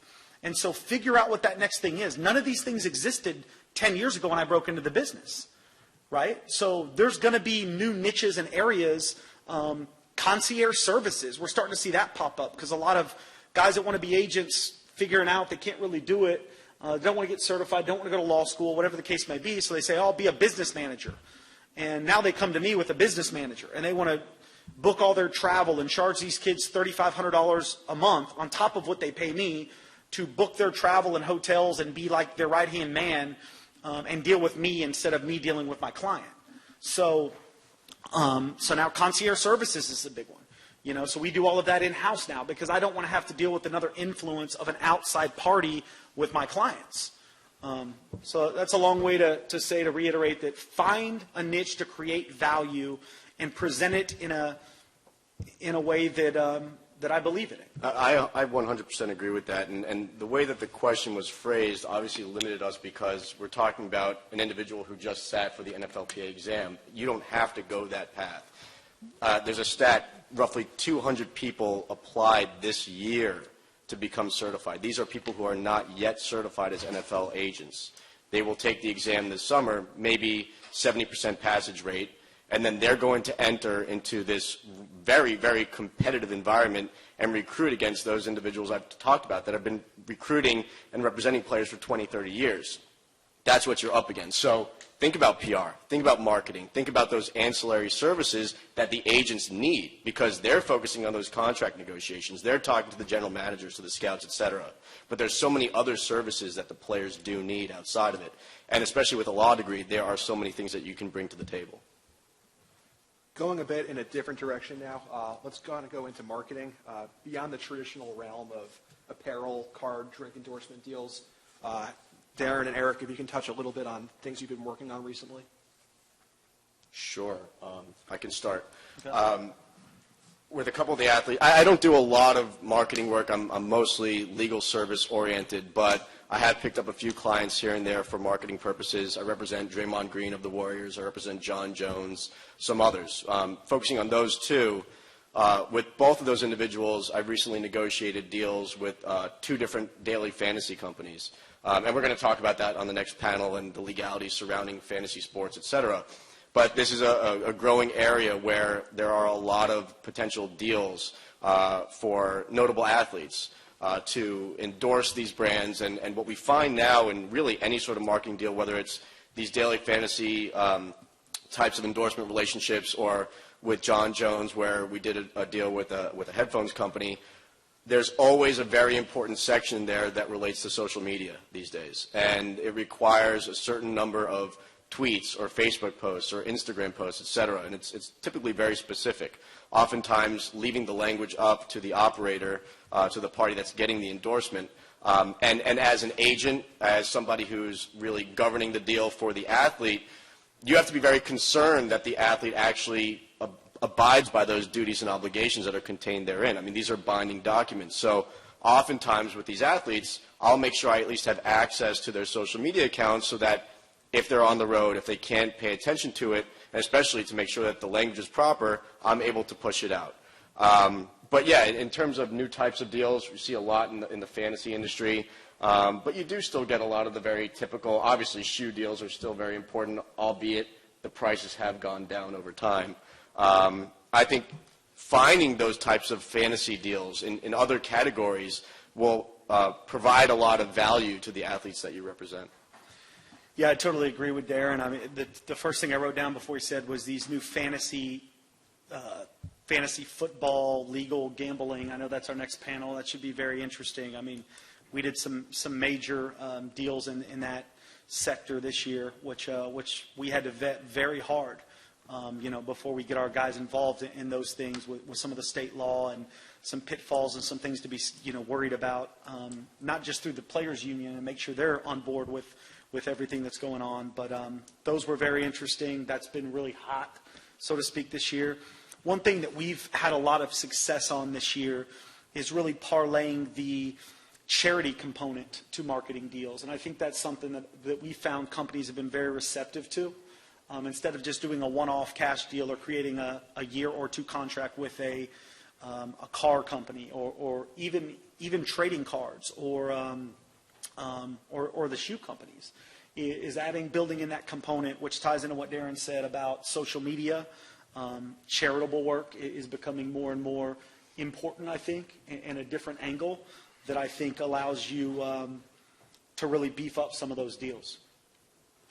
Rand, we're coming off the heels of the NFL Combine, a larger-than-life event that is now televised over 4 days on the NFL Network.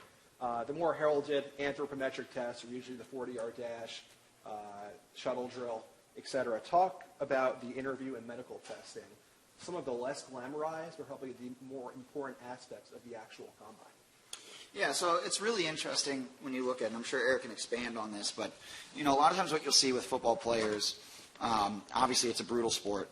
They get to the NFL Combine, and then teams want to wrench on areas that they think might be problematic to figure out if the injury persists, if it's something that's going to affect the kid's value in the long term, and thus their interest in investing in that guy long term. One notable example is Todd Gurley this year. Todd blew out his ACL in his first game back, I believe, from a suspension at Georgia for simply sharing in the value that he created in the market, which is unfair, but I digress. So, he got to the Combine, and he's represented by Rock Nation Sports, which is a new-ish outfit in the space, Jay-Z's outfit, and they have two agents there that I'm aware of now. Kim Miali, who is based out of Boston and is relatively inexperienced in the agent world compared to some of the guys that have been around for 20, 25 years, and then another dude, Ari, what's Ari's last name? Nassim, who was the salary cap guy with the Jets for a while. So one of the things that people might look at with them is that they don't have the requisite experience to lead a guy through this process. It's an opinion, not a fact. But when you looked at Todd Gurley's situation, he decided not to allow teams to examine his knee at the Combine, and that raised a lot of eyebrows. And there was a lot of talk. Now, the reality is a lot of this stuff that you see, you have to view through the lens of other agents see, hey, Todd Gurley didn't get looked at the Combine, and they'll float that to reporters. Hey, this is really different. This is not a good look. And then you'll see reporters push that notion out. And I don't think that it's as clear-cut as this is not the way to do things. It was the way that they did things, though. And so, one of the reasons, I don't know, everyone was speculating why they may not have wanted to do that is maybe the guy's knee wasn't completely healthy. And why do you want to let a team wrench on his knee when there's no compensation yet secured for that particular player, especially when you think his value is going to be astronomical, regardless of whether they get a chance to fully examine the knee or not. So I think, to Corey's point, it's an interesting kind of behind-the-scenes element of it, but ultimately, if you peel it back all the way to the 30,000-foot view, what are teams trying to do? Teams are trying to ensure that this individual that they're going to invest large amounts of money in is physically able to perform at his peak. And if he's not at his peak, they need to make a determination as to what his value is. And that all happens in freezing cold Indianapolis in the month of February each year. I want to jump in here because there is not, and I tell my college recruits this, and I stay on my veterans about this, there is not a more important hat that I wear than when we're talking about medicals for my players.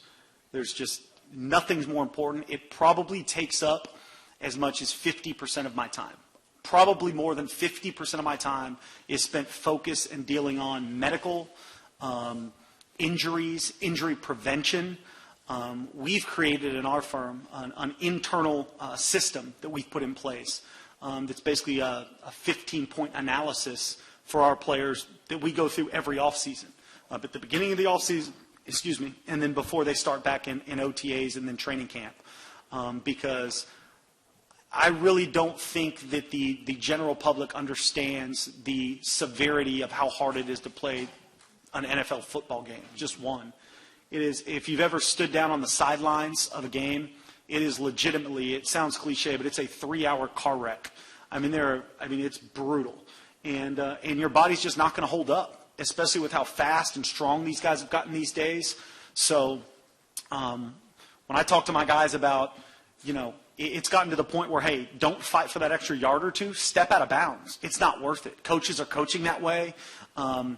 Whenever you can avoid a hit to extend your career, you need to take advantage of that opportunity. But it's, second opinions. If they say, my knee's just, I'm good, I've dealt with it forever. Unfortunately, back to the college model, which is where I think that makes me more upset than anything else, the medical situation of these college players, because they don't have the right to a second opinion. I can't remember the last time a team doctor or team trainer with a team for one of my guys, and I have guys on every team, I don't want to say told me the truth about a player's injury, but it didn't line up and jive with what I got on a second and third opinion for a guy. And since grade school, these guys have been conditioned to say, I'm good, stem and ice, or I'm good, I can play through it. And no, we need to get that thing checked. We need to get a second opinion.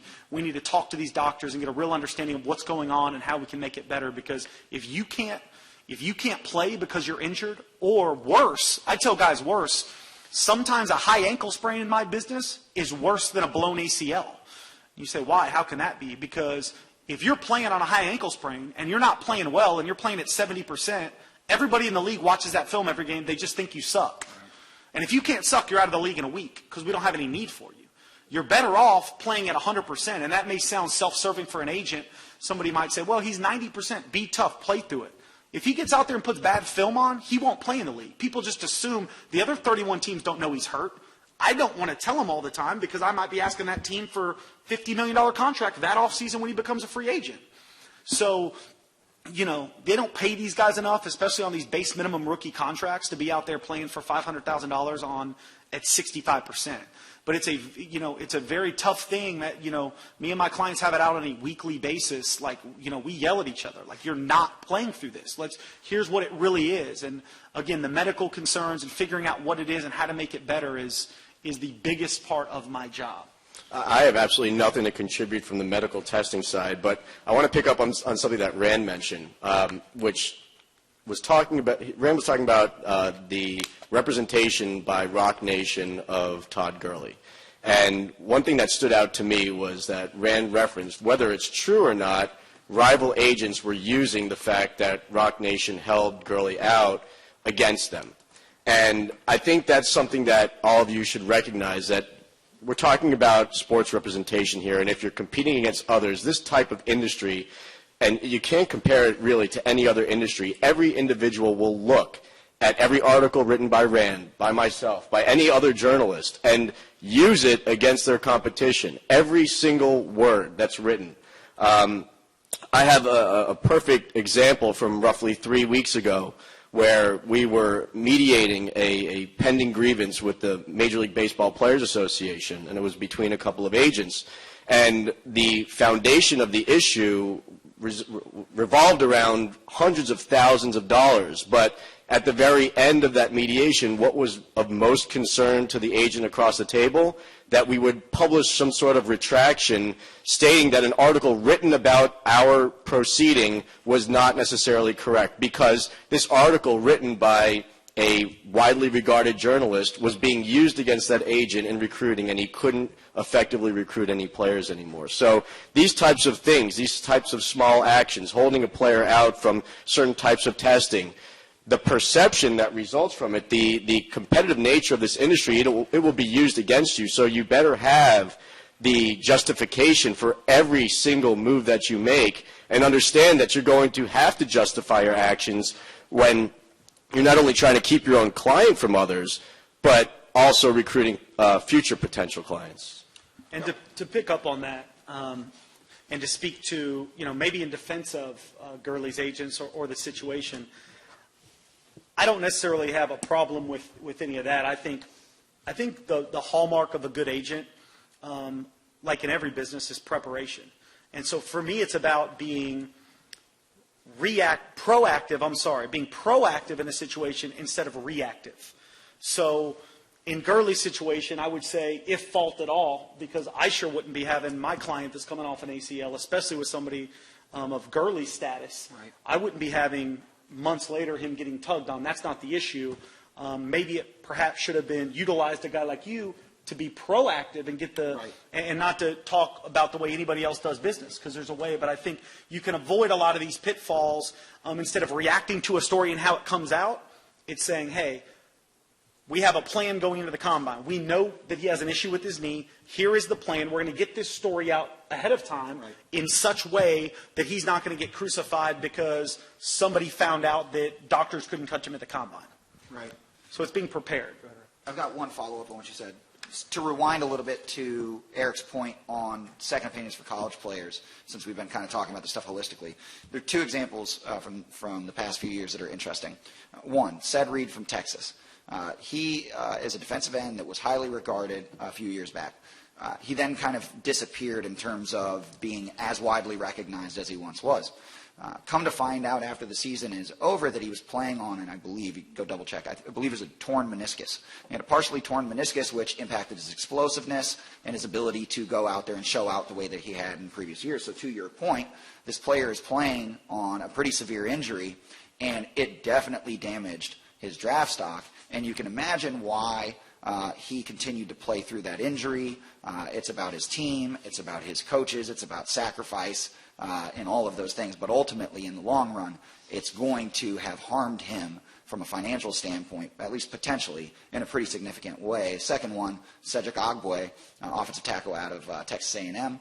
He went out there and was going to leave after his junior season, was a surefire first-round pick in a lot of people's minds, and had received the draft advisory board grades in that regard as well.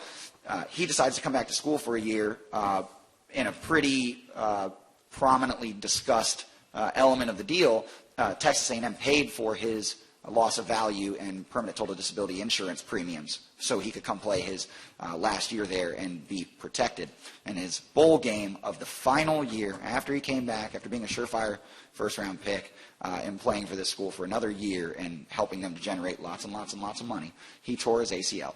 And now he's also going to lose, potentially at least, considerable money in the draft. So that's one of those things where it makes me question, maybe was there a prior injury that was not disclosed? Did that play a part in it? Was his knee weakened after going through a full another year of play? But it's important, as you can see, if players had representation during their college playing days, things would be handled a little bit differently. Eric, my favorite portion of your wonderful keynote speech was when you're talking about the net revenue of a deal, right? With respect to semantics, a 4-year, $24 million deal actually might be worth more than a 4-year, $28 million deal. So if you would, can you kind of help us deconstruct an NFL contract with respect to base compensation, proration of signing bonus money, cash flow? Yeah, sure. Every deal is different. I mean, again, you've probably heard the cliche, it's non-guaranteed money in football. That's more true than ever. Before, 10 years ago, when I first got started in the business, there was signing bonus. And then that kind of transitioned under the new CBA into guaranteed money, and then that was split further into 3 different forms of guarantee. There's a skill, an injury, and a cap guarantee. And you'll start saying, oh, well, he maybe got $40 million guaranteed, but 20 of that is fully guaranteed, and 20 more is for injury-only guarantees. So there's a bunch of caveats there. But every deal is structured differently. I just renegotiated a contract for a really good player for a team. And that had a lot to do with his cap number this year on the books because they wanted to make a push in free agency and go after some things. So that's always at issue.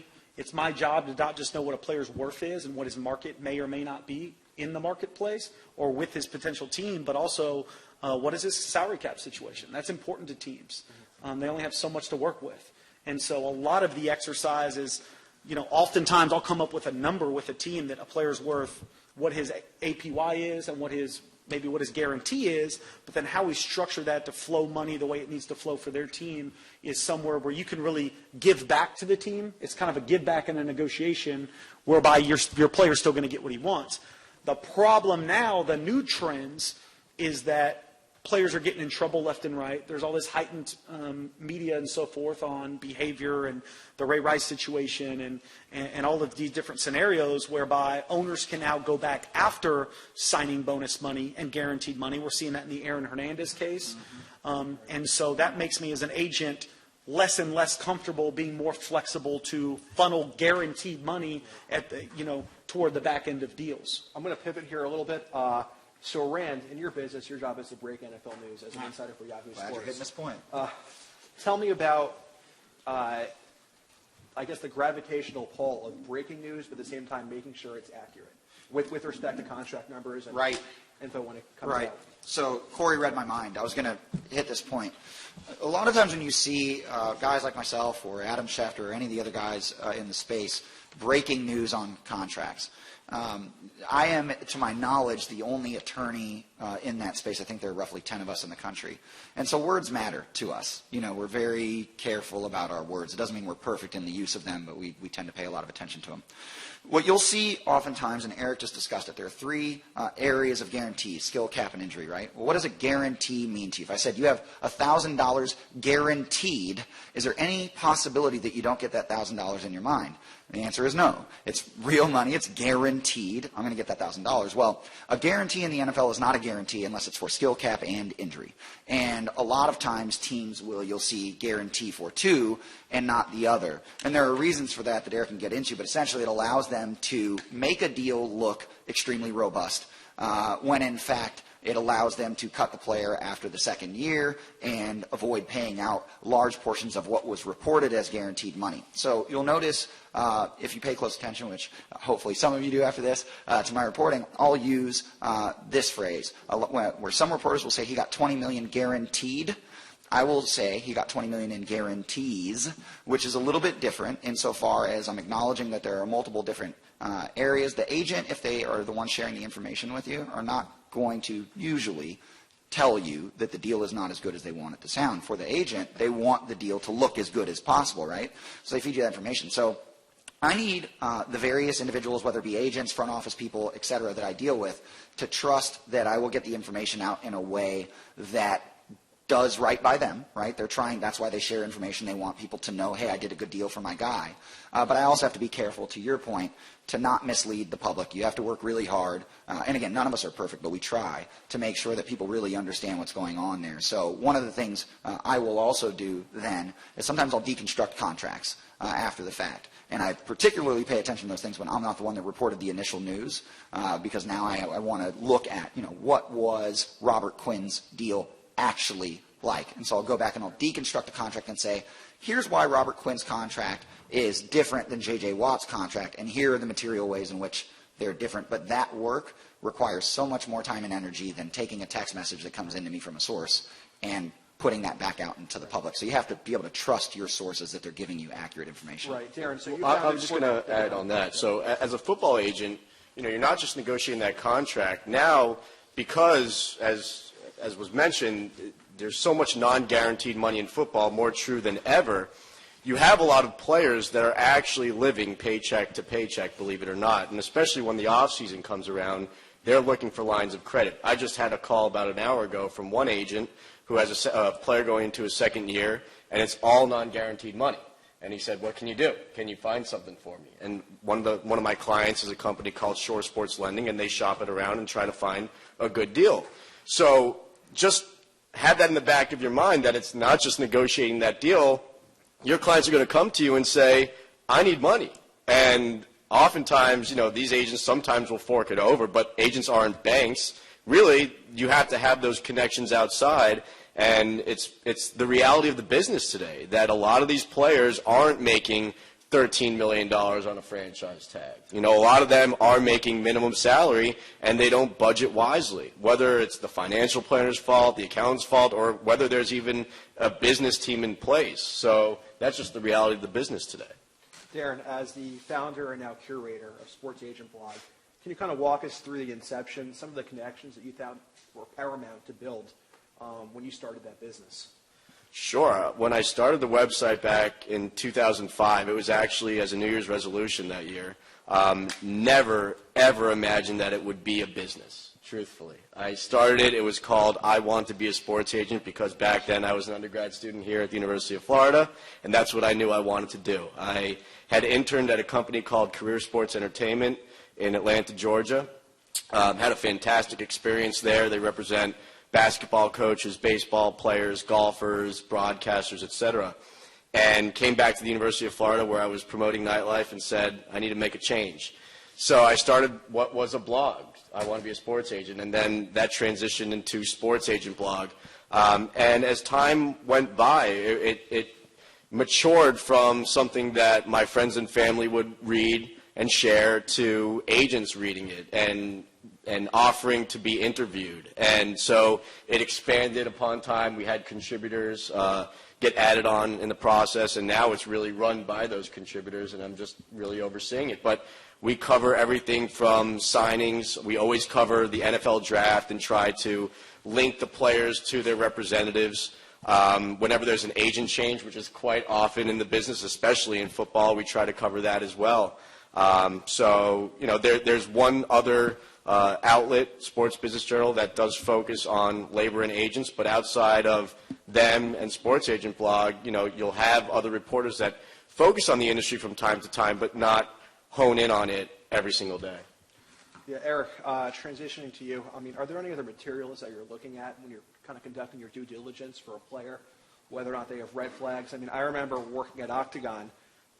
We had this player, Justin Pugh, and I remember literally transcribing his social media feeds, whether it be Twitter or Instagram, saying, hey, listen, this guy is interested in broadcasting. We actually represent X, Y, and Z sports broadcasters within our greater company. Possibly, could he be doing an internship in the summer or something of that ilk? So can you kind of walk into the amount of research that you just do on a daily basis? Yeah, it's everywhere. It's whatever a client needs. Like I said, we sit down with our clients in the off season and say, okay, what are our goals on and off the field? And that doesn't mean just create a folder. Like I said, I developed a whole system that's a questionnaire about what are your goals long term off the field, and not just in terms of bottom line marketing money, but you always have to be developing that second career plan, and it turns you into a more balanced individual and makes you more marketable in the marketplace to do some of these things. What was the question again? What are you looking at? So hypothetically speaking, you might be going after a quarterback at Colorado who's a surefire first-round pick. Okay. What kind of research? A decade ago? What? Was it a decade ago? Yes, a decade ago. Actually, 2 decades ago. But how do you understand where the player is coming from, where they might be drafted? What kind of marketing potential do they have? What kind of red flags they might have? And that's where we've worked really hard the last 5-6 years to really build our marketing database. But that's kind of the wild, wild west. Nobody really knows what that is until you've done those top deals. So when I'm representing Johnny Manziel, I'm not going to take anything less from maybe a shoe company than Tim Tebow got, for example, because I've got all the comps and he's more marketable in my mind, and I sell that. So I need that information. It's extremely valuable to me. And I think that just comes with experience and seeing the deals and working the deals and having the relationships in the business with all of those endorsers. So it's really just the database we have on tap. I know what the market is for trading cards, shoes, all the way through. We have most of that information. And that comes with representing some of the top players and doing those deals. I was, and you'd be surprised, especially in the pre-draft process, how many guys don't get close to their value because they don't know their value, or their agent, unfortunately, doesn't know their value. One of my draft picks last year was living with a top pick going into the draft, and they were living together training, and I'm over at the place, and some trading cards came through, and he starts signing them, and I'm saying, hey, man, what are you getting per signature over there? And he tells me, and I about fell out because, I had already negotiated for a player that was going to go a couple rounds later than this player and doesn't play the same skill. He wasn't near as marketable, about double on the trading card deals alone, which probably equated to he probably lost because his representation didn't know the business, anywhere between $250,000 and $300,000. And the worst part is he doesn't even know it. Right. Looking at the marketability of players, I think these three guys can agree. Sometimes it actually might behoove you to represent a 6th-round wide receiver from a big school versus an offensive guard that might go in the 2nd round, but he comes from a school that might be a D2 institution, an Out-5 school that doesn't have a lot of time on TV. So are those things that you're really considering when looking at athletes? From a bottom line standpoint, you are, but really you're just looking for good people. I mean, now that the money has been capped off so bad for the draft picks, it's really about, so this year's draft, we had a spectacular draft last year. We had like 9 guys drafted, first rounders, some high profile guys like Johnny, a lot of skill guys. We did very well in the marketplace. And this year we have 10. Maybe not as many big headliner type guys, but the class could be better from a bottom line standpoint. We have 4 offensive linemen, 3 defensive linemen. So it's a little bit more meat and potatoes because now it's about the 2nd contract. So you never know how it's going to unfold. You want good players. I don't mind at all. Of course, I want my players to go as high as possible, but it's more important to go to the right situation now once you get out of that top 10 to 15 picks, that they can really, the longevity of their career is more important. When they're going to play, how often they're going to play, too early. Oftentimes, guys can play themselves out of the league too early because nobody's ready to go in and play in the NFL. So, Darren, can you surmise briefly what makes and constitutes a great client? Wow.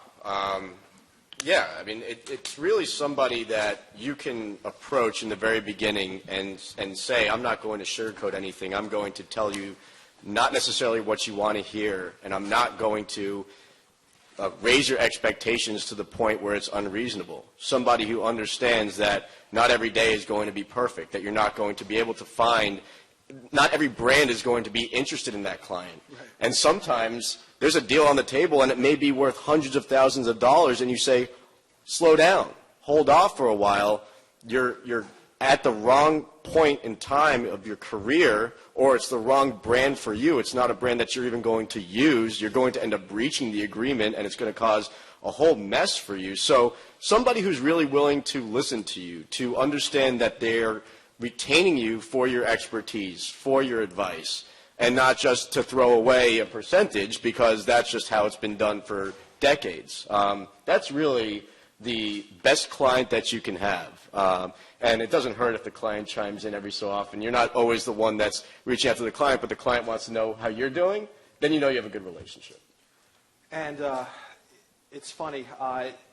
All 3 of you guys work atypical jobs where you're not punching in and punching out. These aren't. There's not a finite amount of hours in a day that you can put into a client. So, Rand, going to you, covering the agent business, what do you think defines a great agent? Oh, man, that's a great question. Well, I think that there are, first of all, different qualities that different clients are going to appreciate, right? Some guys want an agent who is their best friend, who's their buddy, somebody that they believe they can, trust and talk to about things, outside of football. They want to talk about what's going on with them and their girlfriend or their fiance or their wife, or they want to talk about what's going on with their parents, or they want to go down to the lake and have beers with the guy. Me, on the other hand, when I was choosing representation, I'm not an athlete, but it's the same thing. I don't care if I ever speak to my agent. Ever, unless it's about money. It's just that I hired him to help me maximize my value in the market, period. Now, it helps that I really do like him and get along with him, but that's kind of, I guess, gravy for me. Most importantly, and I have given this advice to a lot of players, is you can fall victim to the cult of personality. Most agents that are very successful, it's a prerequisite that they're good with people. So you want to make sure that you look a little bit deeper than just that. I think that, ultimately when you drill down, what you're looking for in an agent is an honest, ethical guy who shoots you straight, who will tell you the hard things when it's not easy to do so. And in an industry where you can get fired like that for telling a guy, hey, you need to slow down on, if you're, for instance, involved, and a lot of agents aren't, but if you're involved, with his financial affairs to some extent, you say, hey, you really need to slow down with your spending. Like, you don't need that car, or you don't need to take that trip. Players are notoriously fickle. They might fire you. So a lot of agents end up not saying anything about that. But sometimes it's good for an agent, and you develop relationships with the right kinds of kids when you're this kind of person, to give them that tough love, to make sure that they understand, look, I do care, and the things that you're doing in this regard are not good for you in the long term, and I'm not just going to sit by and watch you do that. I'm going to give it to you straight. And I think that's really important, and probably not something in the business that's the norm. In my experience, it's definitely the exception when you have an agent that'll do that. But I think if you can get an agent that's able to do that and still maintain his relationship, you found a special guy. To piggyback on what Rand said, players do look for different qualities in different agents. And Kyle Long tweeted, I think this was last week, "Why agents talk about football like they know anything blows my mind. An agent is there to help through contract negotiations. That's it." And so that's one perspective, but I think, in my mind, that's a rare perspective. I think athletes actually do want more from their agent than simply negotiating that contract, because I think most athletes wouldn't believe that even 3% is necessarily fair commission to pay an agent if that's simply all that they're doing, depending on the negotiation, obviously. If it's different if it's a rookie contract as opposed to a second contract, but that's just one perspective out there. I'm going to segue the next question to Eric. Where do you see the business going in the next 5 years? Will more firms be taking haircuts on 3% deals? Will there be more consolidation? What challenges might you be facing? We're definitely seeing a lot of consolidation. I think the bigger shops, due to what I told you before, it's expensive to employ a PR staff, a marketing staff, concierge services from a bottom line perspective, because that doesn't necessarily mean we're signing more players or doing bigger deals. So I think you're seeing a lot of firms consolidate. I know we added 2 agents this year, a guy in Los Angeles and a guy in D.C., and trying to get more of a nationwide reach. And in terms of trends of contracts, that's more alarming, because I think with the new rookie wage scale and, again, injuries are becoming a more and more increasingly important factor, because careers – the trend on the medical side is that careers are actually shortening. With the recent retirement of Borland and so forth, you're seeing more and more of this as the game gets faster and bigger and stronger, that I'm seeing a lot of teams, a lot of late round, 7th round, a lot of undrafted free agents now. The rates have actually gone up for those guys making rosters now, making the 53-man roster. Well, another guy loses a job when that happens that's, from a union perspective. So the salary cap is the salary cap. Right. X amount of dollars are going to flow to the players in general, but what I'm seeing a trend in that's alarming is we're losing our middle class. Right. That $6 to $7 million a year guy, it's guys that make $13 million because they can rush a pass or catch touchdowns, right, or a base minimum rookie that's $550. Right. And that all-important glue guy that's the solid vet that plays 8-9 years, and he plays out his rookie contract and then makes $5 or $6 million a year for 6 more years. They want that guy they want to pay that guy $2 now because he's expendable, because he's not a superstar. So we're losing the middle class, and that's concerning me a little bit as the salary cap continues to rise. All right.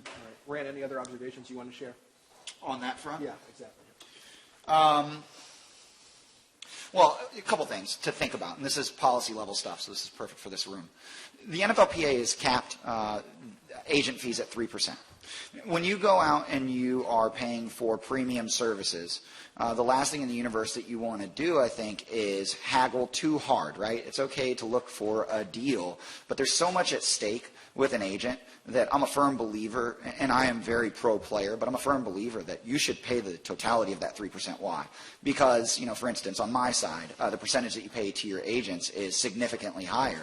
And I would never dream of trying to get a discount on that, at least at this point in my career, because I don't want to disincentivize my representation from going out and working his tail off for me. And so if you think about the actual margins when you get into the 3rd, 4th, 5th round, and a guy is getting paid 3%, a lot of these kids will try and haggle down to 1.5, 2 points, whatever. And what I don't think that they realize, because they're just too young and naive, is they're potentially and maybe even probably harming their own interests, because the other players who are paying full clip are going to, by nature, be in most cases, not all the time, but in most cases, the agent's going to feel a lot better about working his tail off for that guy than he is for the guy that said, basically, I don't think you're worth what the industry, standard is. Well, I think that, again, there's a disparity between representing a player in a 2nd, 3rd, 4th contract and a rookie contract. It almost seems as though the commission that agents are receiving on that first contract is to reimburse for those expenses that are incurred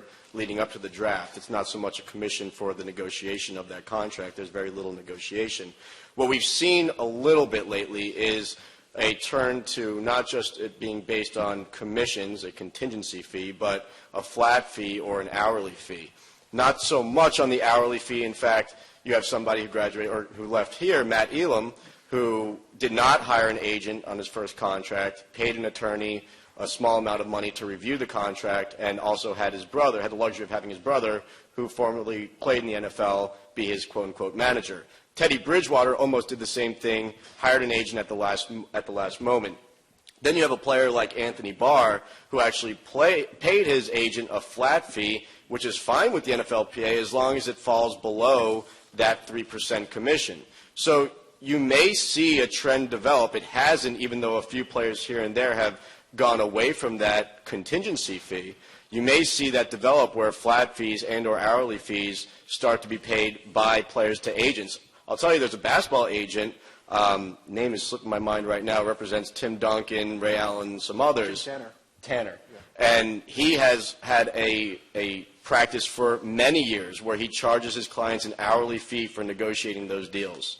And he's been very successful at it. We just haven't seen it adopted across the board, and not only across the board, but there's really less than a handful of agents that are doing it.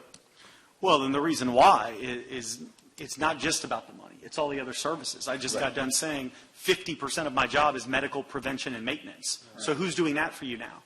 Now it's some unqualified business manager who was your buddy in college? Right. Okay, my firm last year alone, and obviously I get fired up, we all start talking about fees. Because it's not as lucrative as you think we are. Right. If I told you you could sign 7 fifth-round picks in the NFL draft in a month, okay, and you do the math and you map that out at a full 3%, you're going to lose money. And you would have one of the best drafts of any agent in the country. So it's not about the draft. It's not the bottom line. The numbers just don't add up. Everybody thinks every agent and every agency is just swimming in it, and it's not. Right. It's not right. So who's going to do the medical if you hammered me down to 1%, or we just won't do it as a firm. I'll speak to what we do, because Andy Dalton has a $100 million contract and he's paying 3%. Right. But Joe Blow, third-round rookie, who's entitled and thinks he's going to come into this league, is going to negotiate. We're not going to do it. Yeah. And like any business in America, I mean, why do some attorneys charge $1,250 an hour and get it, and some charge $150? It's a market. Yep. So it should be free enterprise. And frankly, I think it's an antitrust violation. I guess it's not. I shouldn't go that far because it's unionized. Right. But for them to cap it and say it's a 3% issue, well, why in baseball and fully guaranteed money is it 5%? I represent baseball players that pay me 5%.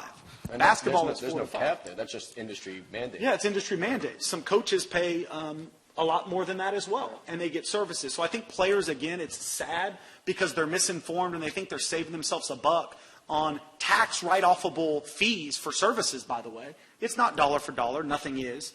But we do so much behind the scenes on a daily basis. I usually have, of our 75 clients in the league, 72 exactly, my agent partners and my general counsel, we go through about 5 to 10 grievances a week on player fines, uniform fines.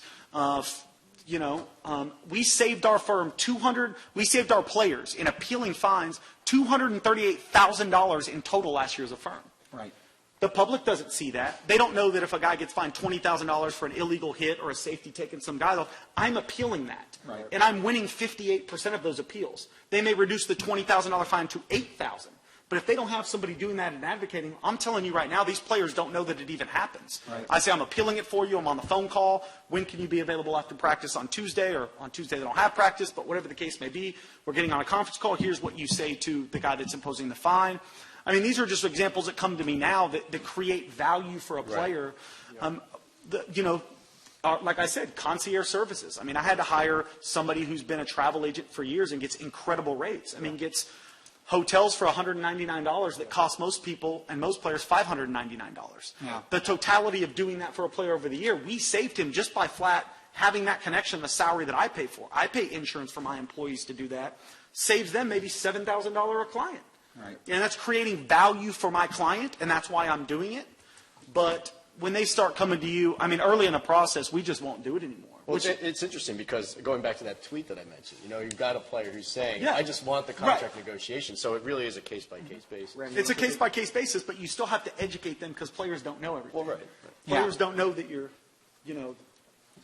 that you're appealing a fine or that you're handling a medical issue because they're like, dude, whatever, I'm good. Yeah, they don't understand the totality of what agents provide, and Eric's outfit may provide far more services than some places. Other places are bare bones places. Kyle Long, the player that we're discussing with that tweet, hired Marvin Demoff, who was his father's agent, who basically just does the contract. Like he's not answering your phone at 2 o'clock in the morning to tell you how to get your keys out of the glove compartment or any of those types of things. So, if you want that kind of a guy, you want him to be on call at all times. You hear how fired up Eric gets. Why would you say, hey, I want you to service me just like you do all your other clients, but I'm only going to pay you half of what they pay you? Deal?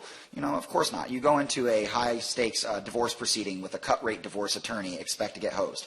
So, when you look at this situation, I think what's really interesting and under-discussed, and this is really looking at it from the agent's perspective, is they're now making, based on the new CBA, a 4, sometimes 6-year investment, could be up to 8 depending. That's in the first round, a 4-year deal, a 5th-year team option, a 6-year franchise, 7th-year franchise, 8th-year potential franchise. Very rarely do you see a 3rd-year franchise. But the point is that the money that they're investing on the front end, they're going to get paid on those franchise tags and they'll start making money there. But really what you're looking at theoretically is a 4 to 5-year investment until they get to the positive. So you have to think about that. When players can fire you like that, and you can't recoup the costs that you've invested in that player on the front end, as you can imagine, you want to make sure that the agent is in the green so that he's not looking for ways to make money elsewhere. And unfortunately in this business, sometimes you do see that, where if they're losing money on the front end, less scrupulous agents will figure out ways to make money on suit deals, car deals, house deals, jewelry deals, and they're skimming off the top of all these other deals, and that's how they get back to positive. I think we're out of time. I really appreciate these 3 guys taking their time and coming up here and sharing some insight. We're going to open this up to a Q&A. Any questions out there? Are we going to start with one right here? Yeah, so you mentioned, I know you guys were just talking about the fees. So you mentioned that you brought the concierge service in-house, Eric. Yep. So do you not make more than the 3% on that? They don't pay me for anything other than their contract fees or the percentage of marketing. So it's all included. So if we'll book it for them, we'll even pay for it up front and front the money for flights, hotels, family travel with the approval of the player. And we know who on their family list can call us so that a mother doesn't have to call her son on Thursday and worry about hotel arrangements to fly to the game in Cincinnati. So that's coming out of the bottom line of your company? No, they pay me back and reimburse me for the cost of the actual cost, but I charge nothing on top of that, not a penny for the service. Absolutely not. And that's a huge red flag. If any of y'all have friends shopping for agents, like Rand says, you find that where guys will start charging basically management fees. Right. First of all, that's illegal for an NFL player's agent, but so no, it's all. But actually, what's sprouted up are these managers that aren't agents that are now charging for those services that Eric's firm is providing. Right. Next question. One more question.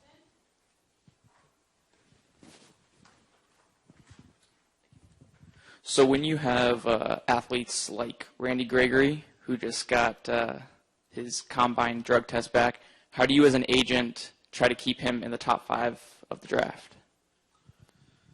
I'll be honest, there's a lot of misconception about the top this, the top that. I mean, we've all had assurances from people we trust in the business that say, if your guy's there at 8, I'm taking him.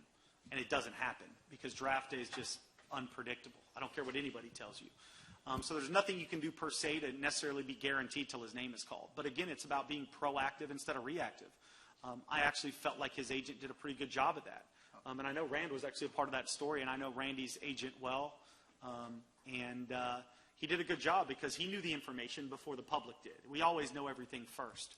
And it's inevitably going to come out. So how can you go about it the best way? Typically what you do is you don't worry about all the outside noise. Everybody thinks the media dictates player stocks up and down, who's up and down. No, I mean, I'm dealing with all 32 NFL teams and their decision makers, so I know what they feel about my guys. I mean, we knew DJ Hayden 2 years ago was going to be a top 15 pick, and no one even thought he'd be a third-round pick. And so you just have to know who likes your guys and where they are. For a guy like Randy, I mean, you know, honesty. I don't know his case per se, but I think you always want to be honest and upfront about it. So you get proactive and you reach out to teams and you say, listen, I don't know what you're going to read or what media may put out there based on some leak or this, that, and the other thing, but here's the reality of the situation. Here's some facts to back that up. And due to my relationship with the team executives, there's trust built in there that, hey, here's what happened. Right. One point to follow up on that. to Eric's point earlier, he says you need to be proactive, not reactive. If you go and you read the Randy Gregory piece that was written by Kim Jones with NFL Media, and you really read it carefully, they did do a good job with that because the information was coming out, right? So what usually will happen is a guy like myself, and mind you, none of these drug test results are supposed to be leaked, period, right? But every year it happens anyway, and nobody ever answers for it. But this was going to be leaked, but oftentimes what you'll see is a tweet from a guy like myself. Randy Gregory has failed a drug test for marijuana, period. The end. That's it. That's all you get, right? Whereas when this thing came out, there was an entire story wrapped around it. Randy Gregory was speaking to his failure here, and it was a failure. He was irresponsible. He made mistakes, and he owned all of that. Now, does that make you, as a decision maker with a team, 100% comfortable that he's not going to make another catastrophic mistake, seeing as he knew that test was coming and still failed it? No, but it's better to at least be able to get out in front of the narrative and shape it. And from a journalist standpoint, this is a lot of what we'll pitch to folks. Hey, this news is coming out anyway. Why don't we figure out a way to attack the issue that adds more context to it rather than it just being he fails drug test, period, and letting everybody rail on him. I thought they did a pretty darn good job, even though I wasn't the one that got to write it, on framing it out. And I want to jump in real quick as well, because this is something I'm dealing with one of my most high-profile clients. I think there's a huge difference from an agent philosophy perspective about, again, developing your young man on and off the field. Because if he's a balanced individual off the field, the chances are he's going to make you and your firm and everybody a lot more money on the field. And, something I think a lot of young agents struggle with is come in and it's about, hey, I found out my player failed drug test X. Okay, let's just cover up the mess. Okay, let's cover it up, let's get through, but let's not maybe get him help. And one of my clients right now is getting help. That very easily could have continued to be being swept under the rug. And just keep getting through, get to camp, squeeze one more year out of him. Well, the reality is if you're a good agent and you have your clients a fiduciary duty to do what's best for them on and off the field, until that player gets healthy, instead of looking at it like a PR issue, maybe we have a problem here, Randy. Do you have a relationship where you can sit down and talk to Randy about why? Instead of just going, oh, man, you're an idiot. You know you're getting tested. Let's cover this up. Because guess what? He's probably, my experience is, and I don't want to speak on his specific case out of respect for himself and his situation and his agent, who I know very well and does a good job, but are you going to be dealing with this theme again next year? Right. Or are you really going to get to the heart of the issue and help your client get help? Right. Which is exactly what we did with John Jones. Once he won his championship, we were very proactive, and we made sure that he was doing whatever he could to rehabilitate himself ASAP, and now it's really an afterthought. I mean, we've moved on from that. So whereas it could have blown up, we could have lost every endorsement agreement because they all have morals clauses, we didn't lose a single one. So it's very important that you are proactive, just to reiterate what's been said. Crisis is a new norm, as they say. So with that being said, thank you guys for having us here, and we got a great panel coming up. Thanks, guys. We'll take a brief 10-minute break. We'll start again promptly at 3:50. Also, as another reminder, we'll be having an informal networking session tonight at Gator Dockside. It starts at 7 p.m. And then finally, thank you to all of those of you who've donated to Easels. We really appreciate it, and all that money will go to good use, such as putting on programs like this. Thank you again.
Good afternoon. My name is Noelle Lattimore, and I'm a 1L Symposium Committee member. I'm happy to introduce the panelist and moderator for our fourth and final panel, Ethical and Legal Decision Making in the Sports Gambling and Fantasy Sports Industries. Darren Heitner will be the moderator for this panel. Darren, you may recognize him from the third panel, Sports Representation. Now on to our panelists. We will have Gabe Feldman, Ryan Rodenberg, and Dan Wallach. Gabe Feldman was the moderator of our second panel, NCAA Compliance and Amateurism, and he's returned to give us some insight on the sports gambling and fantasy sports industry. Ryan Rodenberg received his JD from the University of Washington and his PhD in sports management from Indiana University of Pennsylvania. Ryan currently serves as a professor of forensic sports law analytics at Florida State University in Tallahassee. Ryan is also the founder and contributor of SportsLawProfessor.com. In 2014, he co-wrote and filed a U.S. Supreme Court amicus brief in the ongoing New Jersey sports wagering litigation. Dan Wallach is a graduate of Hofstra University School of Law. He currently serves as a shareholder and attorney at Becker and Poliakoff, PA, in Fort Lauderdale, Florida. He's recognized for his expertise in gaming law and has been described as a gaming law guru. Dan has written extensively about New Jersey's efforts to legalize sports wagering, and his commentary has gained national exposure. On behalf of everyone here, thank you all to the speakers for participating today, and we look forward to hearing your insights. Thank you very much. Let me begin by saying we truly do have an all-star panel up here. And I'm really interested in learning their insights, and I hope that you gain a lot from it. And the very first point that I want to mention is look at or listen to the name of the panel itself. It's Sports Gambling and the Fantasy Sports Industry. It attempts to separate gambling and fantasy sports. And I'm not here to tell you that that's wrong, but it's interesting because what we'll talk about throughout the course of this discussion are different federal acts, state laws that try to provide some sort of justification for the separation of the two, or in fact, maybe some states that do not delineate between gambling and fantasy sports. I think a very good place for us to start the discussion is taking it back to 1992, when the federal legislature passed the Professional and Amateur Sports Protection Act, which is abbreviated as PASPA. And so maybe the panelists can start by just providing a brief overview of the purpose of the act itself, how it was passed originally, and in effect, what it restricts today when it comes to gambling. Sure. So the Professional and Amateur Sports Protection Act, sometimes called the Bill Bradley Act. So former New York Knick and U.S. Senator from New Jersey, Bill Bradley, was the lead senatorial sponsor of this statute. When it was debated in 1991, it was actually the second iteration of Congress looking at sports wagering. The first iteration, and I went to the National Archives and kind of rooted around the congressional testimony on this point. The first iteration was specific to intellectual property. So sports leagues commissioners were testifying before Congress about the importance of gaining intellectual property rights over trademarks and other types of information to protect from the perceived ills of sports wagering. That proposed bill failed, but then it was recycled in a different format the following year in 1991. So in June of 91, the U.S. House debated the bill. In September of 91, the U.S. Senate debated the bill. Ultimately, it was passed by a wide margin.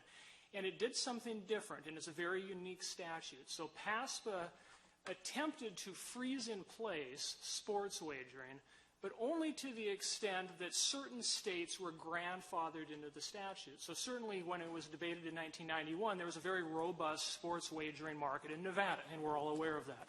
At the time, I lived in the state of Oregon, and Oregon actually did have parlay cards where you could effectively wager on NFL games and then subsequently NBA games.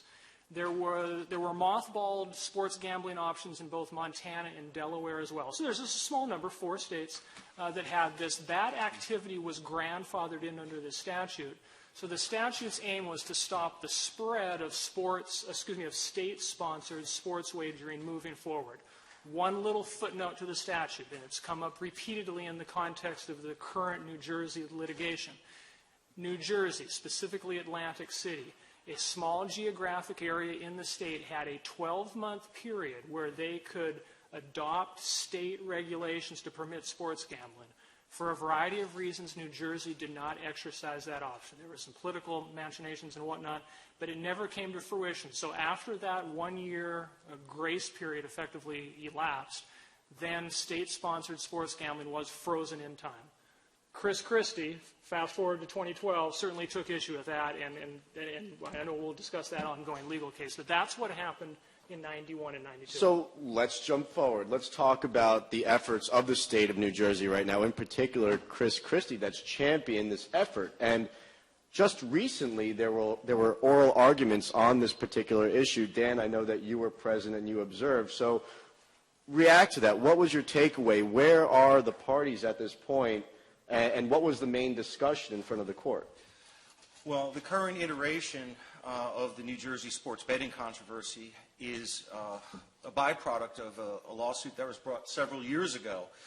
PASPA, and it's important to emphasize that PASPA does not prohibit sports wagering. It is simply a ban on states from either sponsoring, advertising, promoting, operating, licensing, or authorizing by law a sports betting or wagering scheme. And no state between 1992, when PASPA was enacted, and 2011, no state took that on. What changed? Well, what changed was the economic recession, coupled with New Jersey's horse racing and casino industry struggling mightily to stay afloat. And New Jersey believed that the time was ripe as a matter of economic survival and to boost tourism and to save the gaming industry in New Jersey. They believed that they had a point of entry for challenging the constitutionality of PASPA. New Jersey raised two constitutional arguments in 2012. They lost the case, but they lost it in an interesting way. The two constitutional arguments were, number one, the federal government should have no right to interfere with the sovereignty of state governments. Typically, gambling policy is a matter left to the prerogative of states, and that is a statement of legislative intent that is in numerous federal laws concerning gambling. The Interstate Horse Racing Act, the statement of legislative intent, clearly states states should have the right to primarily determine which forms of gambling should be legal in the state. And there's a Supreme Court case, Greater New Orleans Broadcasting, which Ryan discovered in the archives or researched several years ago. It's commonly accepted that gambling policy is the prerogative of state governments. So one of the constitutional challenges that New Jersey raised was that it's a violation of state rights under the 10th Amendment's anti-commandeering doctrine for the federal government to prohibit states from regulating, well, not regulating, but from licensing, authorizing, promoting, or sponsoring sports betting. And notably, PASPA is the only federal law that I've heard of in which private businesses are conferred the right by statute to seek an injunction against state governments. So what is the opposition, though? What is the justification, then, for the federal government to intervene? Obviously, there's a counterpoint to that point. In 1991, the prevailing wisdom, which is not the current wisdom, is that maintaining the integrity of sporting events, avoiding match fixing, it threatens public confidence in sporting events. Well, fast forward 20 years later, and now the sports leagues, most notably the National Basketball Association, led by Adam Silver, is now calling for the federal legalization and regulation of sports betting. Under his theory, having the games or having sports wagering monitored and regulated will ferret out suspicious activity and line movements. Well, 20 years ago, that wasn't the thought process. Today, the leagues are coming around on the notion that more legal betting will ferret out and better protect the integrity of the games than allowing a $500 billion a year industry to basically thrive in the underground market. And let's be clear about this. Fantasy sports has garnered a lot of popularity and attention over the last 3 years, but that's at best anywhere from a $2 billion to $15 billion annual industry in terms of wagers. Sports betting, $500 billion. It's a multiple of 250 times. So Gabe, I know we were talking about that earlier. Why is it that you have Adam Silver, the commissioner of the NBA, coming out and seemingly being in support, or at least not being in opposition of gambling. You have the other leagues that impliedly are also moving in that direction. Why is the NFL taking such a strong position against gambling state by state, and in fact repealing PASPA as a whole? Yeah, well, I'm going to let Ryan hit on the NFL specifics since he wrote an article with Vice Sports. Good article. So I'll let him nail on that point particularly. But let me answer the first part of your question in terms of why have sports leagues historically been so opposed to sports gambling, and then maybe why the pivot, why the shift, at least from Adam Silver in the NBA. And I think Dan hit the nail on the head in terms of protecting the integrity of the game. And there's one thing that all the sports leagues sell. And let me ask you, because I know this has now been 7 hours or so of panels, and we're starting to talk about anti-commandeering at 4 o'clock on Fridays and stuff. So let me try to bring you guys in a little bit. But what are sports leagues trying to sell? What's their product? What makes them multi-billion-dollar industries? Anyone? There's no wrong answers. What's that? Butts in the seats in the stadium. Okay, but why are they able to get butts in the seats? What are they convincing people? Say it again? Yeah, authentic competition. And what makes it authentic competition, what's getting those butts in the seats, and why is it entertaining, is because of the uncertainty of outcome. You don't know who's going to win the game until they play the game. That's what makes sports so popular. It's unscripted. And we've heard lots of people talk about why sports is so valuable on television, because it's DVR-proof, because the value of the game is significantly eroded, if not completely eliminated, once the game has been played. People don't want to watch it a week later, right? Because you want to know what happens as soon as it happens.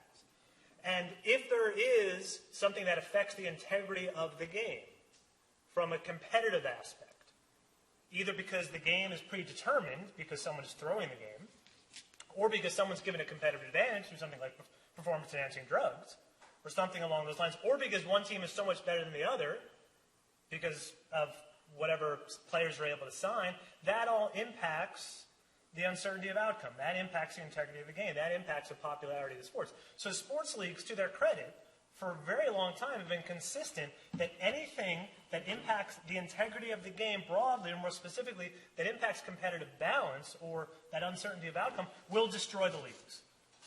And again, that's whether it is gambling on sports or use of performance-enhancing drugs or uneven application of state laws and drug testing or labor law, antitrust law, whatever it is, the leagues, and I'm fairly convinced that they have when they open up a Microsoft Word document, that immediately on their template is, this will destroy our sport.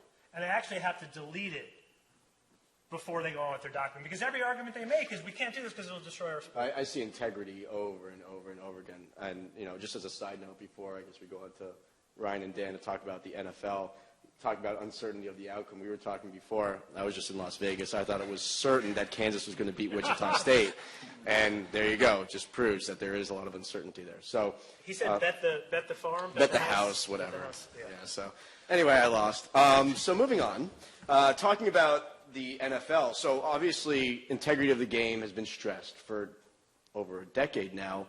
Why are the vast majority of the leagues shifting their position, and the NFL is staying stringent?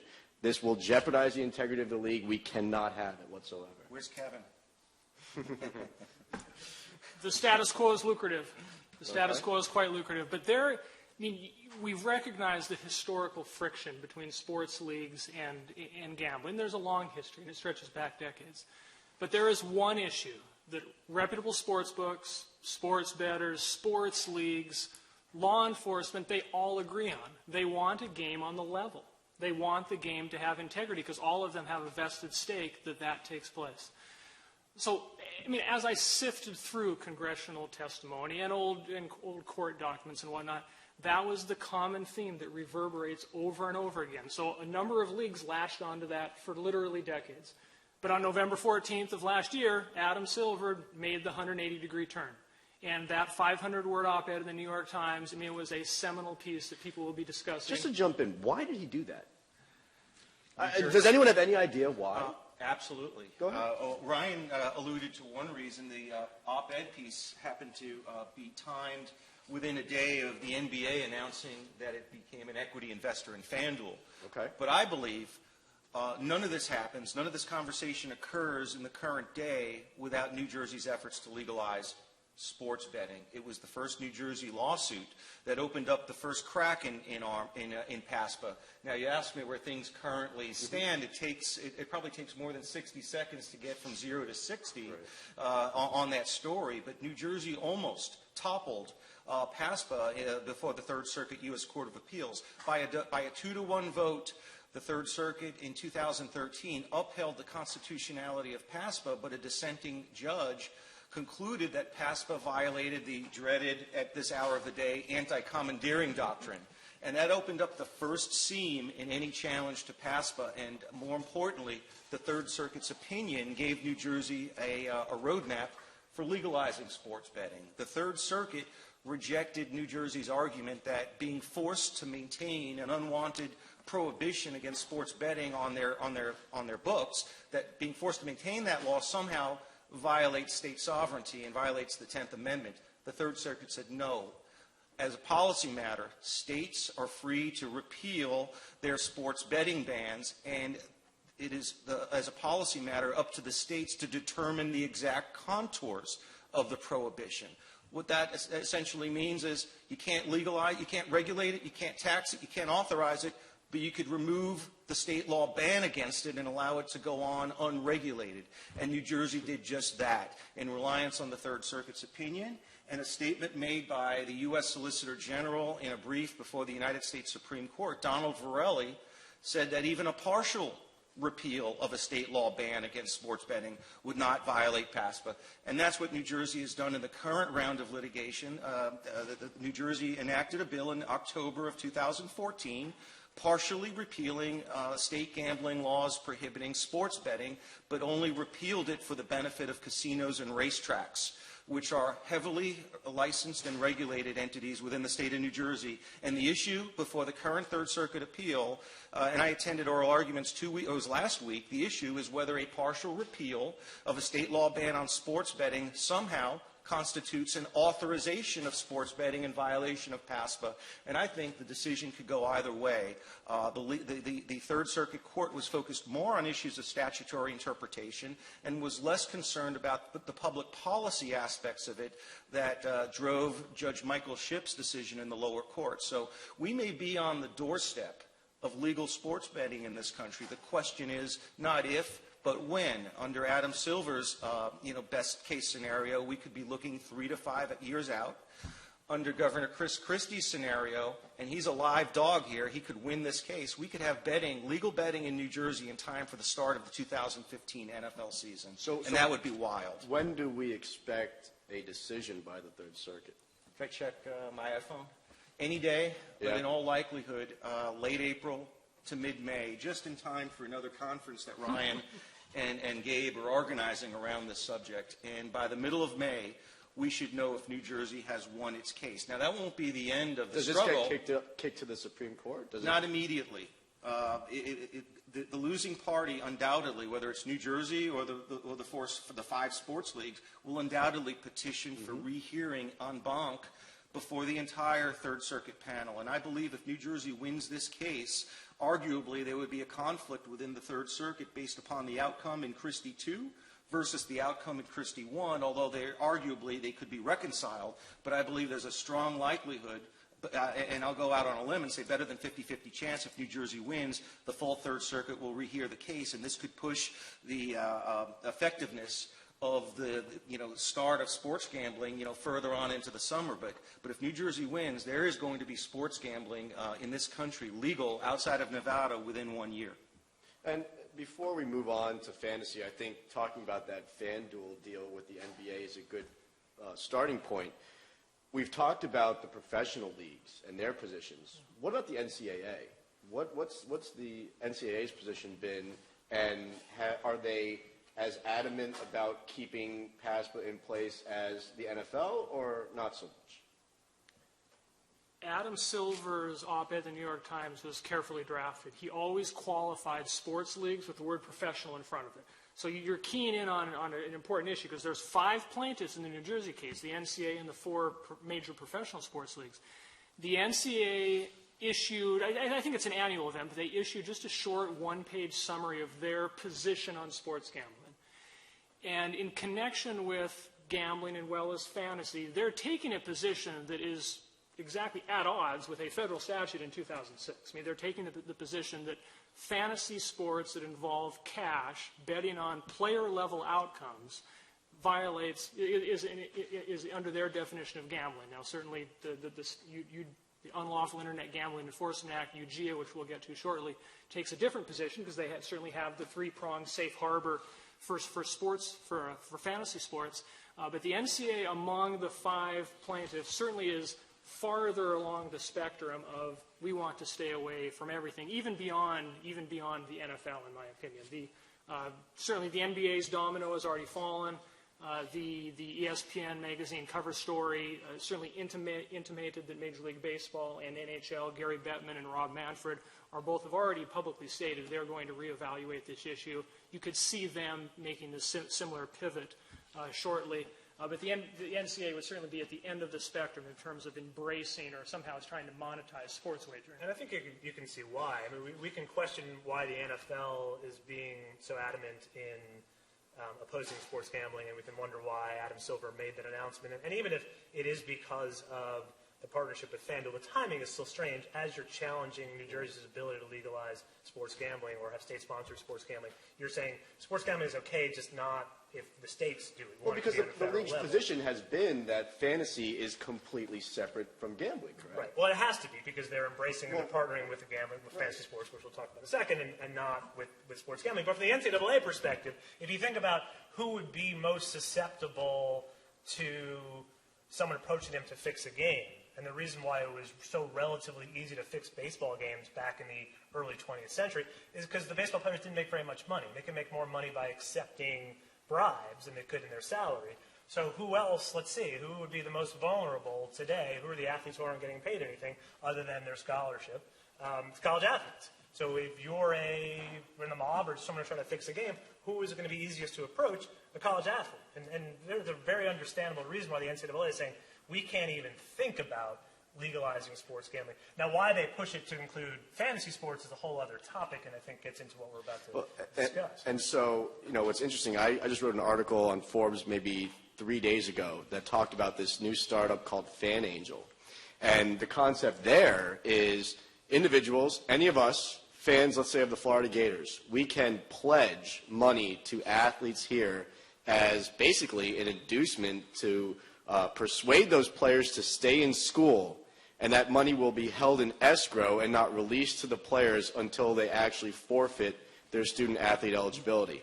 I spoke to the founder of the company, and he told me that he's received many cease and desist letters. He's not taking them seriously.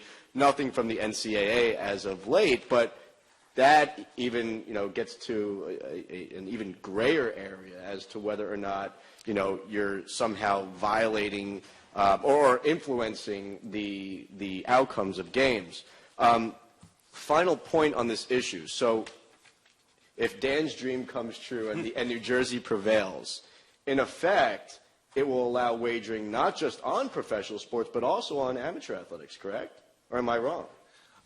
Professional and amateur sports, but there are two important carve-outs in New Jersey's legislation. Betting on college games that are played within the state of New Jersey, or betting on college games involving New Jersey colleges would remain illegal, and college games not involving New Jersey would be in play. But what if the state of Florida, say, wanted to allow? Florida, we wish. But no, Florida. But let's say the state of Florida wanted to allow gambling and wagers on UF games if PASPA was abolished.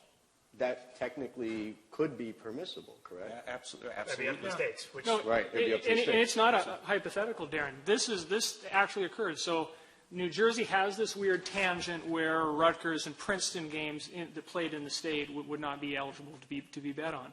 Nevada actually had a similar type of state law provision 12 years ago. They saw the inherent weakness of having that prohibition. Back in the 90s, you couldn't bet UNLV games. But now Governor Brian Sandoval, before he became governor, he was the head of the Nevada Gaming Control Board, and he took away that exemption, and that was a prudent move. because it always gave ammunition to a critic. And 15 years ago this Sunday, John McCain held hearings in Congress to try to ban college sports betting nationwide. In essence, revised PASPA to make it even more restrictive. That bill failed. But Nevada got rid of that weird exemption where Nevada, Reno, and UNLV games could not be bet at all, because they always saw that this was giving ammunition to the critics of sports betting, because they take the position, and they have history that helps them with this case. They're the ones that helped ferret out the Arizona State point-shaving scandal in 1994. They saw the irregular betting patterns, the sportsbooks who have a stake in the outcome. They reported it to the authorities, and they busted that wide open. So when they made that decision 12 years ago to get rid of that weird exemption for the Nevada-based schools, it was a prudent move. Yeah. And here's the real danger of the New Jersey case from the sports league's perspective. What would a New Jersey win lead to? Not just legal sports betting, but totally and completely unregulated sports betting. There'd be no monitoring by any federal or state officials. It would essentially have it go unchecked, and the leagues desperately won't wish to avoid anything that isn't regulated. But that would be up to the states, though. It would be up to but New Jersey is not regulating it in order to not run afoul of PASPA. Okay. It's very important for New Jersey to not do any of the things that PASPA proscribes, and regulating isn't in the language. But the language that's used in PASPA suggests that any kind of regulation by the state would be a violation of PASPA. So New Jersey would be totally decriminalizing it, laissez-faire, hands off. And if this were to succeed, you will see Delaware and Pennsylvania follow suit, because they're located in the Third Circuit.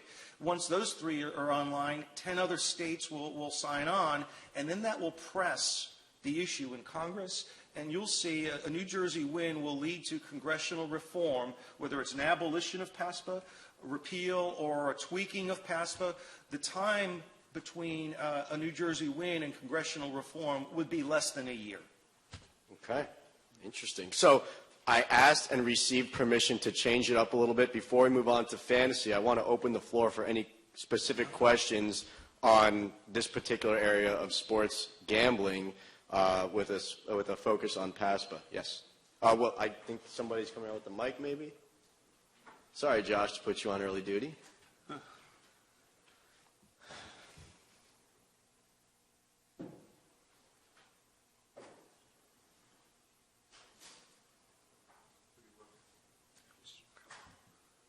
Just one real quick question. How do the teams and leagues cash in on legalized gambling if it does become legal? Several ways. Sure. I mean, two general ways, and certainly there's some specific ways. In general, you can indirectly benefit from wagering. Just gambling is a form of consumption, and consumers consume sports, and gamblers who may have a bet on a point spread, and you and I may turn the TV off when a team's up by 11 with 5 seconds to go, but if they're about ready to kick an otherwise meaningless field goal, someone else is going to tune in. Broadcasters know that, advertisers know that, the sports leagues know that. They can profit off of it. More directly, in terms of how to monetize this, as I've kind of tried to look in my crystal ball, one way that I think they can do it is by offering proprietary sports wagering options based on secret data. Now, how do they do this? The NBA is a good example. They invested in what's called Sport View technology. There's 29 NBA arenas.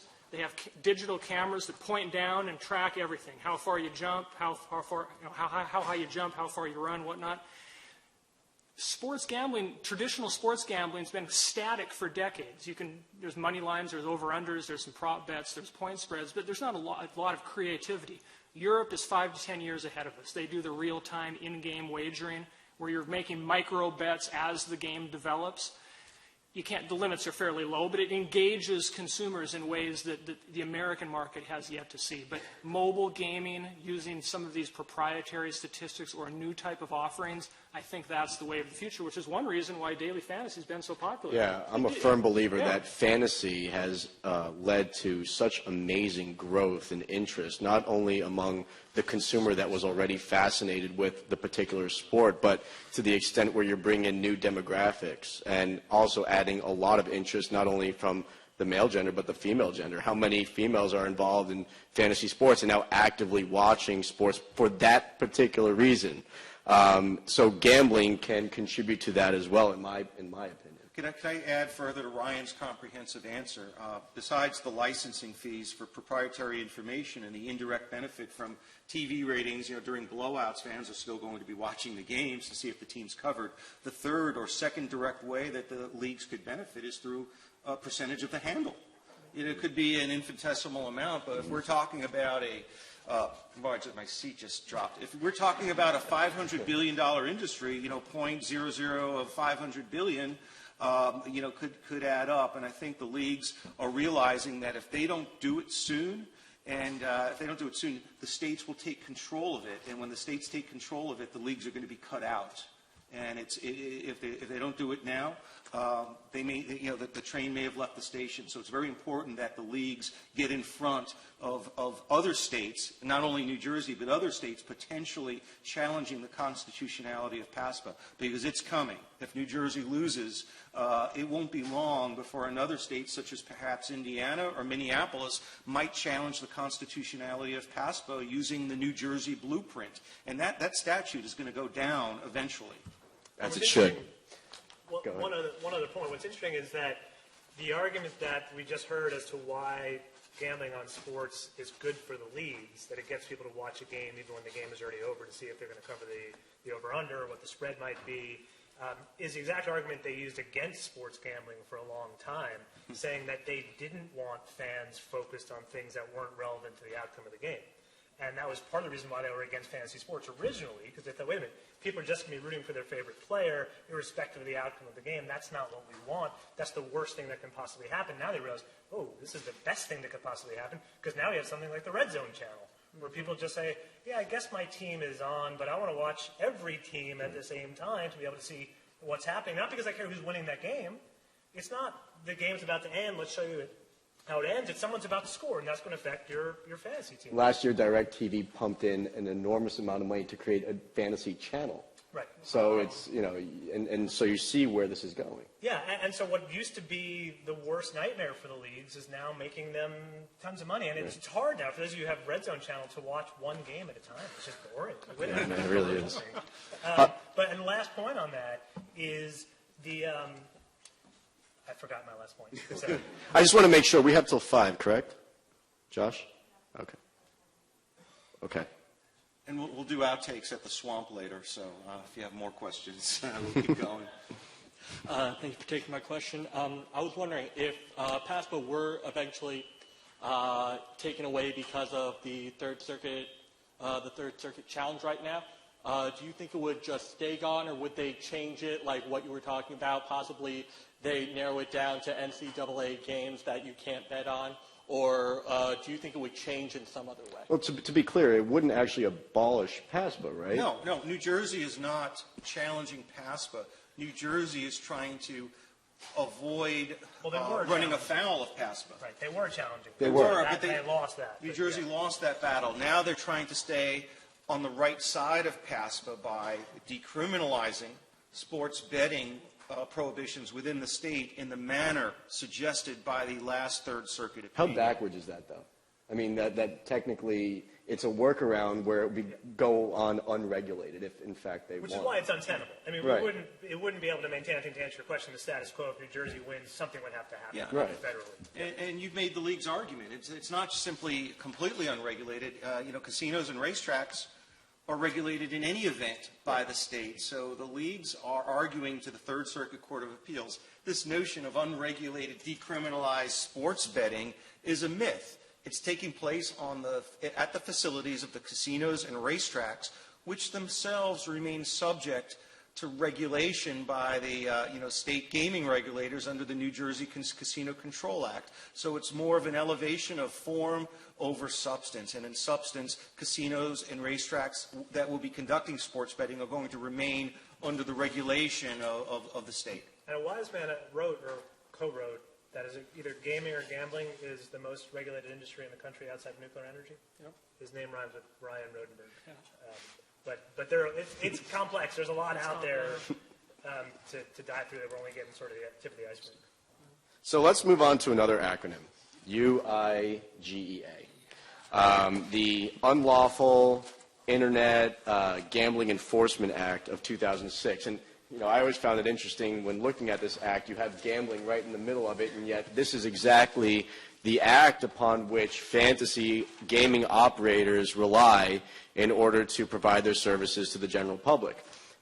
Within the UIGEA, which was passed in 2006, you have this carve-out which has very specific elements that must be adhered to by these operators in order to provide their services to the public, and then you have separately individual states that have barred the playing of fantasy games, the operation of fantasy games within the states if money is changing hands.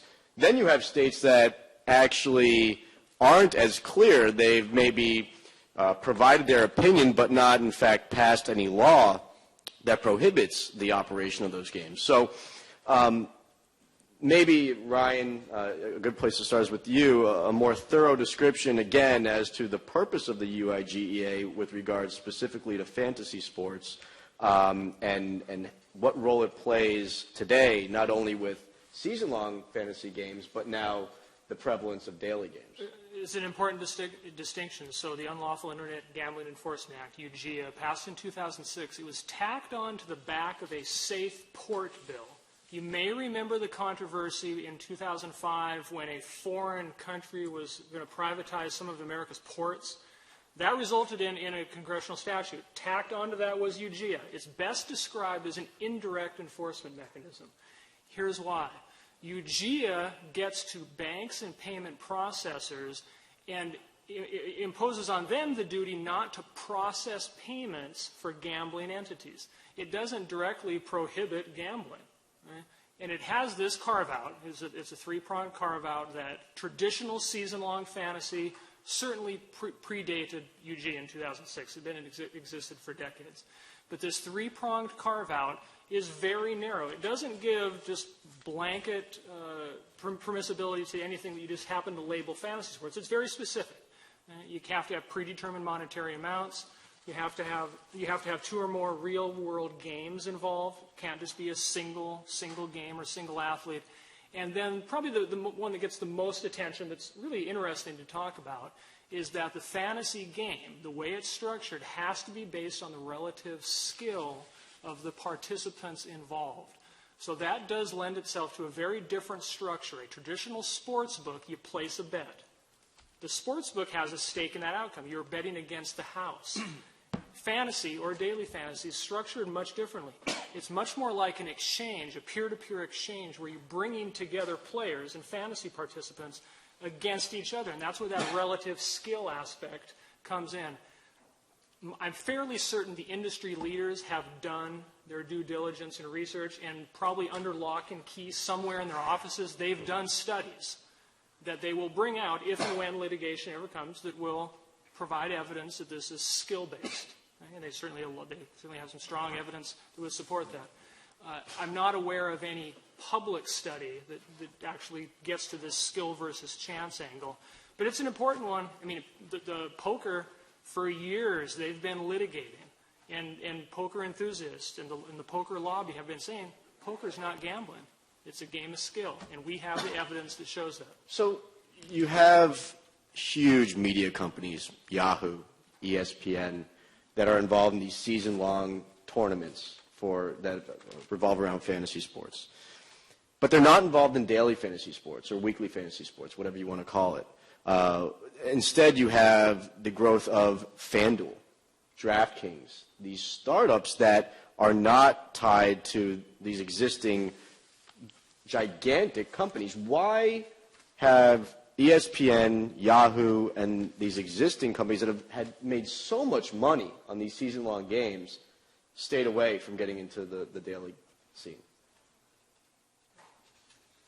We're such good friends. We want to give each other the platform. I believe that the more established sports operators, ESPN, Yahoo, the moment you traverse from a season-long fantasy league to a truncated single-day, single-week league, you're moving much closer in the continuum from a skill-based game to a chance-based game. And I think the daily fantasy operators are operating in a legally murky environment right now because there is a debate.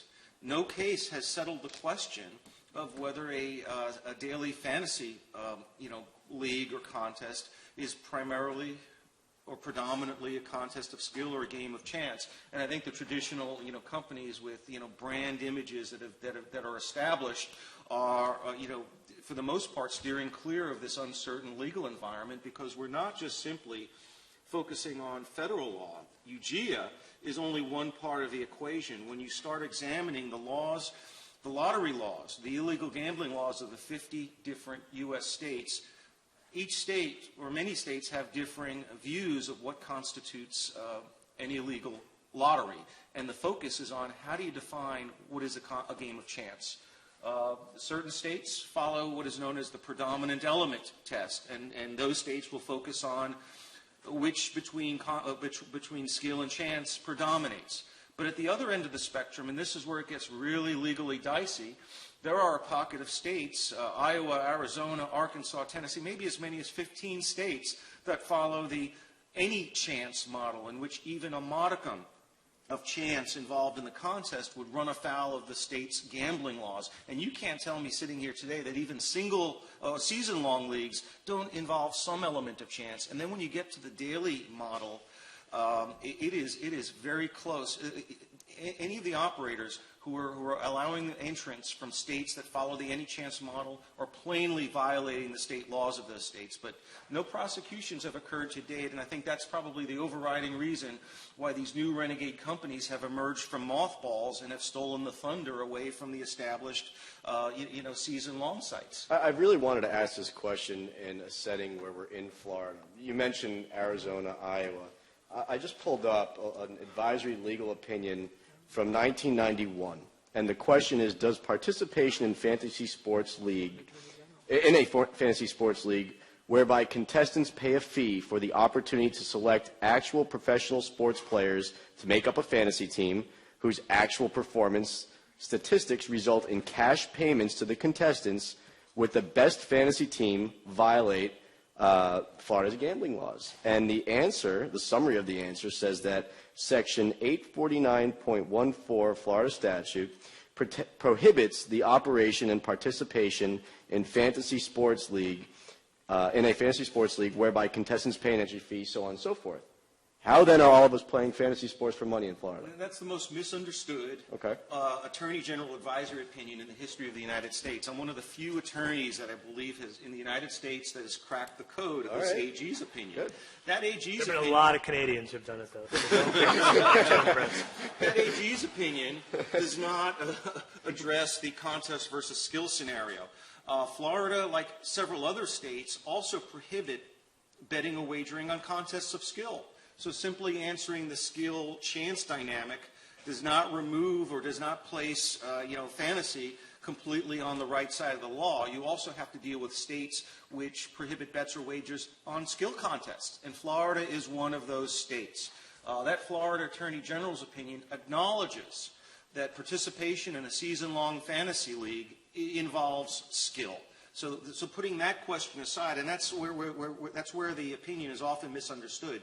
Where the opinion really drills down on is not on the focus between skill and chance, but on the relationship or correlation between the entry fees and the prizes awarded. What that opinion holds or concludes is that in a season-long contest, if the entry fees that are paid into the league by the participants end up being pooled and given to the winner of the contest, well, yes, that's a violation of Section 849.14.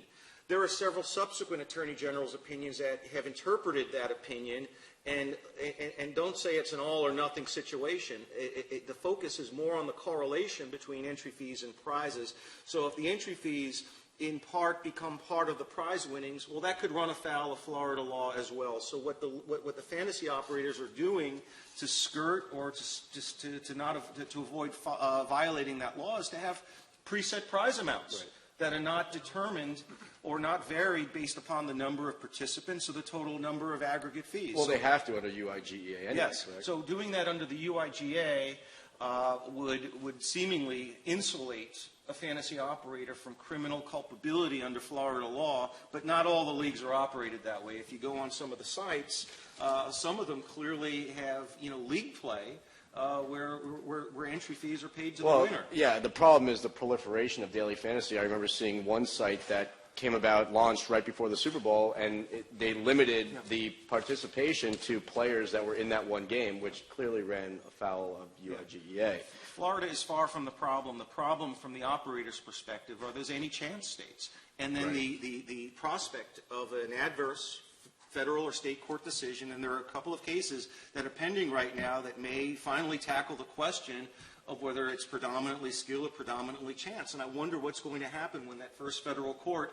tilts on the side of chance over skill. What's going to happen to the industry? Yeah, I think what we know will happen is that the leagues will say that's not the result we want, and the result will change, because if you ask these fantasy providers, why is it legal to play daily fantasy sports, other than the states where the any chance or where they specifically carve it out, like Louisiana, they'll say, well, we're backed by leagues or teams, and they wouldn't be backing if it weren't legal. Or huge venture capitalists. Right. And frankly, that's probably the practical answer, is they're not going to go after it because the leagues are generally supportive of it. But Dan talks about the uncertainty out there. There are many pending cases. Why would the NBA, the only league that I know of that has actually invested in one of those fantasy companies, actually... There's a 2,000-word article in the Washington Post that came out today. It's going to be in the hard copy on Sunday. Okay. And Adam Kilgore, a reporter from the Washington Post, is reporting in this new article that in addition to the NBA's invest in equity stake in FanDuel, Major League Baseball has an equity stake in DraftKings now. All right. So now another domino has fallen. So how the leagues have ingratiated themselves with fantasy beyond just a sponsorship model, which is still the most common one. And we even heard about it from the player angle, which was very interesting, the last panel of agents entertaining these options at player level. There's player level deals. Right. There's team level deals. There's league level deals. But the league level deals that involve equity, that's at truly a different level. So now 2 out of 4 of the major North American leagues apparently own equity. I mean, the deals haven't been disclosed. And leading fantasy operators. Isn't it crazy, though, that these are the same leagues that are now in litigation in the Third Circuit over gambling, over PASPA, and meanwhile they're attaching themselves from an equity standpoint with these daily fantasy operations that Dan is saying there's uncertainty surrounding their legality. Yeah, which is, again, answers your original question of why has Adam Silver changed his tune, because it makes it a lot easier to say this is why we're partnering with Daily Fantasy Sports, because even if you say it's just like gambling, we can say, oh, yeah, well, we said we're okay with gambling now. Yeah. So that makes it a little more palatable. The word that has been injected in the New Jersey federal litigation is hypocrisy. If you believe that sports gambling and daily or fantasy sports are close to the line of wagering, it is hypocritical for the leagues to embrace daily fantasy through investments and sponsorships, but continue to cling to the opposition to sports betting. And that may come back to bite them in the Third Circuit opinion. Certainly, it's a very, very difficult line to walk. The leagues are trying to walk it, but it does strike me as being hypocritical. And the argument that's been used, or the doctrine that's been invoked in the New Jersey case, is that the leagues have unclean hands. So you have a situation, you have a scenario right now where the UIGEA may or may not allow for these fantasy sports operations. And then you have states that have actually stated that they will not allow the operations to take place within their borders, but effectively, how do you preclude it from occurring? Are we opening this up to the audience? Sure. I mean, there's been noticeable silence from Washington, Louisiana, Iowa, Arizona. Those state attorney generals, as far as I know, haven't proposed or even started any enforcement action in their states. Now, perhaps everyone in Seattle drives down to Portland, Oregon to do this. I have no idea. It's highly unlikely. But there is just a notable absence of any enforcement action so far. Right. They just changed their IP address. They changed their IP address. There you go. They don't even have to go that far. I think since the early 1990s, how many enforcement actions have been brought against operators nationally? Are we talking like zero? Yeah. And that's given quite a bit of confidence to venture capital firms, the sports leagues.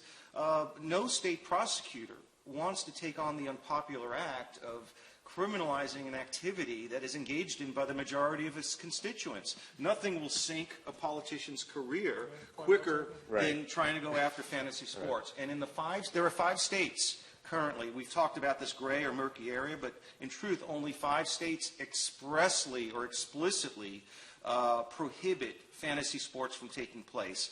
And in 4 or 5 of those states, there's legislation pending right now on the state level to either overturn, AG opinions or gaming regulator opinions. So 4 of those 5 states are on the verge of becoming explicitly legal after being explicitly prohibited. Any questions? It's 4:45. I guess, Josh. This goes fast.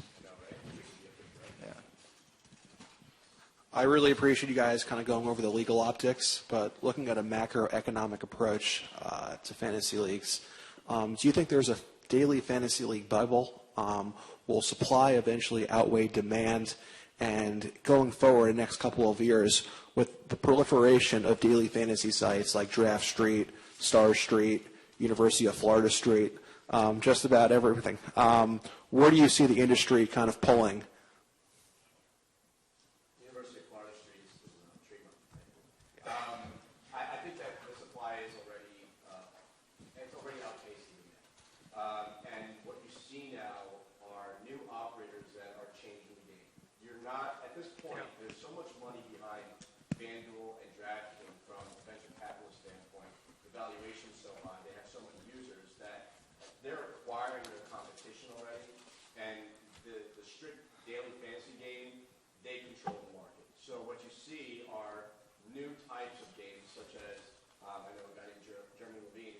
Draft. And that's the key, to create a new type of game that will intrigue the consumer and allow the consumer to not only play FanDuel and DraftKings, but also use these other services as well. I think ease of access, where it takes maybe a minute to draft a team, I do believe that the drafting component is something that individuals like a lot. But from a strictly daily fantasy standpoint, it's pretty clear. I mean, DraftKings bought Draft Street, which was number 3.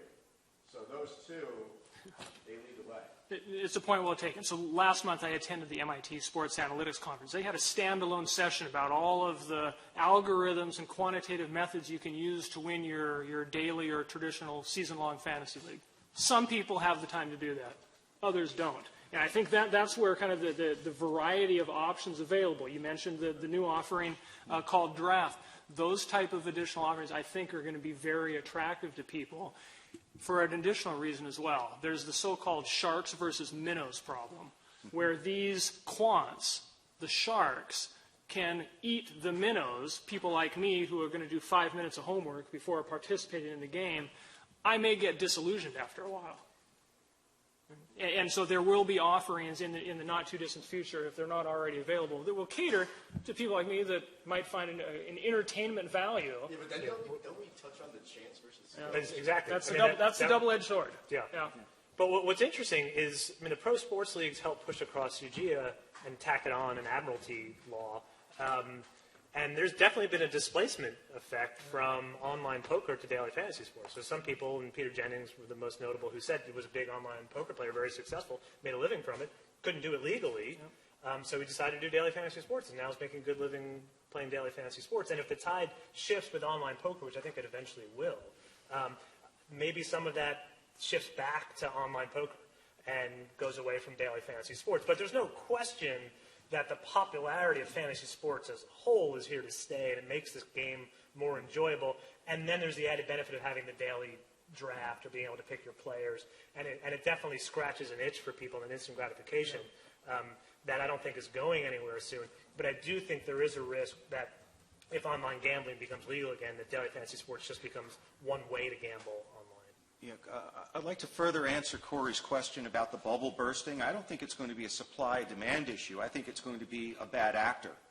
The bad actor could be a fantasy sports operator that doesn't, pay out, or as I've surmised, previously, I think the manipulation of the games. I mean, it's, if you're going to talk about match fixing and integrity of the games, an individual has much greater control over his own performance statistics than a conspiracy of teammates in rigging the game outcome. And the danger of this is that it would largely go undetected, and because it doesn't affect the outcome of the game. But a greater danger, I believe, is the shark minnow scenario that Ryan alluded to. 80%. The CEO of DraftKings spoke at the MIT Sports Analytics Conference. He said that 80% of the profits are earned by only 5% of the profitable players. And what that's telling me is as we're learning that FanDuel and DraftKings are paying out hundreds of millions of dollars in winnings each year, it's driving big-time gamblers to the space, and those big-time gamblers will pay for inside information. Who has inside information? Team employees. We're talking about game plans, player usage, who's in the doghouse, who's not in the doghouse, who's really nursing an injury, who's not. And I suspect that at the first scandal, the entire industry could sort of have a correction. Yeah, I'm going to think about the integrity of the game when you're saying that. Yeah, and Dan and I actually disagree on this. I'm going to do something controversial. I'm actually going to defend the leagues. I think the leagues do have a point in making a distinction between gambling and fantasy sports and saying that gambling has a more direct possibility of affecting the integrity of the game versus fantasy sports. I think if you're trying to win a fantasy game, whether it's daily or weekly or yearly, by getting a player to not perform at his best, that's a really hard thing to try to pull off, because unlike an actual game on the field, an NBA game, the individual player is just part of your overall team.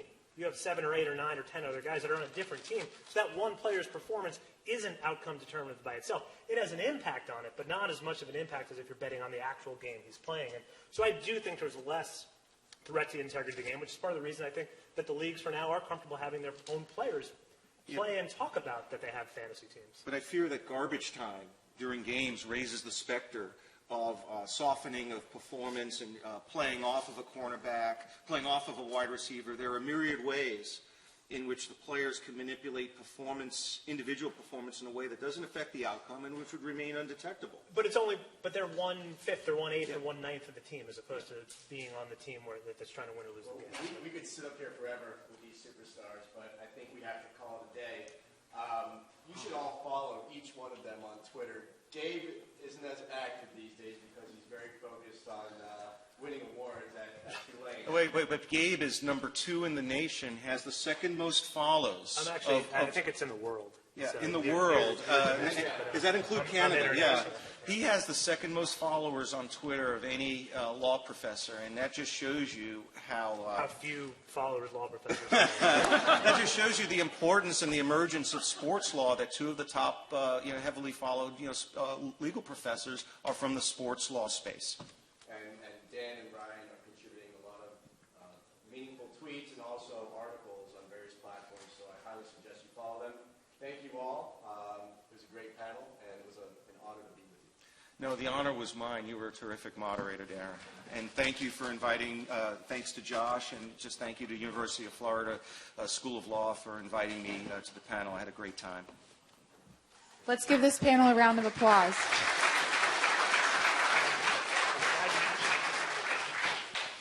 Dean Lidsky is going to offer a few closing remarks.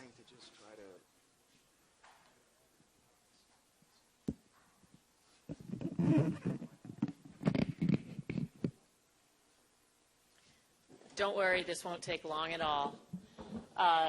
This has been a spectacular symposium, and the University of Florida is so proud to host so many wonderful speakers, including our opening speaker, Rand Getlin, and our keynote, Eric Burkhart. We're proud to have attracted such a wonderful crowd and such wonderful panelists. And we are especially proud that amongst our panelists are some of our Gators, such as Anna Clara Anderson, my former student, who also came and did a guest lecture in my media law class this afternoon. Justin Moore, a Gator also, And, of course, the inimitable Darren Heitner, also one of my former students, though I can't take any credit for how wonderfully my students have done once they left the University of Florida. But I believe that the Sports Law Society has a few thank you gifts to offer our speakers. Unfortunately, Eric had to leave a little bit early, but Rand Gatlin, I'd like to present you with just a token of appreciation for you coming out from LA. And you're going to want this because it can also be used as a defensive weapon if necessary. So.